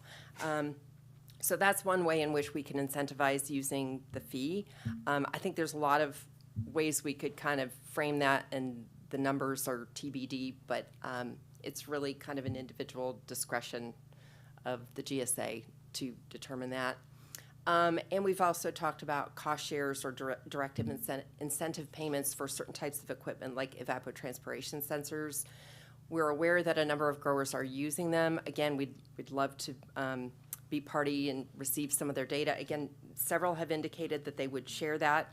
But for those who have understandable concerns about it, the thought would be, well, perhaps the county would pay for those ET sensors and lend them out, if you will. If a grower is willing to put them in their field, they would benefit from having that data and also getting to try out a technology that they may not otherwise feel comfortable doing in exchange for sharing that data with us. Some other things that we thought of that aren't on the slide. As I mentioned, we've been kind of collecting the data that's required through frankly, spreadsheets, which isn't the best way. So another incentive, we really need a data management system to collect that data, to house it, and store it and make it available. So the county could put forward the work and the cost associated with building that. So if we build it, will they come? I don't know. But we could, certainly if we get what we ask for and we start getting a lot of data, we have a challenge of just managing that. So we need to do it anyway, but I would hope that would also be incentive if the mechanism by which they submit the data is relatively easy, which goes to a point that Duncan made and didn't, you may remember there's a little logo on the bottom there said TAP H2O, T-A-P-P H2O. We've rolled that out on a pilot basis in the MST already. It's literally a QR code that we have offered, and they can stick it on their well, they take a picture of it, and that automatically collects a picture of the little rolling dial on their meter and submits that to us. And they've built a dashboard for us to kind of display that data. And also the user themselves, they have a password to get in, and they can see information about their use. The MST owners are required to submit twice a year in April and October, so we're about to send out a letter to all the MST owners saying, hey, just a reminder, it's time to submit your data. And while we're at it, county staff will, on a one-time basis, as a courtesy, come out and read it for you. Because, this can be a challenge for some folks. So come out and read it for you, and while we're there, offer, hey, if you would like to be part of this TAP H2O pilot program, we got the QR code right here. We'll slap it on your well right now and make next time's visit, well, A, we won't have to come visit, and B, it'll make it easier on them. So we hope to kind of phase that in and test it in this little limited testing ground of the MST, if you will. And if it seems to work, that's something we could potentially expand to the rest of the subbasin. So those are really all the recommendations I had, but there's one I missed, which was frankly just going to be a blank. I was just going to have a bullet and a blank that said, insert your idea here. And that's sincere. I don't just welcome ideas. I'm really imploring people for their ideas. A substantial portion of what we do is trying to get in the minds of particularly growers and winemakers, I'll say, but certainly not too restricted to them. They're not the only ones. Certainly individual domestic users are a significant portion of the usage of the subbasin, but a lot of our time is spent trying to think of these kinds of incentives. And I don't know if these are working.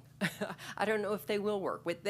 We're just starting, but if they're half-baked, I won't be hurt for somebody to tell us that. But what I would ask, okay, what would work? What is an incentive that would be meaningful to growers to conserve water? I want to acknowledge them by saying we are absolutely aware of the great work that the growers have done to implement conservation already, and not because of us, because they wanted to do it for their own reasons, and kudos to them. But I guess it's just a maxim of life that it doesn't matter what you've done, you've got to do more. And I think generationally, and even more often than that, probably every 10, 15 years, the types of conservation measures that come into being are like drip irrigation. That's a given. That's been baked in for decades. So I would love to hear particularly the wine growing grape growing industry's ideas for incentives that would be meaningful to them. I have heard them say on a number of occasions regulatory relief. And if I'm going over my time here, I'll wrap it up in a second. But that one we're certainly open to, although I would just provide a caveat that much of the regulatory work that we do stems from things like CEQA and other measures that, and I don't even mean to suggest that CEQA was a really landmark piece of legislation. I don't mean to dismiss it, but our hands are a little tied on those fronts, but I'm certain that there are things that if we put our heads together, we could do.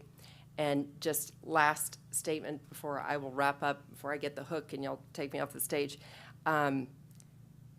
I got into this program and I got into this position because I'm interested in helping solve a problem. The problem being scarcity of a natural resource, that resource being water. I would be really thrilled to have us solve this problem and move on. There's no shortage of problems.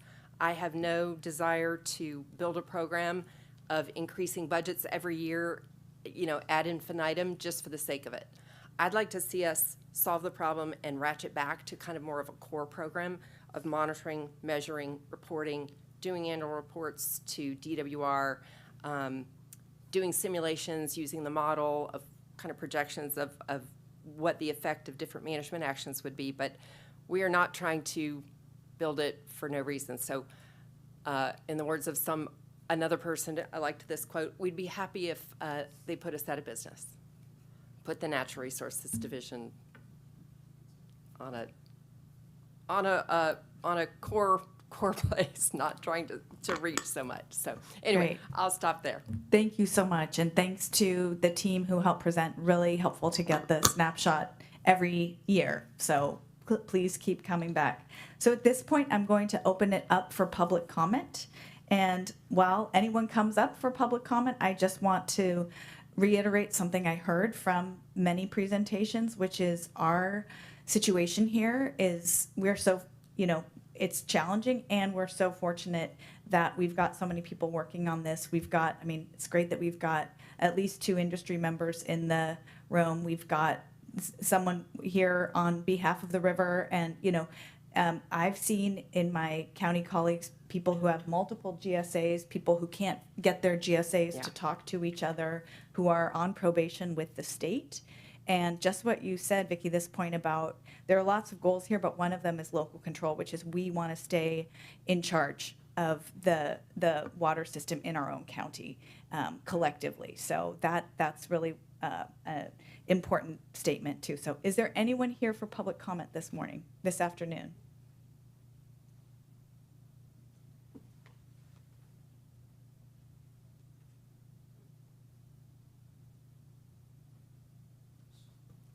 Good morning, Mr. Hardy. Afternoon, wow. Good afternoon, Chair Cottrell, members of the board, Lester Hardy. A few thoughts I'd like to share. It strikes me as significant and in some ways really helpful that 36% of the irrigated acreage is within 500 feet of a significant stream, and the modeling shows that a 10% reduction there has a significant beneficial impact on Napa River flows. That is encouraging. No, we can't look to those 500 feet to meet the 10% overall reduction goal. But that zone is a significant zone, and there are a lot of acres in it. I also just want to note that when we look at that slide that displayed the basic data from the 10% reduction modeling, we see pretty dramatically the inherent conundrum of meeting these goals during periods of extended drought when demand goes up. A small, very localized counter trend to some extent with respect to municipal use, and of course I'm referring to the city of St. Helena, which is the only municipality that relies at all on groundwater. The impact of the last drought appears at this point, and it's not just the drought, the impact of the drought followed by a significant rate increase has led to an unexpected reduction in demand. This is a two-edged sword. It's obviously a great conservation benefit, and it does reduce pressure on use of the municipal wells, but it appears to be leading us to another rate increase because it was unanticipated and revenues are coming short. There are some aspects of this where it's kind of hard to win for losing. But the other thing, and I'm really just adding on to what you've heard from staff and consultants, getting more voluntary participation in data is so important, because the better the data, the better the model, the more quickly the modeling will usefully inform action, the better the feedback. Anything any of us can do to encourage voluntary participation will help us move the project forward. Thank you. Thank you so much. Ms. Malin.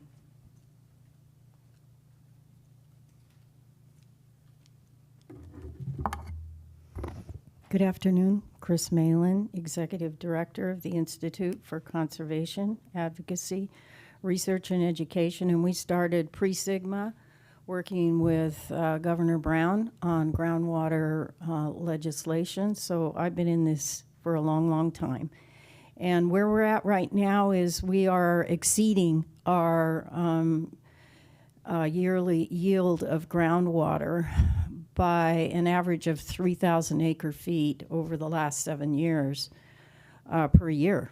So I'm glad to hear you think maybe 2004 may be a little better, but the overarching look on this is that we have a lot of work to do to get to sustainable yield. And if the state doesn't see us doing it, then they're going to step in and take over. The local control will go out the door, and will be under the jurisdiction of the state. So I'm wondering, in the work plan implementation under MA1 water conservation, urban and rural conservation, best management practices, applied technologies, water use tracking, conservation incentives, extended time to vineyard replanting. I don't see anything in there where we can really measure that groundwater pumping reduction is actually happening. If you're not measuring it and reporting it, how do you know it's happening? And to me, that's a very high risk. And I think Jameson kind of alluded to that when she said, I would be so disappointed if this didn't work. So why are we even there? I mean, why do we have to just put the whole ball of wax into voluntary and incentivization? It seems to be a very, very high risk game, and we can't afford it.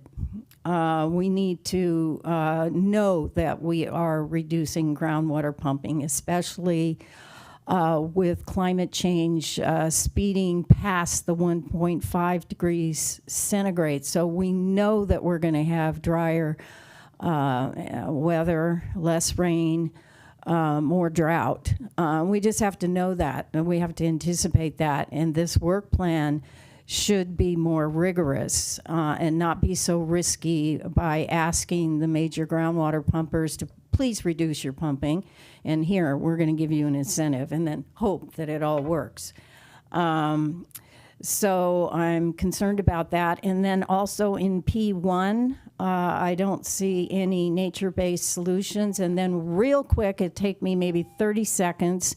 All of your diversion ideas, diverting water from the streams, Napa has a lot of over-appropriated streams, and we are also governed in Napa County by AB 2121, which requires us to follow that legislation in any diversion. So water diversions in Napa County are extremely difficult to get, and they take CEQA review.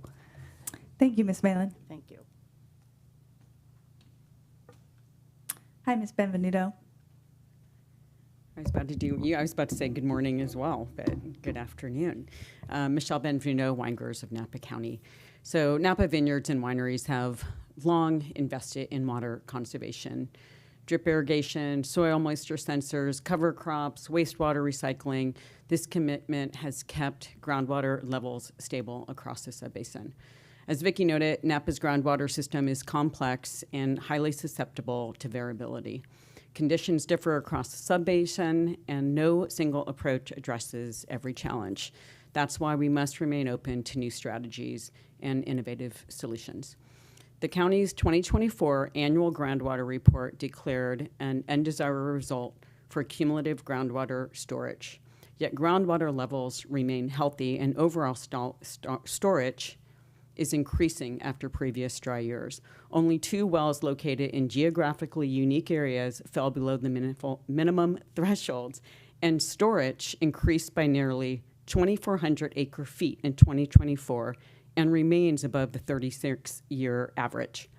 The undesirable result was triggered because the sustainable yield was reduced by 25% from 20,000 to 15,000 acre-feet, and the model still applies the lowered number even as conditions improve. This creates the appearance of a problem where none exists.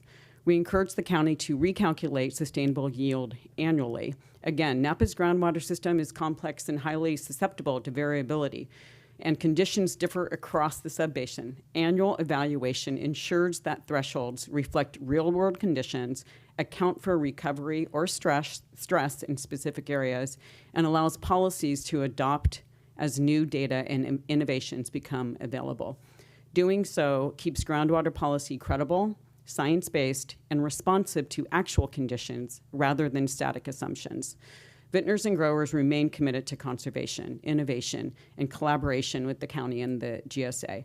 But by combining responsible practices, data-driven management, and openness to new strategies, we can protect groundwater and ensure the system's sustainability for the long term.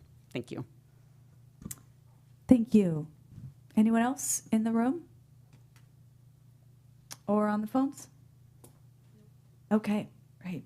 Thank you. Then I will go ahead and bring it back to the board for questions and comments of staff. Supervisor Manfree. Okay, so I've got a page and a half here to run through. I just wanted to start with the framing that the Napa River is historically the most productive stream in the entire San Francisco estuary for salmonids. It isn't particularly productive right now, but historically it was the best. It was better than Coyote Creek, Guadalupe Creek, Walnut Creek, Sonoma, and the Petaluma Slough. So that's a nice thing to know when you're thinking about if we restore function, what can we get to? Flow is the #1 variable affecting fish success, and low flow situations in the summertime are one of the most important components to maintain for fish and just for biodiversity generally, because those pools where fish can oversummer allow them to grow to larger sizes before they go out to sea. So I kind of want to give that background in terms of the conversation about why does it matter so much, and not just for fish, but also for our endangered and special status species like yellow-legged frogs, fairy shrimp, for insect diversity generally, for birds, for mammals, for reptiles, especially in the summers, which are increasingly warm, particularly up valley. Having riparian areas function as a refuge is a huge component of sustaining biodiversity, especially in a warming world. So that said, I have some questions about the way we're thinking about the spatial element of this. So, I'm very interested in knowing which subregions might have a maximum impact on recharge, because it is not going to be continuous across the whole groundwater basin or the whole watershed generally. Would it make more of a difference to do recharge higher in the river system up valley rather than lower, for example? I question if you're just buffering streams and the goal is to increase hyphoric flow all summer long, those buffers are going to make more of an impact up valley than they are down valley, because it's going to flow all the way through. So I almost wonder if it might be more sensible to look at increasing the buffer size or just making it continuous across the landscape in the upper reaches of streams and the upper end of the valley versus lower, like just to, the maximum benefit with the overall leased area, that you're making requirements on. Similarly, the well density is not uniform across the landscape whatsoever. It's highly variable. And I think that should be part of the consideration when you're looking at where, not only where is recharge potential greatest, but also where is demand greatest, because those are maybe the low-hanging fruit for reductions, or the best place to try to do reductions. Or maybe you want to create something like a sacrifice zone. Like, I don't know, it's going to have to go through the models to look at it and figure out what makes the most sense to achieve the objective for the whole groundwater basin. I'm interested in knowing if we did look at having dedicated recharge areas, where would they be the most effective? Yeah, and again, like watershed wide, or, and I understand a lot of the land's really valuable, really expensive. We're also looking at a situation where we have a lot of acres that are going fallow right now. So maybe it's a little bit of an opportunity to do some testing and look at where we can have the most impact for the least amount of work and money. And I also wanted to acknowledge that overallocation of water resources is a statewide problem. It's not like it's just a problem here. And the only thing we're able to look at in this body is groundwater, but we've also overallocated our in-stream flow diversions. And there are a lot of them in this watershed. So something that we might consider after we get a fee structure in place and start raising money is looking at the possibility of acquiring rights to diversions, because that can, as you're doing the entire water budget, that, depending on where it is and how much, it could have a meaningful impact on balancing that water budget. So that's something I'd be open to in the future. I think it'll be a while before we could get there, but it's an idea. I'm very interested in hearing about what lessons are relevant from other GSAs. Sonoma County is right next door, and they've been going through the same thing, but this is happening all over the state. There's active court cases around different pieces of how things are going to apply, where, like whether or not, what's the relationship between the Sustainable Groundwater Management Act and going to adjudication, for example, is, I believe, working its way through the courts right now. So, it would be helpful to just keep us all appraised of that. I'm reading water blogs on my spare time, but I don't think everyone is. So, so that's on my mind. I just say, yes, we've been really lucky to have some good water years. We have a little bit of breathing room right now, but we can't count on it staying that way. So the work remains very important. Let's see. Oh, and just, I guess, for the benefit of anyone who hasn't heard it yet, my understanding is that the state of California is planning on looking at the percent or the acreage reduced in wine grape crops specifically all over the state. They're going to fly aerials later in the year so that they can get an accurate picture of how wine grape acreage is shifting. And that'll be something that we can use here to figure out this kind of thing and how we're going to manage going forward. So let's all keep an eye out for that. And then I do have some questions. Are there any signs of a rebounding water table with fewer acres farmed? So that's something that would relate to that piece of data collection, something to look for in the future. And then I guess also from a groundwater management perspective, how should we be thinking about land use change in terms of what gets farmed where, or if land is getting farmed? Because if we're pulling acres of grapes and then doing multi-year, hiatuses until there's a replant, how much does that benefit recharge, reduce demand, that kind of thing? It, hopefully goes into the equation. And then, also that, depending on what happens, it may be that there's alternate crops in some of these areas. I don't think that's going to be economically viable right now, but it's possible that it could become economically viable. And, some things you can dry farm over the winters, but other things might also require irrigation. And so I guess there's this question of economically, if somebody decides it's feasible to do I don't know, high-end salad greens for restaurants or something. We don't want to preclude that necessarily. But how does, if we happen to have a more diverse crop structure, how does that work into groundwater management? Because, right now we really only have to think about one type of crop, and in a way that makes it very simple, but it might not always be the case. And that's a kind of a question for the industry too, of just like, will we get to that point and what will that look like? So open question. I guess also there's the kind of question in my mind of what happens to bad actors. I know that with residential use, typically just a few bad actors are responsible for a substantial percentage of water use. So these are people who would say overwater their lawns, or forget they left the sprinklers on, or just leave the hose running, going into a creek. And it doesn't take much of that to absolutely blow the water budget, especially when conservation, when every drop counts, right? So I'm wondering if there's a similar, and again, like open question, I don't know, but I'm wondering if there's a similar kind of proportional problem there and how we would identify bad actors, and if there is a possibility of having a stick to go with a carrot, right, for people who are wildly out of compliance with the goals. And I guess related to that, the question is like, how can we know?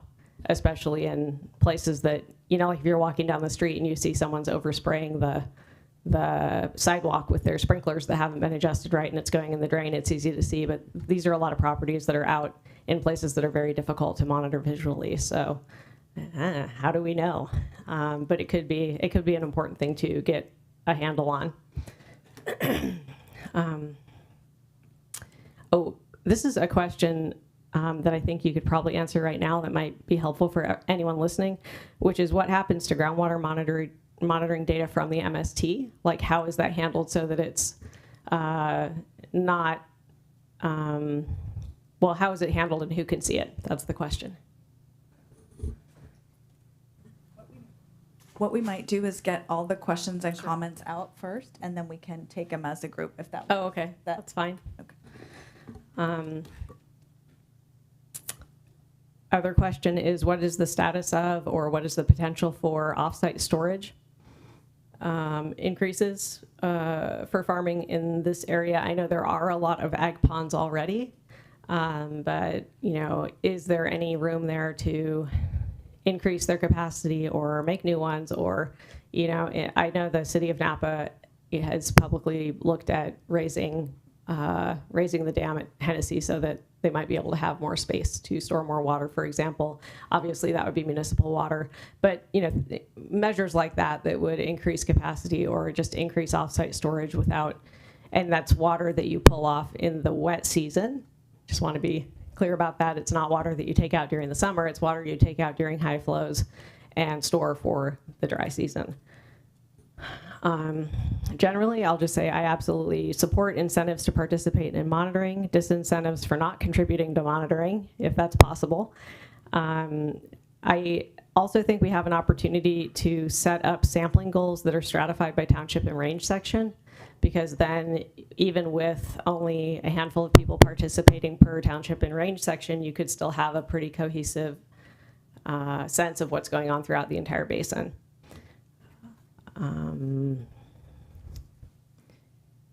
This is another question, is can we mandate reporting? That would be helpful for us to know. It would be really helpful to have industry groups partner with incentives for data sharing, and it occurs to me that it may be possible for industry groups to go a little farther than we can go as a body potentially. So I look forward to partnering on incentives there. And then another thing to just say it out loud and have everybody know is that there are dry season flow agreements for a number of our water supply reservoirs. And to my knowledge, no one is ensuring that they're actually being upheld. And so that's pretty low-hanging fruit to just make sure that in-stream flows are happening during the summer from our water supply reservoirs, because again, that benefits the whole system and the water balance that we're able to create in the streams. and summer recharge for that matter. And then last thing is that I would just like to say that I want to be sure that the best ideas and the best knowledge are included in this process, and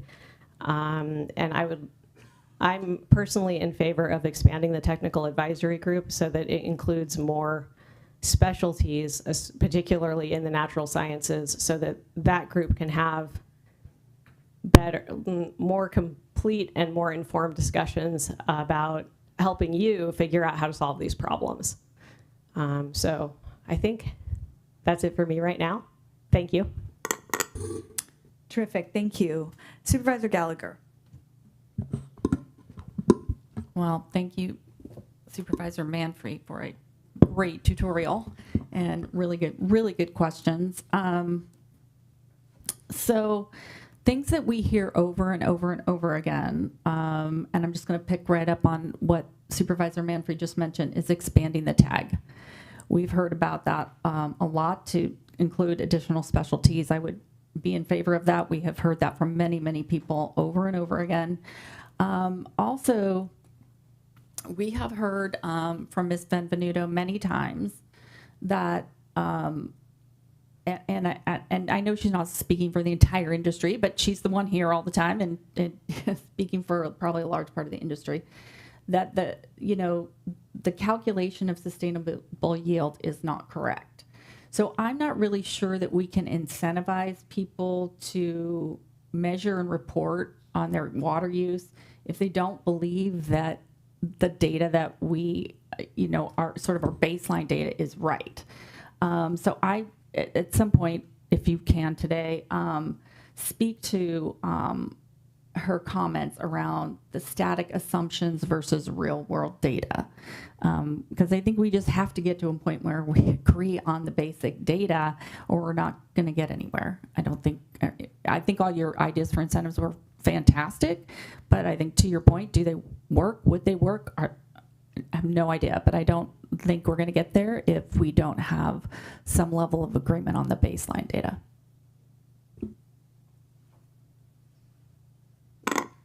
Supervisor Alessio? Well, I'm going to go back to the slogan. I'm going to start there. It's kind of light, because I have another idea. I'm not serious, but I do. I do want to start with the Napa way of life. So start with that, please. And then you can say, mind the drip. Though I have another idea, and that is, don't be the drip. That's my other idea. Mind the drip is more positive. Don't be the drip is a little bit less positive, but don't be a drip in our system and hurt all of us. I'm very much interested in hearing the response in terms of the baseline data that Supervisor Gallagher just mentioned that came from an industry question. We have a lot of smart people in this community. So thank you, everybody, for being here and sharing your comments and your questions. I have seen this community come together so many times when they understand what is at risk or what were the paramount situation that we're in. I've seen people really come together like no other community. And I do think it's possible without the stick. Not for everybody, because there will be bad. Point taken. The people who will not care and will just do what they want to do, the bad actors, they're going to be out there. So we do need to consider that and include that in how do we handle that. But for the most part, the wine industry people, the residents, this is something that I know a lot of people care about. When we were going through the drought, and in the city of Napa City Council, we saw a huge reduction in water use. It was so much so that it no longer supported the infrastructure and the facilities for the water department, and we actually had to increase rates while the water use was down because it didn't support it. And so we're talking about our natural resources, so we don't have to worry about that part. We have all these other concerns that we have, right? But I do think the work that you've done is so commendable about already the outreach that you've done. The work, I mean, I'm really impressed with this work and with the data that you've already gathered and the outreach that you've already gathered and these ideas that you've presented here. I'm curious and look forward to hearing some of the answers and responses you have from both the public comment, if you will, in addition to Supervisor Manfree. I was really excited that she was first because I was like, great. I can learn a lot. But I think that's pretty much it right now. I'll wait to hear the responses and may have questions afterwards. I love don't be the drip. It's great. Supervisor Ramos, do you have any comments at this point? No, I no comments other than to say thank you for the thoughtful questions. I definitely do agree. We've heard more than once on the expansion of the tag. And I will say that I think there are some incredibly qualified experts on more natural-based solutions that we can incorporate into the tag.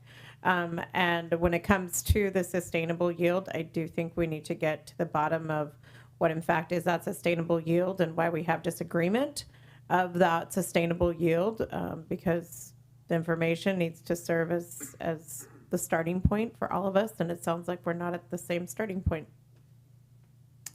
Great, thank you. And so many great questions here. I want to echo some of them. It'll be great to hear the answers to what was brought up.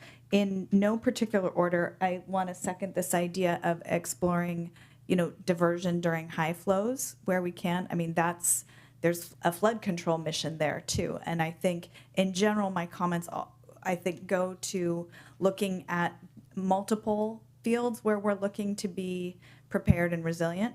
So thinking about that would be interesting. I really appreciate where you started with the mind the drip piece. To me, I think the messaging out there is really, there's a lot of analogies with the fire preparation that's happened in the county, where really the message is do your part for fire prevention. It's good for you and your home. It's good for your neighborhood, your community. It's good for local natural resources, and it's really good for the economy, right? All of those are really true in this instance too. So I think that's an important piece to message. And I think expanding outreach, we know that our growers and vintners are, primary users of groundwater because that's how we've set it up, that groundwater is for ag. And it's also important in this moment to make sure this message is out there for everyone, because everyone can turn that tap. And I think that's important going forward. A question I had about the concept of an extended vineyard replant. I think that's very creative. I think that's also an area where I really want to make sure that we're hearing directly from the industry about what is feasible, what is optimal, what is suboptimal, right? Because are we looking at something where someone says, okay, I can do that for 2 years, but I've heard, different things about what that does to vineyard quality. So that would be an interesting one. But I liked hearing that that's seen as a temporary thing, just adding some time into the whole system. I think that makes sense. And then I think the only other thing I wanted to add, back to the MWELO, I like to call it the model water efficient landscape ordinance. Again, I would look to how folks are rolling out the Zone 0 ordinance, where we're saying, okay, you got to look at your yard a little bit differently, but it can still be a beautiful yard. I think that, and also anything that we're rolling out on that front should be aligned with the Zone 0 requirements. So we're not asking people to do one thing for fire prevention and something different for water conservation. And also, if we can send it as a unified message, that makes it easier. So I think there's a brochure out there that could solve this. And then the final point I The Firewise Foundation has a dashboard that talks about the kind of progress they're making. So, and I was just looking at, because to Supervisor Manfree's point, what are other people doing? The County of Merced has a pretty great website. Again, everyone's in a different place with different challenges, but I think that's another, having a really working website helps people get comfortable with a lot of these ideas and figure out what they can do to contribute. So with that, I will, there's a lot of questions here, and I will let you guys go through them in any order, but thanks to my colleagues for all of that. Okay, thank you for all those great thoughts, comments, questions, everything. I'm just going to kind of try to dive in, and Vicki, you can jump in anytime you want, or Duncan as well. To the sustainable yield question, yeah, we've put a lot of time into that question in particular, and I think we're still kind of ships passing in the night, if you will. I think the scientific basis for the sustainable yield is really strong.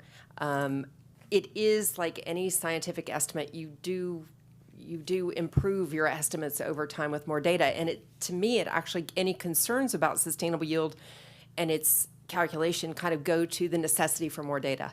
Like if we had more data, frankly, I don't think that I think there's a high degree of confidence in that number already, but it would only be better, and particularly our estimates of how much we're using in any given year would only be better if we had that data. So it goes to that. I'll let Vicki get into that more, but I think we've spent the better parts of entire TAG meetings on that topic back when the GSP advisory committee was in existence. We talked a lot about it there. I don't think I'm familiar with what Ms. Benvenuto referenced about it going from 20,000 acre feet per year down to 15. I think maybe that was a misunderstanding about, as Vicki had pointed out, there was a previous range of 13 to 17, so we kind of picked the midpoint as the place to target for the meantime, but I'll let her talk more about that. Regarding the wet season diversions, a couple of you brought that up. Yes, that goes to, Duncan talked about that, the potential for more off-site storage. As I understand it, the only thing that would preclude someone who has a pond from expanding that, like either area-wise or raising the elevation to capture more water, all they need is a grading permit. Well, and of course, the willingness to spend the money to do it. The trickier part is that people's diversion permits are extremely, not just limited in the total volume, but also the time in which they're allowed to divert. I think it's one of the best ideas going, that kind of thing, like pull more out of the river, store it, use that instead of using groundwater. But as I understand it, that's kind of the bigger barrier. We haven't dug into that more to find out. I mean, there's thousands of them, I think, of these diversion rights, but I just wanted to touch on that really quickly. The expansion of the TAG. I can only, my main thing I would say about that is actually, all of our TAG members do have good natural science backgrounds. We have the CVs of all of our TAG members on the website. I would simply say that the TAG has yet to be stumped by any issue or topic or question that we have put to them. You know, we're open to looking into that, certainly, but we have not put anything past them yet. Vicki, do you want to go ahead while I'm looking at some of these others? Do you want to talk more about the sustainable yield? Sure. So one of the things to be, I guess, aware of is that historically there were other estimates of sustainable yield, but they preceded SGMA. And it is very different within the context of SGMA and GSP regulations because it is the only regulatory requirements that include consideration of all 6 sustainability indicators as part of the determination of what constitutes a sustainable yield. And so that includes, the critical sustainability indicator for interconnected surface water. And so the analysis of sustainable yield for the Napa Valley Subbasin during the GSP time period with the GSPAC is the only time that we went through consideration of the flows during the critical June to October period at certain locations, also considered 50 years of climate change, and it is banded by uncertainty estimates within the GSP. So it's not to say that it's, absolutely perfect, that there's not things that can be, looked at, reconsidered in the future, but it's also the kind of thing does not change year to year. The sustainable yield is based on long-term conditions of groundwater extraction and replenishment that do not lead to undesirable results. Prior information relating to sustainable yield determination, including the basin alternative analysis that was done before the GSP was developed, that prior analysis did not have the benefit of an integrated hydrologic model. And so it does not consider all those things in the same robust way that was done during the GSP timeframe. The sustainable yield developed for the GSP is the only sustainable yield approved by the Department of Water Resources. And so that, to us, it is the sustainable yield. Historically, it's also the kind of thing that can rely upon surface water stream flow depletion in order to fill back the subbasin. So those kinds of prior estimates did not consider all the same factors that were considered as part of the GSP and the determination of sustainable yield most recently. But all of that said, there's constantly room for refinement of the modeling, and data is critical. We see that what the state board is doing for the upper watershed, there may be some value in exchanging information between what we've exchanged to the state board and what the state board might be providing the other direction. There's opportunity to benefit from additional data. But again, it's all based on a longer period of time. It is not ever going to be based on a year-to-year analysis of the sustainable yield. So that's probably that topic. That was very helpful. Thank you. Yeah. I could go back to some other points that were made. Supervisor Manfrey, you asked, how is the MST data managed now? It's in spreadsheets, yes, and it's, I think you asked who sees it, who has it, basically myself, my staff, PBES. As we were transitioning from it being collected and maintained by Public Works to PBES, we've had a hard time kind of getting to the point where we felt comfortable doing enforcement, frankly. So we did a letter back in January that was kind of like the friendly notification letter. Hey, you have a permit, you may not have realized. And of course, some of these parcels have changed hands, right? So it's absolutely the case that some people don't realize they have a requirement to monitor. And, as a courtesy, letting people know, hey, you've got this, you're supposed to be reporting twice a year, blah, blah, blah. We'll check back in. And now the letter that is due to go out here any day is kind of that next level, if you will, of okay, you're either not reporting at all, or you're reporting and you're over your limit, or maybe you used to report, but things fell off a little bit, and we kind of let them know which of those categories they fall into. We offer, again, that kind of one-time courtesy. Hey, we'll come measure it for you, read the meter for you, and provide this TAP H2O thing. So it's really just managed by us. I believe LSCE gathers that data annually and uses that with the model as part of the computation of just the volumes that are being pumped and used. So it does factor back into the whole program. So I don't know if that fully answers your question. Other questions about, stick to go with the carrot. I think we referenced that in the staff report. One of the sticks is mandatory metering and reporting. I don't know that would be up to the GSA, obviously. I don't know that we're there yet. And in order to even be there, as I said, we would need to have a more sophisticated database to receive that data. So I don't think we're there yet, but that's certainly, at least in my mind, the most obvious. But again, we're open to other suggestions. Potential for offsite storage, dry season flow agreements. Yeah, there's a lot.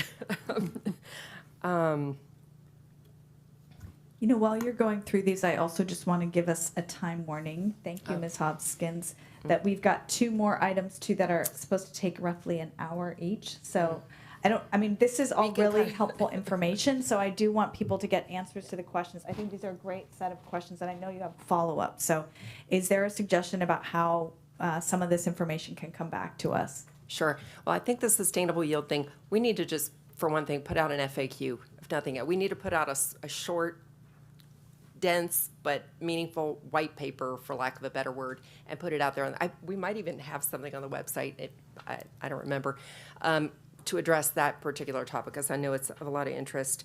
And I think some of this is, I can also reach out to some of you individually to talk more about these questions. And we come back regularly. We'll circle back on some of these. Could I make a few quick comments if there's time? Please do. Thank you. So one is about the extension of the tag. So just for consideration, that there are a lot of specialists who are involved in the collection of the aquatic and terrestrial data with Stillwater Sciences. So there are bird specialists, there are certified California shrimp surveyors, there are herpetologists. RCD is regularly involved monthly on looking at the connectivity of the stream system. So there are a lot of conversations with other specialists. So just to keep that in mind, relative to the interest in expanding the technical advisory group directly, that there are also these other experts who are involved in the design and the implementation of the monitoring programs on the natural resources side.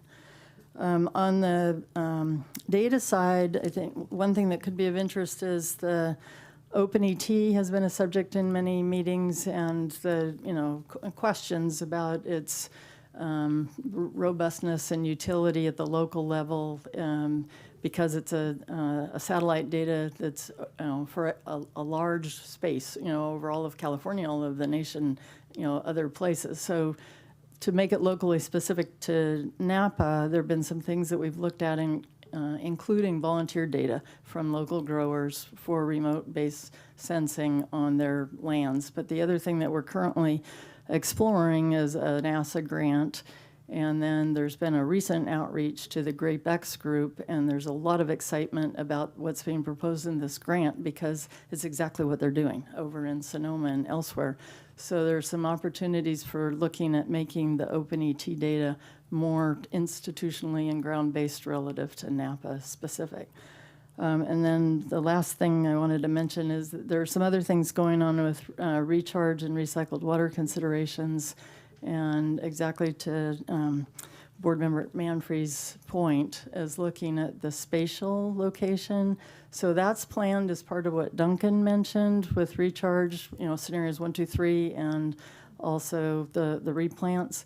But additionally, there's collaboration with St. Helena and looking at other opportunities for recycled water and how that might be used either directly or for recharge purposes. So there are a number of things being looked at spatially and to see what benefit, and particularly Up Valley.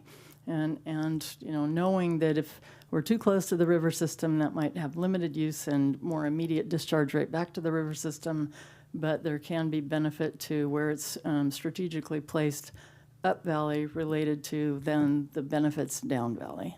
So, thank you. Great, thank you. Yeah, go ahead. And I know you have Really quick. follow-up too. Oh, do you want to go first? Okay, really quick. And I'm not the scientist, so I don't know if this would actually work. But when I did some work in public health and understand all about data collection and making sure it stays confidential.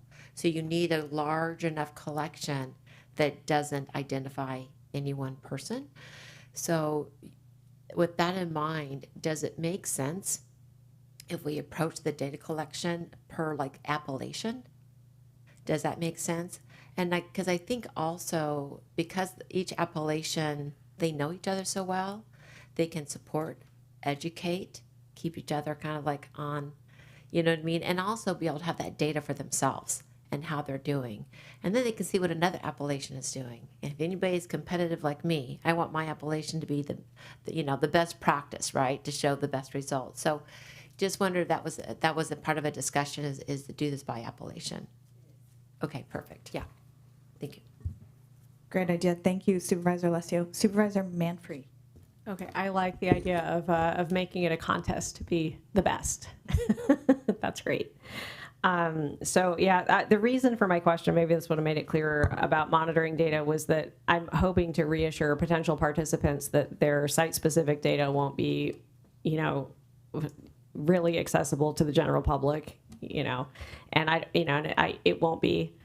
Right. So maybe another parallel program would be the monitoring that the flood district does. And for example, my family's been a participant in that since about 2015. And twice a year, somebody comes out and monitors our well.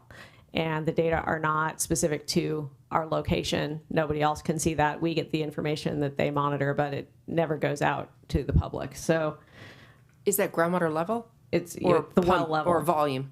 No, well levels. That's probably our well staff. Yeah. I think that's our, that's. Well, 'cause it was Leaf Bryant for a long time. Really? Yeah. Well, no, that's, maybe it's changed. Yeah, that's us now. That's okay, us it's now. changed. Yeah. Okay. Yes, that's true. I saw Brendan last year. There you go. So anyway, that was the point of it, is just saying that there is a structure there to obscure site-specific locations and to use the data in a general kind of sense to figure out what's going on, and to use it internally to figure out what's going on, but that it wouldn't be just easily accessible to the general public, because I think that's a concern. So I just want to be really explicit about that. And then I also wanted to say, after the discussion, that I've had the experience of being on technical advisory groups or observing them in both the Laguna de Santa Rosa and in Sassoon Marsh. And in both cases, they were pretty large bodies. They were like 13, 15, maybe even bigger bodies. And that allowed for an incredible amount of specialization and really a fine-grained discussion of issues that was very, very productive. And so I'm going to stand by my comment saying that I think an expanded tag could be really meaningful. And I also wanted to just mention that or maybe ask if there's any way to make it a non-Brown Act body, because that also might take some of the constraints off of, people feeling constrained during discussions, and have the discussions be more fruitful. So I don't know if that's a possibility legally, but I'd like to hear back about whether or not it is. Thank you. Thank you. Great comments. I think the only other thing I wanted to add was, again, thinking about our implementation of our defensible space ordinance as an analog, and their defensible space inspectors actually have to go out on site to look at a parcel and assess, whether it's in compliance, which folks, if we know there's nothing in your department that you have to go out to a parcel, and not that we don't have an ordinance, right? We don't have that stick right now. But what I've seen come out of that ordinance is there's a lot of engagement and education that happens when you knock on someone's door, as opposed to just sending a letter. So I love that you've got this complimentary site visit to put that QR code on the well. And I would hope that we can build in some education too, because we want to make sure we're thinking about this long term, and long term what we really want is the buy-in from all these parcel owners that, oh yes, I get it, it makes sense to me, I'm doing the right thing for myself as well as this larger community. So a plug for a good site visit. So with that, thanks everyone, and I will say thanks to the whole team here. Great discussion, and we will look forward to some of that feedback coming to us. And I know you had a couple follow-ups too, specifically too. So, okay, great, thank you. So we will then, yes, don't be a drip. No one, be a drip. That's great. That could be in some cool font. All right, so I will now move us on to item 9C. Is that where we want to be at this point? To receive an update on code compliance efforts and consider a recommendation regarding the conclusion of the use permit compliance program. Good afternoon, Mr. Bordona. Okay, just to set expectations, I have about a 90-minute presentation. I'm just kidding. No, actually, I'm going to tone it down a little bit. We last were before you in June for our annual code compliance update. And as part of that, we discussed several things, some of which included, I guess, some homework assignments for me. We talked about reusable foodware ordinance, reverse osmosis systems, rooster ordinance updates, and code compliance / realtor interface. I've detailed what we've been doing to date in the staff report. I'm happy to talk about all those in any level of detail. But today I'd like to focus primarily on the topic of the use permit compliance program. And that's not to be conflated with the overall code compliance program. We're not talking about sunsetting our code compliance program. This just relates to the amnesty program that was adopted by the board in 2018 and implemented in 2019. When I last discussed this item, I had mentioned that there were 47 applications that had come in. 37 of them have been completed. We have 8 that are anticipated to get over the finish line by the end of this year, leaving us with an anticipated 2 that may not. You had asked for me to come back with some ideas and suggestions related to a sunset. I've identified a March 29th, 2026 sunset for you to consider. I worked with County Council on this item to get background on the genesis of the resolution that initiated the program. That seemed to be a reasonable date. 7 years is a good chunk of time to give folks to come into compliance. By and large, given the number of applications that have been successfully completed, I view this as a success.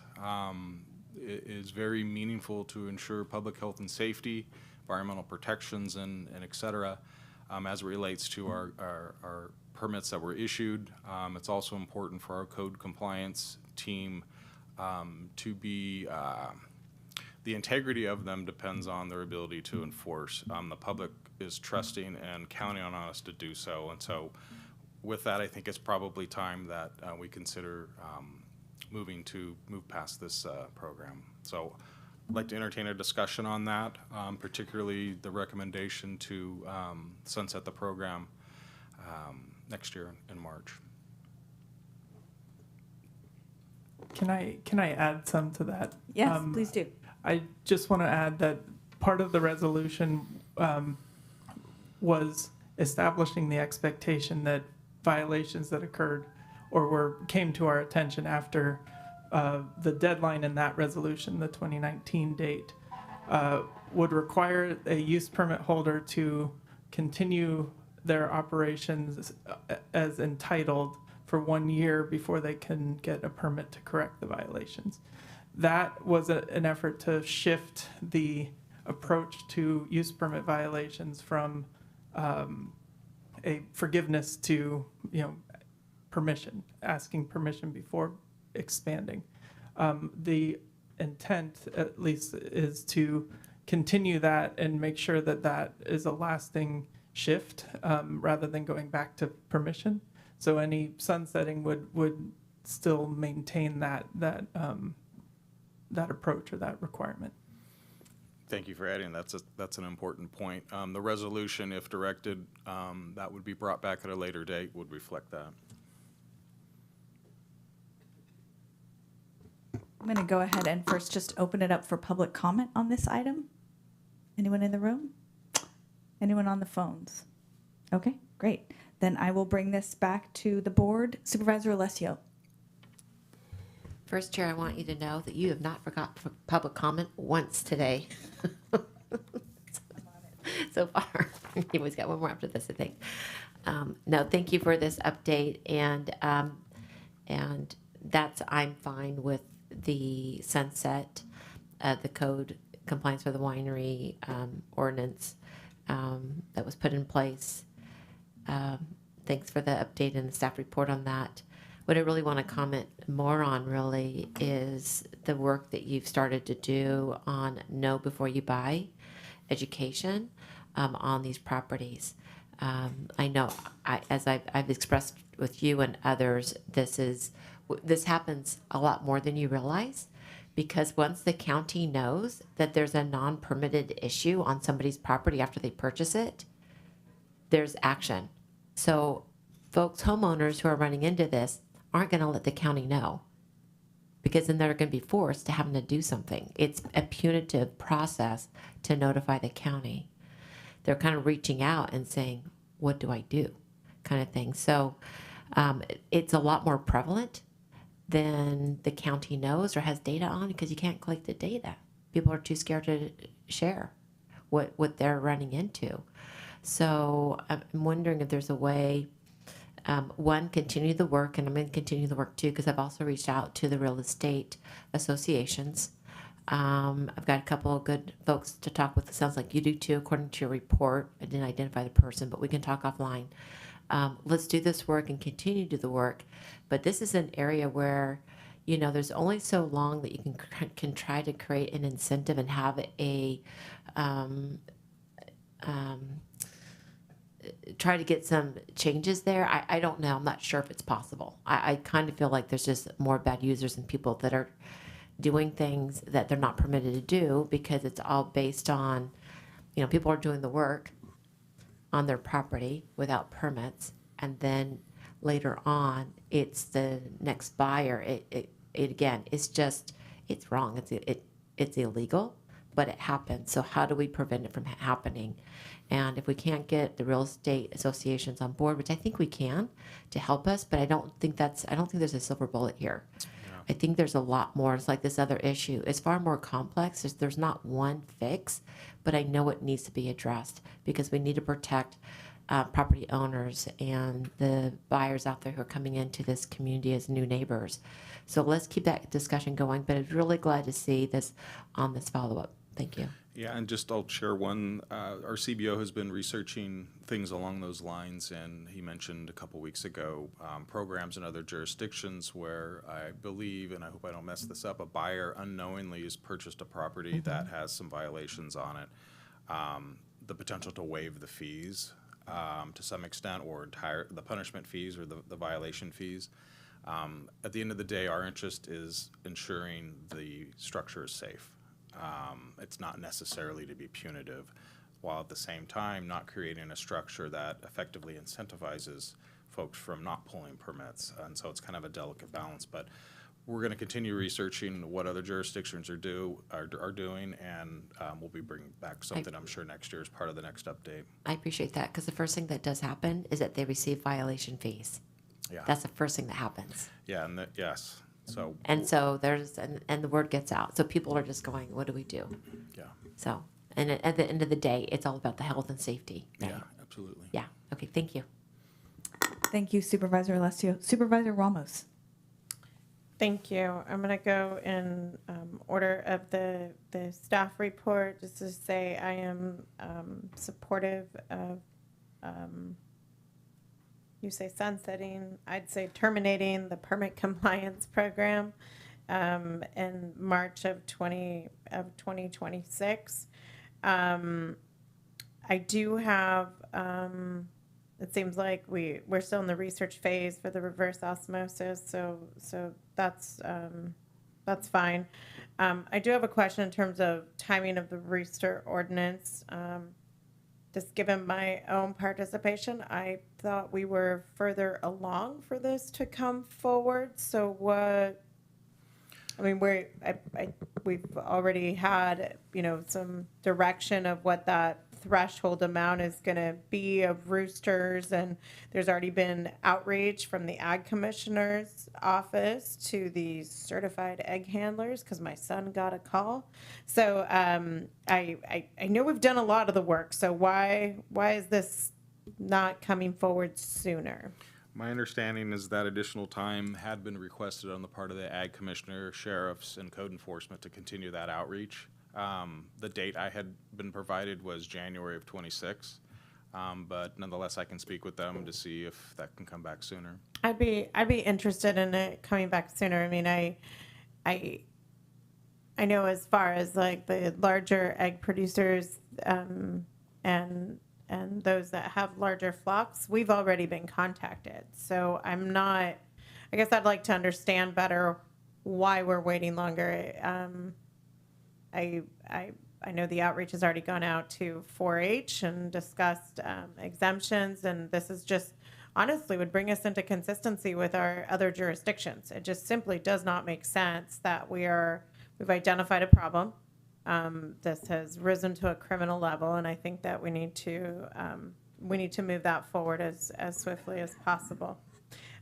When it comes to the realtor communications, I like the approach of having a workshop with realtors. I think what I guess what I want to be cautious of is truly what is the county's role here. These are professionals. Realtors are. They are licensed by the state of California. They have responsibilities through the California Department of Realtors. Some of them are brokers. I want to be very cautious in terms of us doing other people's jobs. I understand being the recipient of some of these concerns, but I don't see a way for us to. I see this as us doing other people's work for them in a professional manner. So I want to be very cautious of that. I think also one of the ways in which just doing some light research is that through a service, I forget what for lack of a better word, I'm tired, trolling service that looks at similar to our short-term rental service that would look through online listings, that would sift through online listings, and anything that has a code compliance history would be flagged. But again, I think that's a service that there's a cost for, and that cost is not a county obligation. And so from that perspective, I want to be cautious. I do see that there is an opportunity for us to help rectify a situation, but I don't want to be doing other people's jobs for them.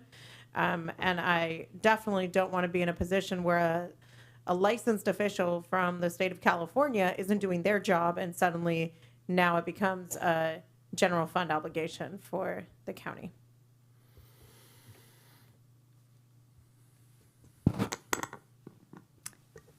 Do you have more there, or that? Oh, that was it. That was it. Great. Sorry. No, that's great. Anyone else who has comments on this? Supervisor Manfree. Okay, so I guess I have a follow-up question, which is what are other counties doing about know before you buy situations? And I guess as a follow-on too, like how would this be a self-funding program potentially?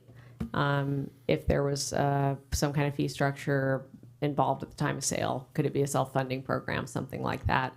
I mean, this is an ongoing issue, and of course, there's good realtors out there who are always honest.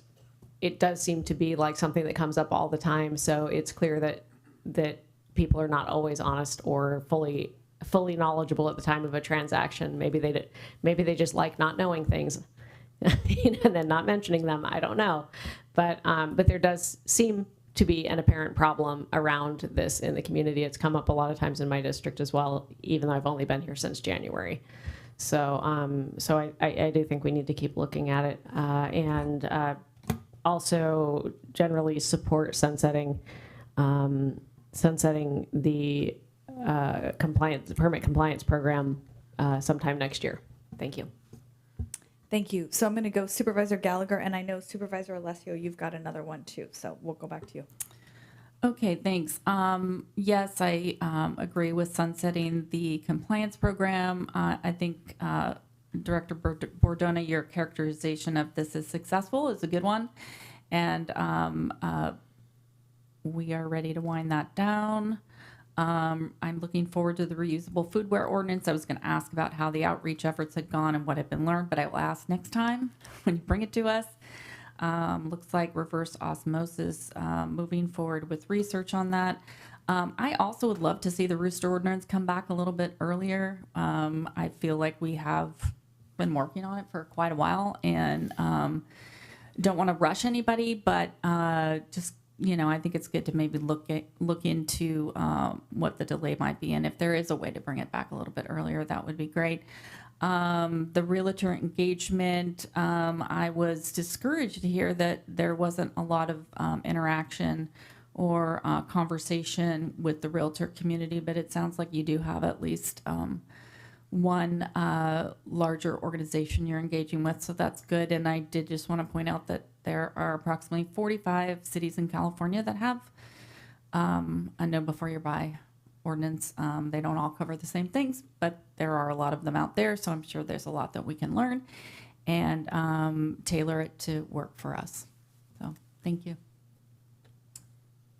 Supervisor Alessio. It's good to know that there's 45 counties that already have this know before you buy. I have to look more into that and see what that includes.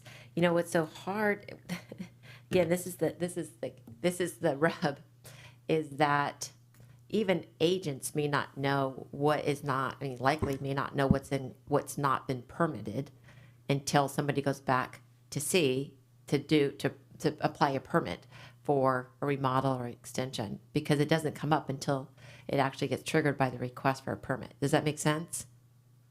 Yeah. So it's really, we need them to be on board and to do a little bit more digging and probing and making sure they're doing their job, because there are disclosure laws, and that's what they said. There's a requirement for disclosure. The problem is it's just not happening, and then the person that sells their home is long gone. And as we talk about criminal offenses, that's criminal, because we're talking hundreds of thousands of dollars for most of these people that are stuck in a situation that they have to, oftentimes, not only, as we mentioned before, first they get penalized, right? They get fined, and then oftentimes they have to demo. To demo, they need a demo permit, and then they need another permit to rebuild. And it's just such a big financial mess for somebody who had no idea what they're walking into. So, I think it falls in legally or not legally. I don't know. Maybe our counsel will tell me. It feels like consumer fraud. It feels like it's criminal. And it feels like consumer fraud. And we're here to protect our residents. So I do feel like we have an obligation here to protect, people in our community. And so I would like to look into, we talked about the buyer beware ordinance. It's doing something to that effect. I know that the, real estate community doesn't want that. But if there's no other option, we need to protect the people in this community from this fraud that's happening. And again, the real estate agents only know what they know. Until somebody tries to do something on their property, do they realize, they find out, oh my gosh, there's no permit here for this area, this part of my property or house, whatever I bought. So I'll look into more. I'd like to learn more about know before you buy, in the sense of what the teeth is in that, because I feel like there has to be accountability here for folks who do this, and I feel like it's our job to create that accountability. We're out there finding them for code enforcement, and these folks are getting drawn in. So we got the stick out there, and they got innocent people who are getting caught with it. So how do we prevent that from happening? On the roosters, I was just hoping before it gets, the sunlight comes up early again, because the roosters always, wake you up when it's early, but January 2026, I'm fine with it. My question, a serious question really, is depending on the situation with the roosters, and I learned a lot last time with Supervisor Ramos about all the roosters, is what are people going to do with all these roosters? Are they just going to let them go? I don't know. What happens to all the roosters? Is there a plan for what happens to the roosters? And maybe, is there a consequence? Is there an unintended consequence that's going to happen as people let go of all these roosters? Will we see a bunch of roosters in Kennedy Park? I mean, where are they gonna go? So I'm just curious how that's gonna happen. Or is there a rooster cook-off? If I may.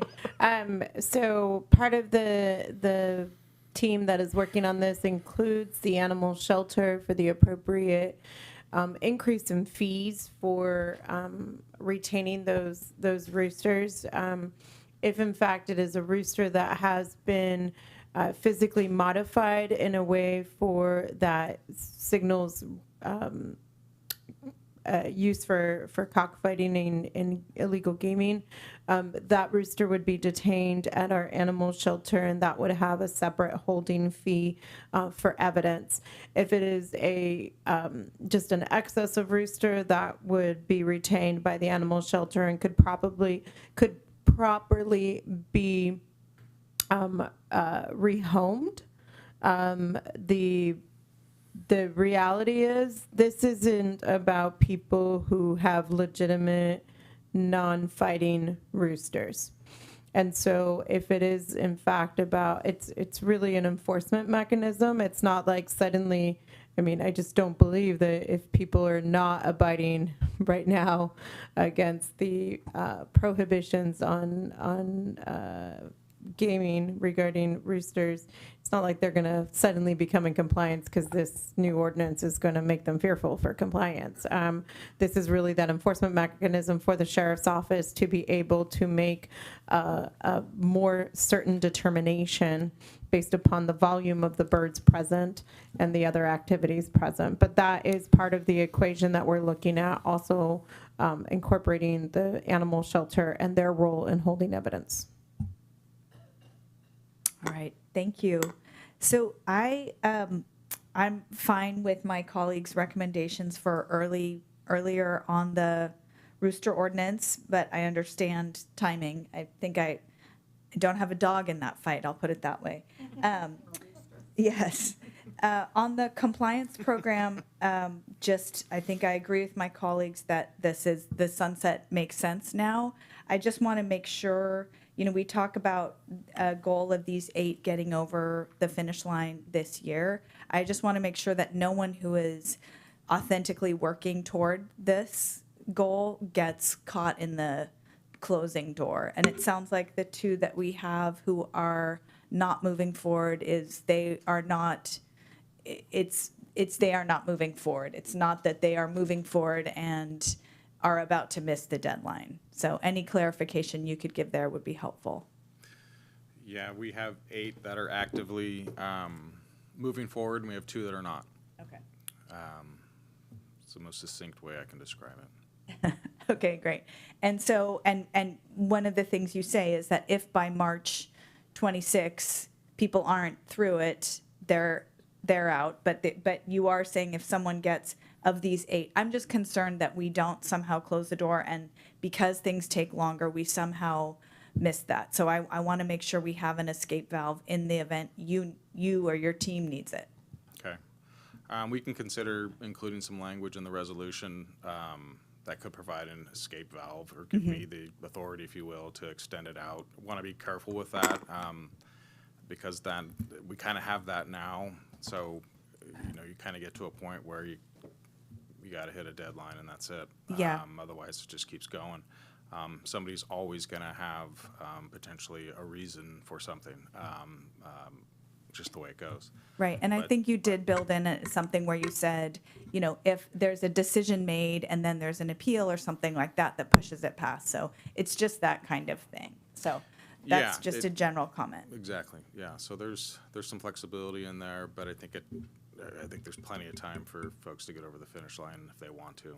Great. Okay. Thank you. And then I just wanted to take a moment to think about lessons learned from the compliance program. I think we had a lot of people come into the program thinking that it would be easier than it was, and realizing, there's an analogy to what we're talking about with homeowners, where just not understanding what all the rules and requirements are. And I think one of the things I've learned watching applicants go through is that so much of the challenge is, yes, we have county codes, but there's a lot of state codes that are being looped in here too that have been challenging for applicants. So, and I similarly with the micro winery ordinance, I think that's been a sticking point for folks too. So I don't know, again, back to the FAQ or some kind of ongoing education. To me, that's one of the takeaways when we roll out a program like this. I think we helped a lot of people through it. The fact that, we're basically down to, out of 47, two applicants that won't be walking over the finish line. I think that's a sign of success too. And I just flag how in future programs we make sure that people have the education and the information they need to make a decision about the right path for them. Yeah, absolutely. Yeah, I don't know if lack of education played a role in the code compliance program. I think, and this is along the lines of what Supervisor Alessio was talking about with respect to code violations for residential properties. In rural areas, oftentimes it's not just the building code. That's the barrier. It's all the infrastructure that does not exist. And so what we found with the code compliance program, and oftentimes what we find with residential related violations, is that folks can't do what they wanted to do because they overbuilt the site, they covered the septic leach field area, state regulation, they're overusing on their water, state regulation, they don't have access to the site, state regulation, things that we have no control over, and so it's tough. Yeah, but note taken, next time we engage in an amnesty program, we can definitely build from the successes of the ones that we found in this one. Yeah, and that was not intended to be a slam on PBS. That was a collective set of lessons learned. So thank you and to your team for all the work, because I know your team has really been working closely with so many of these applicants to find the path forward. So great. With that, Supervisor Ramos, did you have more, or is that still a Rooster one? Okay, great. Anything else? Okay. So yeah, just a quick recap. I will reach out to the other participating departments on the roosters and see if we can accelerate that. I'll communicate to them the desire to do so from the board. On the realtor thing, we've worked really hard with trying to get in touch with them and work with them. All I can say is that if a real estate agent wanted to review a given parcel, all the information's online. If the agent had any questions about that, whether or not something was or wasn't permitted, we're available to answer any questions that they may have. I would just encourage them to take advantage of that. It's discouraging that they haven't, took us up on the opportunity to engage to help explain some of those things, and so it suggests to me that maybe something else is in the way, but we'll keep at it. Yeah. All right, thank you so much. Just checking that no public comment in the room or on the phones. Okay, just to be thorough here. Thank you so much. And with that, we'll move to our final item for today, which is 10B, to adopt a resolution to abandon an approximate 2.5-mile portion of Old Howell Mountain Road while retaining a right-of-way for public trail and county services. Good afternoon, gentlemen. Well, good afternoon, Chair Cottrell, members of the board. I'm here with Chris Cahill, who is what's your executive director? General manager of the Napa Open Space District. Yeah, and I believe, well, she's not here yet, but Danielle Goschert, our county survey extraordinaire, helped put this together. So I think I heard the chair say that we had an hour for this. If it takes that long, I'll be very upset. Can I have the clicker there, Chris? Yep. I have a super long presentation. We have an introduction slide, and whoop, where'd it go? Maybe that's it.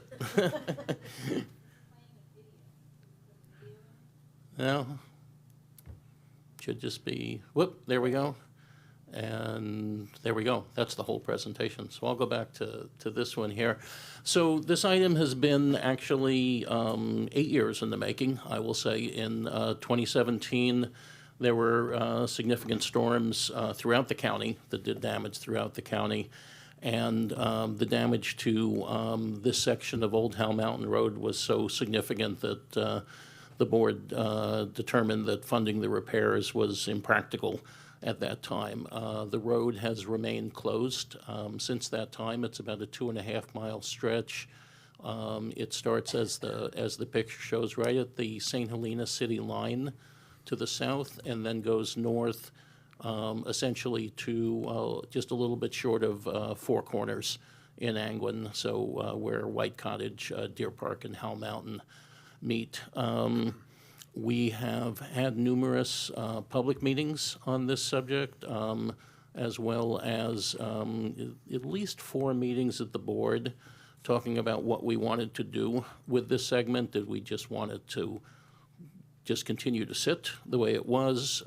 Did we want to find the $10 million to try and repair it? Or ultimately the decision the board came to that if we could find a partner, wouldn't it be great to turn this into a public trail, a public amenity for bicycles and pedestrians? We had significant discussions with Mr. Cahill, who thought this would make a great trail. And actually the process we're following is pretty much identical to what was done with the Old Hill Mine Trail, which has been a very successful public amenity that's been in place for Since 2007. 2007, so over 15 years now. So the request here is to adopt a resolution which will abandon this 2.5-mile portion of Old Howell Mountain Road while retaining a right-of-way for public trail and county services. And I think that's an important point, that obviously we want to maintain it for a trail, but also we made it very clear that county services, county employees, emergency services, law, fire, still have the right to go there whenever is needed. If they need to go there to fight a fire, if they need to get in there for, somebody who broke a leg or whatever, that's all retained. And also in the future, although we don't have this money now, if sometime in the future there was a desire to do a significant upgrade on there to make it easier for a fire engine to go through or something along those lines, that we've still retained that right. And we are also requesting to authorize a management agreement with Parks, and Parks will take over the management of this and run it again, just as they do their county parks and Old Hill Mine Trail.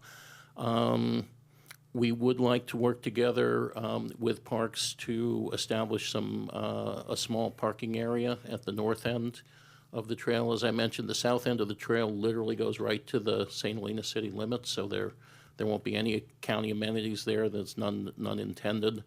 But we do think a small parking area would make sense to the north. So we'll come back probably with approvals for some sort of no parking and signage plan. That being said, I'll actually give Chris a chance to add anything if he'd like, and then we're happy to take questions. Yeah, I would just add about that no parking area, or the parking area. The concept there is to create a zone where a few cars could park, maybe 2 or 3, not very many cars at all, and then in return, marking the rest of the zone as a no parking zone. What we want to be able to do is to be able to make sure that the gate that accesses Old Howell Mountain Road, soon to be trail on the north side, isn't blocked by vehicles. And we're just trying to mitigate impacts on the houses, on the people that live up in there. This is, would be a slight change for them. Conceptually, most of the users on this trail should be the kind of people who are doing a big loop on a bike or on a walk from Angwin. It's not the kind of facility that we want to incentivize people to drive a car to in a meaningful way.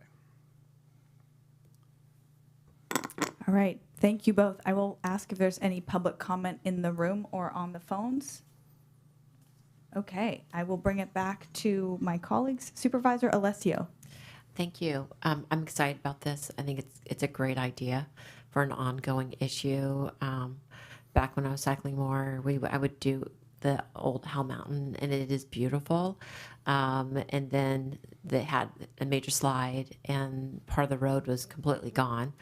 And kind of had to get off the bike, walk it around the barrier to get to the other side, because it's just open between the two, the road, which makes me, we're talking about the county picking up the cost for future slides on here.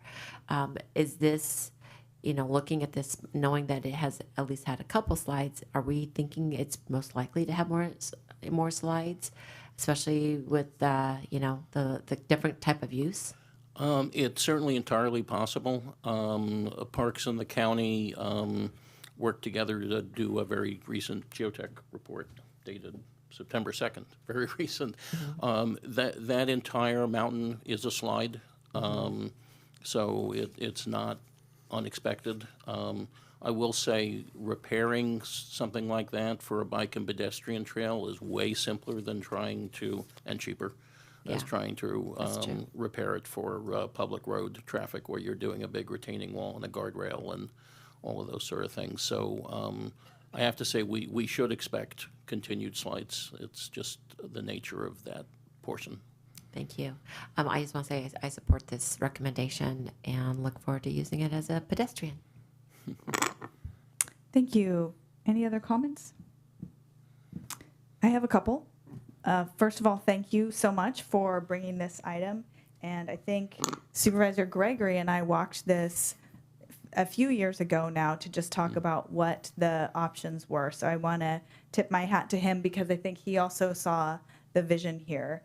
And also recently walked this trail with you, Mr. Cahill, and other OSD staff, and also RCD, and really, being able to envision it as a multi-benefit area, because there's a lot of great fire prevention work that can happen. That Firewise just did a program really cleaning that up. So I think that's important. And I would also say that for the property owner who's trying to do fish-friendly farming and things like that, having a good working relationship with your team is going to be important. And I think we talked about some ideas there too, which is great. And the other thing I wanted to give props to Chief Greenberg, because I think he and his Napa County Fire are really looking at, if we could ever get the dollars to make those repairs, it would be really important to the community of Angwin to maintain this as an evacuation route. So I'm very happy to see that this item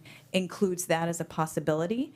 And I think the thing I would ask is that as the trail gets developed, we keep that in mind so that we don't do something like picnic tables across the trail, but everything you're saying about how you'd structure parking is aligned with, some eventual possibility for emergency access. So I'm happy to hear that, and I know that Angwin residents will be happy to hear that as well. Yeah, and Steve and County Council was smart enough to include language reserving an easement for that kind of access. So if we were to block it, we'd probably be in breach of something. I'd have to come get mad at you. Yeah. Mr. Dooley, did you have a comment? No, CEL accepted. Yeah, I pushed the button. I just wanted to, for the Mr. Cahill, for the tens of thousands of people tuning in to this meeting at this hour at home, I just thought I would ask you, maybe for the two newest supervisors too, you're here with us as a county employee in parks, and can you spend a minute talking about the county's parks, what we're touching, what we're not touching, any interface we may have with the state parks? We talked a little bit about the mill earlier. Can you talk about that space just for a second so that folks are educated on sort of what you're doing and the scope of the work? Yeah, sure, of course. Yeah. So I wear two hats. Most of the time, general manager of the Napa Open Space District. The Napa Open Space District is a special district of the state that was created by the voters of Napa County in 2006. We are funded by a mix of gate revenues that we take at places like the state parks and by a county grant that this board has been good enough to grant to us out of the TOT. And we run parks like Moore Creek Park, the Napa River Eco Reserve, Susquehanna Headwaters Park, which is an expansion of Skyline Park effectively, properties like that via the Open Space District. I'm also the parks guy at the County of Napa. I'm a County of Napa employee contracted to the Parks District. And nowadays in that role, mostly I'm engaging with Skyline. Thankfully, Skyline doesn't require much attention day to day. There's a very good nonprofit association that does the management there, but I manage the relationship between the county and the Skyline Park Citizens Association that runs Skyline. And then CEO Alsop brought up the state parks. The state parks, all of the state parks in Napa County, which is the Bale Mill, both Napa Valley State Park and Robert Louis Stevenson, are managed by the Napa Open Space District. We stepped in when the state of California was having a budget crisis during Jerry Brown's term as governor. I do not remember what year that was, might be 2013. There was talk about closing the state parks, and all of our Napa Valley state parks were on that list for closure. And so the Open Space District stepped in and took over management day-to-day of those state parks. So the basic structure there is state parks, or the state of California as landlord, Open Space District kind of as tenant operating the parks, and then we do that with the support and help of another nonprofit organization, the Napa Valley State Parks Association, that does fundraising and other things, supports outdoor ed programs there. And they just, I think some of you were at the Bale Mill fundraiser that happened this last weekend. So everything that happens in Parks World in Napa County happens via partnerships. This arrangement here around Old Howe Mountain is yet another partnership. It kind of reflects the Old Howe Mine Trail partnership, which did happen in 2007. It was the first thing the Parks District did when it was created, was to partner with the county to take Old Howe Mine Trail, which had been like a long-running problem for the county of Napa, right? People were going up there in Jeeps and hurting themselves, and turning it into what is now probably our second most busy facility after Moore Creek Park. A very well-loved, very well-used, turns out to be very useful for fighting fires, trail outside of Calistoga. So that's the story. Is there anything I missed? What you missed, Chris, was that we also have an agreement for you guys to help maintain the Up Valley portion of the Vine Trail. So another useful partnership. Yeah, we do that on contract out of the state park. Yeah. Great, thanks. Mr. Dooley. Before we go further, I do think I missed a procedural step. We need to open a public hearing for this item, and we will attribute all of the staff presentation to the public hearing portion, but if you could also ask for public comment during the open public hearing. Thanks. So I will go ahead and open the public hearing for this item and ask if there is any comment, public comment in the room or on the phones. Seeing none, I will go ahead and ascribe all the staff comments to that public hearing, and that will go ahead and close the public hearing and bring it back to the board for a motion.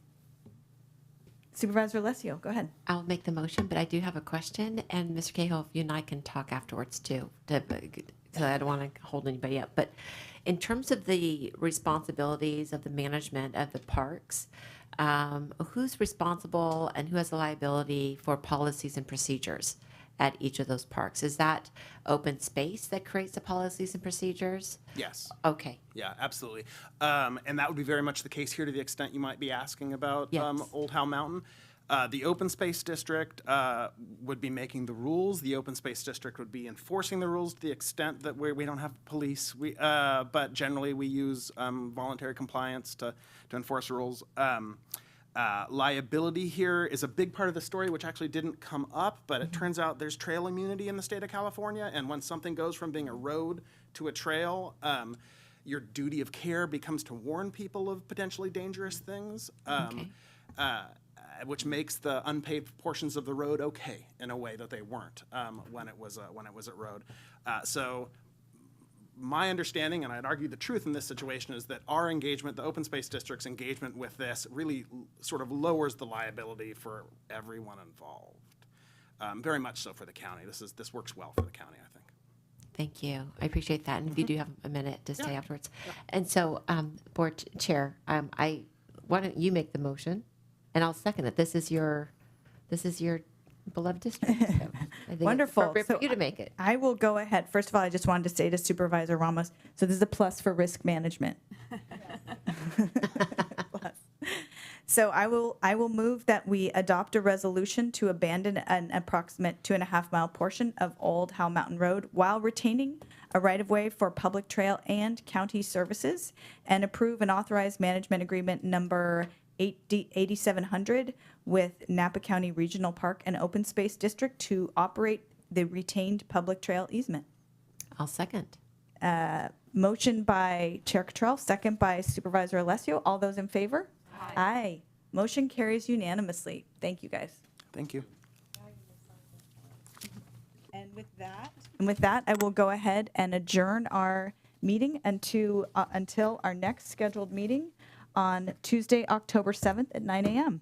Thanks, everyone.